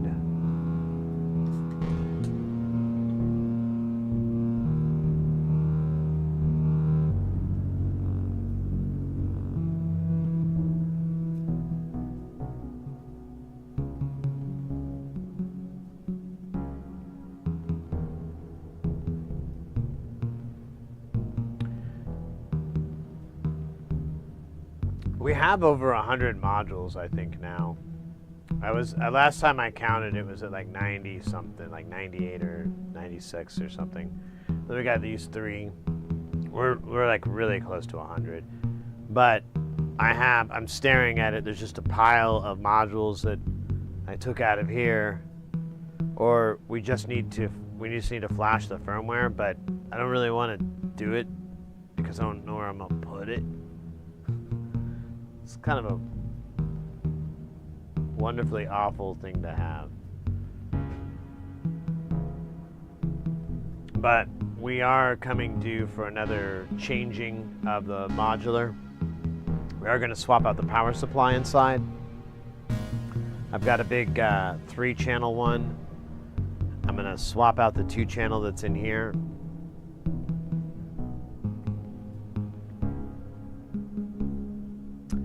I am probably going to look into seeing if I can raise the height on this, but I really don't want to take everything off because it's so time consuming. It's really awful.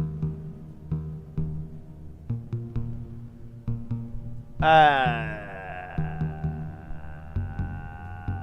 anyways,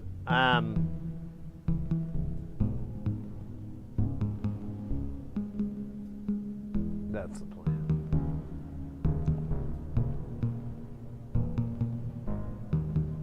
Once we start building Space Station, which is the new case, all will be fine. All will be fine.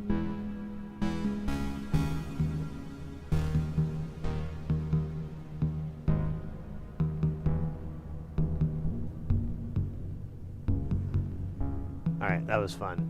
Standing, talking about Space Case. Space Case in your face.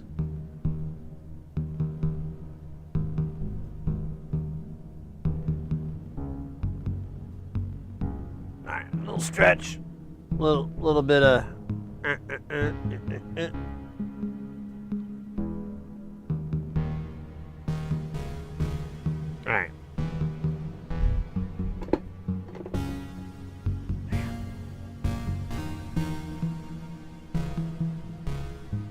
Alright.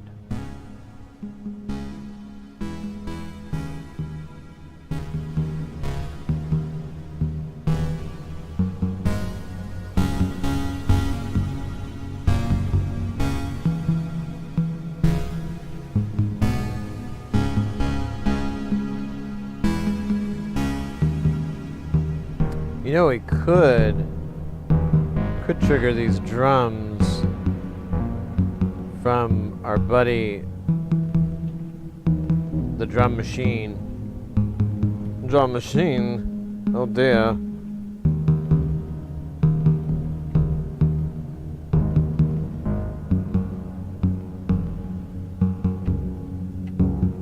Alright, just gonna do that.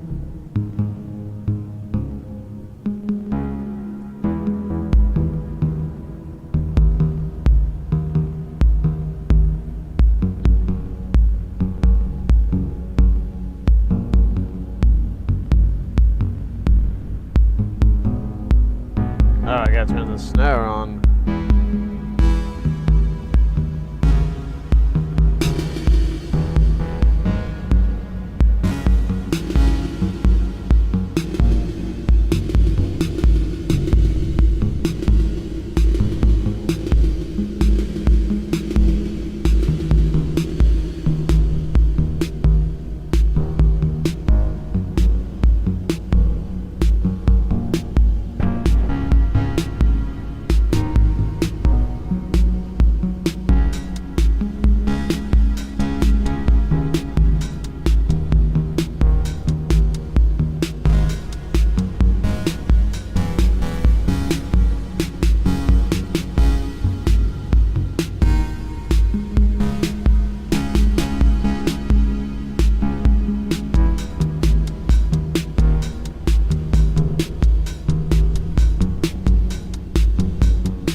turn it off and on.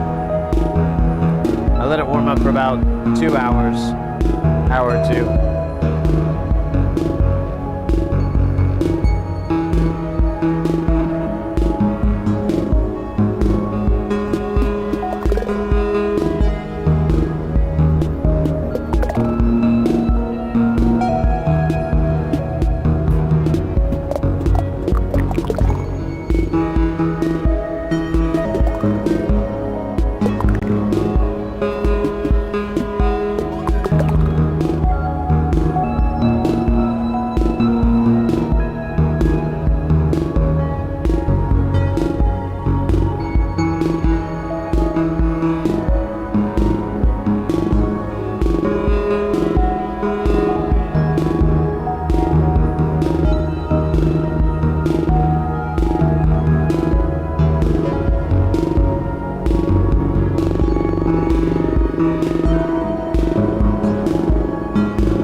That guy is crazy.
Go ahead.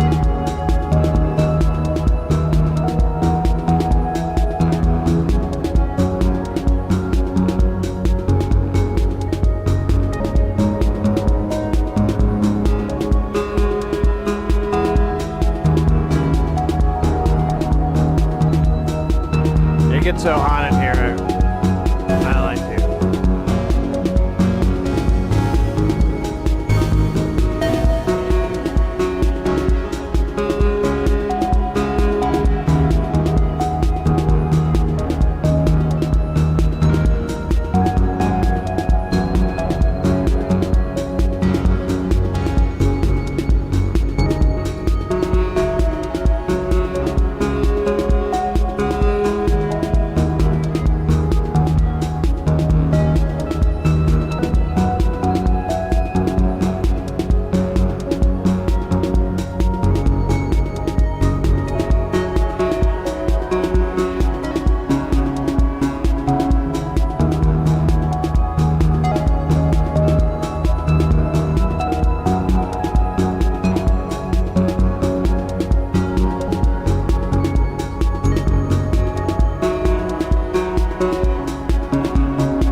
nice though. I'm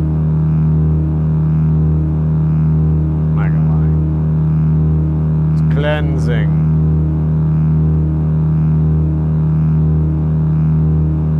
Just understand why I don't hear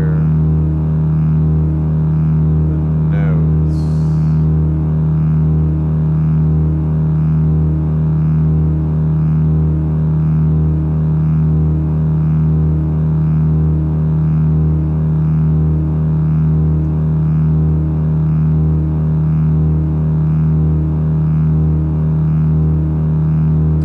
It's like that whole thing died.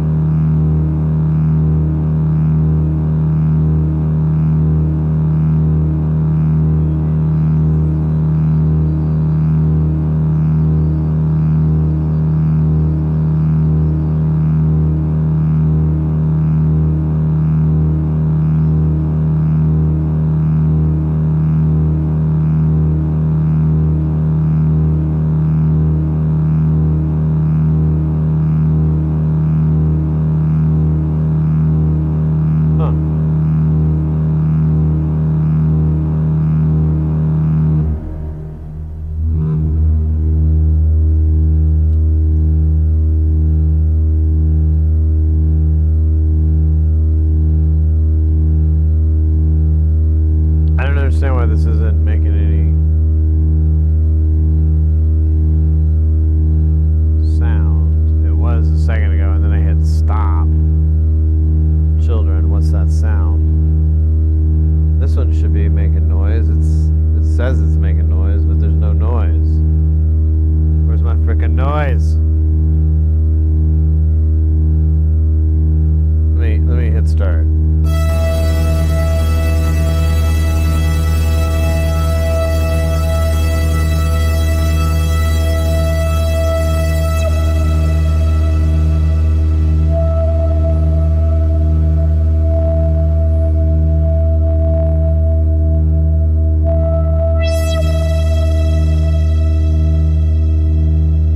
Alright, well. Okay.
song about sea shanty life.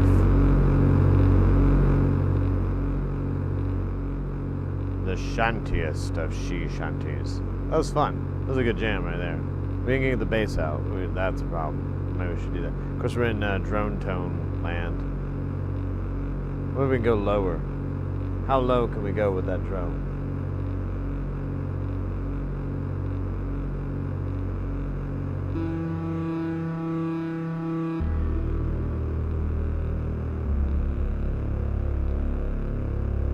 That's as low as it wants to go. It's hot. Very cool. Do you record? Yeah. So there's a couple of options out there. There's some old recordings from like years ago, and they're all stems, and they're not. I mean, they're like 4-channel stems, and it's like whole Jamtown performances from start to end, and they're kind of broken up into pieces, and they're on Bandcamp, and they're sold with a share-alike license, so you can do anything you want with it, and there's no issues, no fights, no kicked out band members. And then if you want just to listen to something a little bit more current or whatnot, our Patreon has jams on it. Now, I have been very lazy these last few weeks, last 8 weeks, but I was planning on knocking that out, a bunch of it tonight, and getting a bunch of jams ready and pumping them back up and catch back up. Now the jams, some of the, like, it's like, I think I was going to do it to where like once a month, one of those is available for all the members, and then the rest are available for the paid members. Is that really just going to do that? I don't even know which synth that is.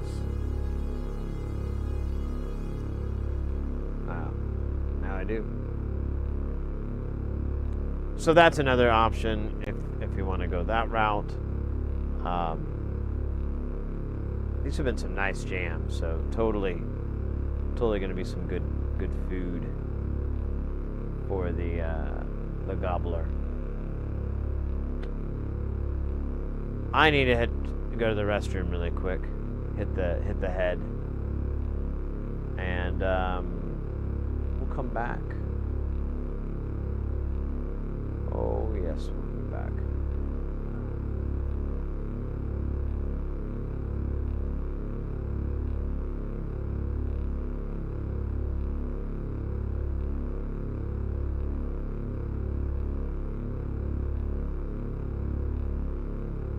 Oh wait, let me catch up on chat. Shanties by the seashore. Oh yeah, she does. My third album. Do you do anything with my tracks too? I recommend. Out to bed. All right, mate. Well, take care. Have a good rest of the night. Yeah. Let me go to the restroom really quick, and then we'll do more. What time is it? Well, it's 7 o'clock here in beautiful Phoenix, Arizona.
I wonder if we could.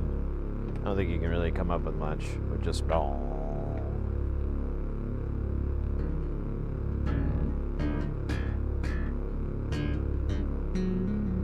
it's really loud.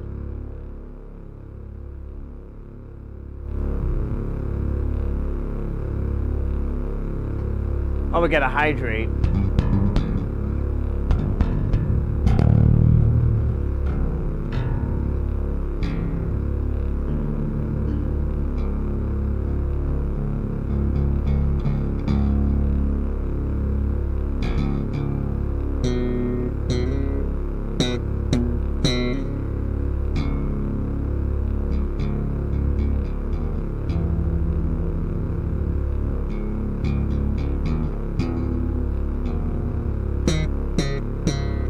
Is it?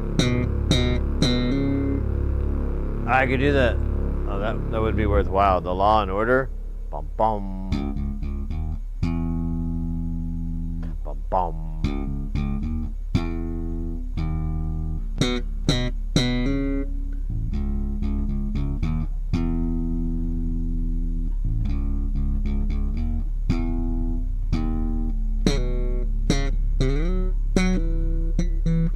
I don't know the rest actually from memory. Let's go back to this version.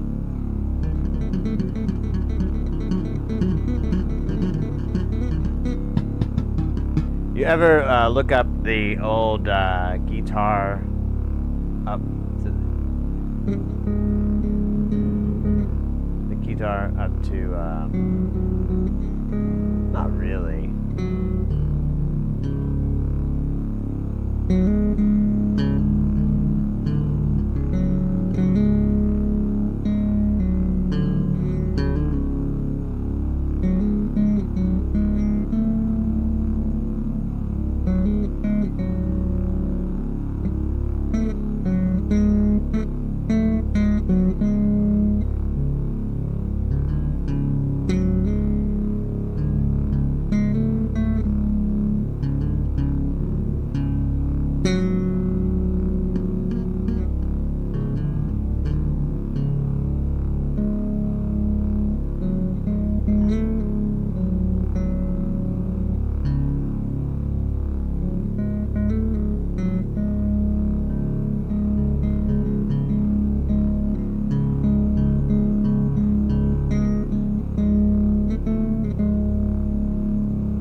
That was fun, but a little bit boring, right?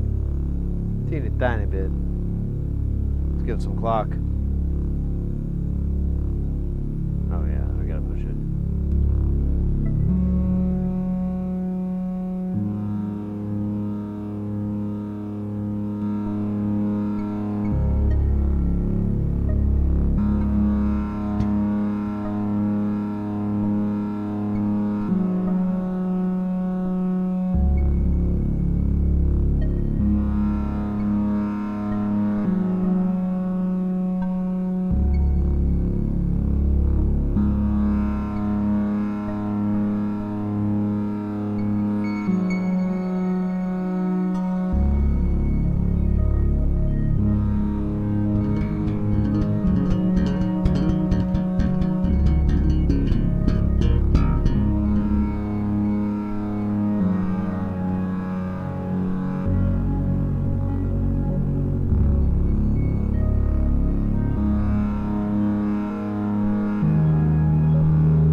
like a half step on.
Masters of Puppets.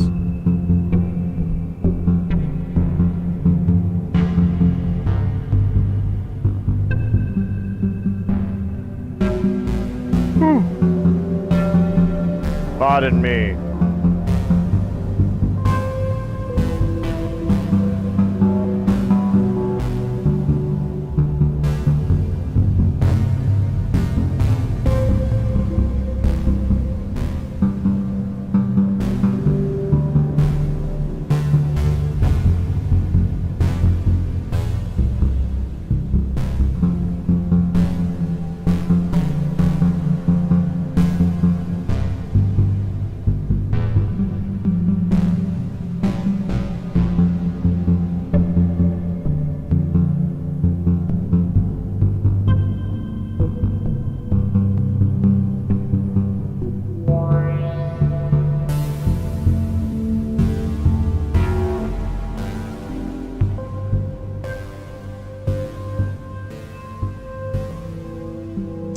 Dude, mate, Raj.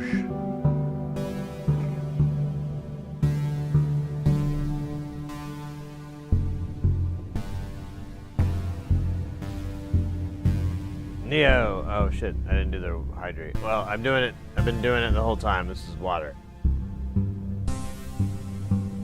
In a can. Damn, dude.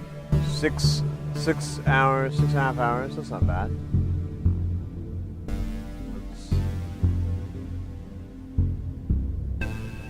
It's good for a Thursday.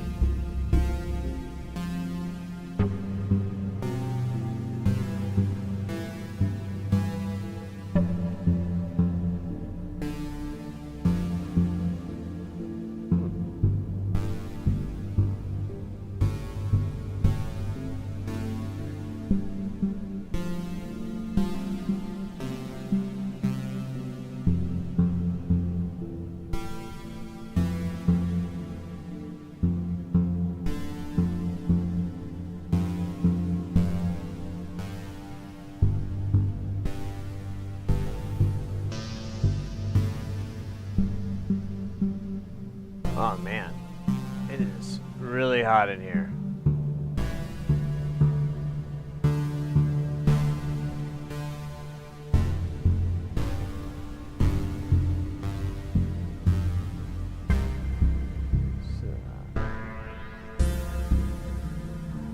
Oh man, let's see.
Alright.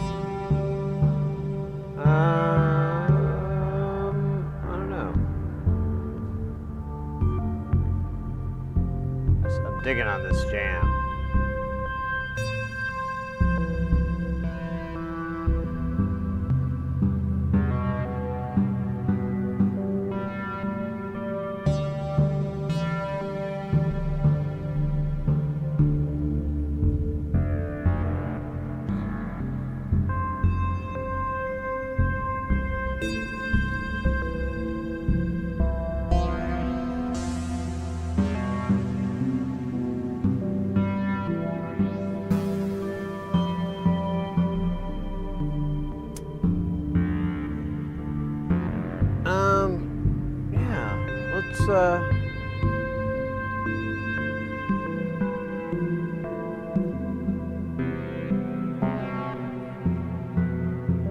bring it in for the evening. I think it's a good idea. It's a good way to tune the night out.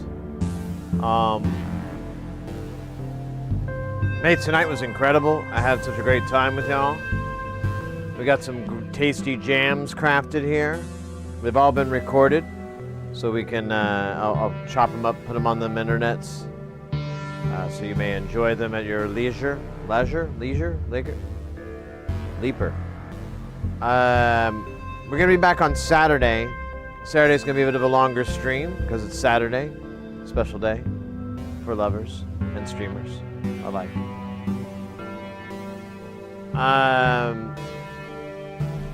We're gonna raid out to Bad Tooth Records. We haven't hit them up in a long time. Be nice to swing over there and say hello. Give them some trouble. Give them some good times. So I think that's the plan. Let me do this. There we go. That's cool. But mates, I want to thank everybody that hung out today. Everybody that chilled. There were some bits today as well. Thank you again for that from TMBO, Oddball, Game Club Central. We got some gift sub love from Anonymous. Thanks again for that, Anonymous. Really appreciate it. That puts us up at 155. That's insane. I think that's the most we've ever had. So that's really, really cool. Very much appreciated. We'll see if we can smash that record like a Hulk. Yeah, and like I said, Saturday we'll be back with more Jamtown. I'm gonna try to put a little bit more work into this, but we'll see. It never works the way I plan. And yeah, take care. Have a good rest of the week. Hope to see you guys Saturday. Oops, let me get this raid rolling. There we go. Give you a cool shot to bounce out on. And oh shit, and yeah, mates, let's GTFO. Take care, guys. Have a good rest of the night. See ya on the party zone, the party bus, the party zone bus, the bus zone party.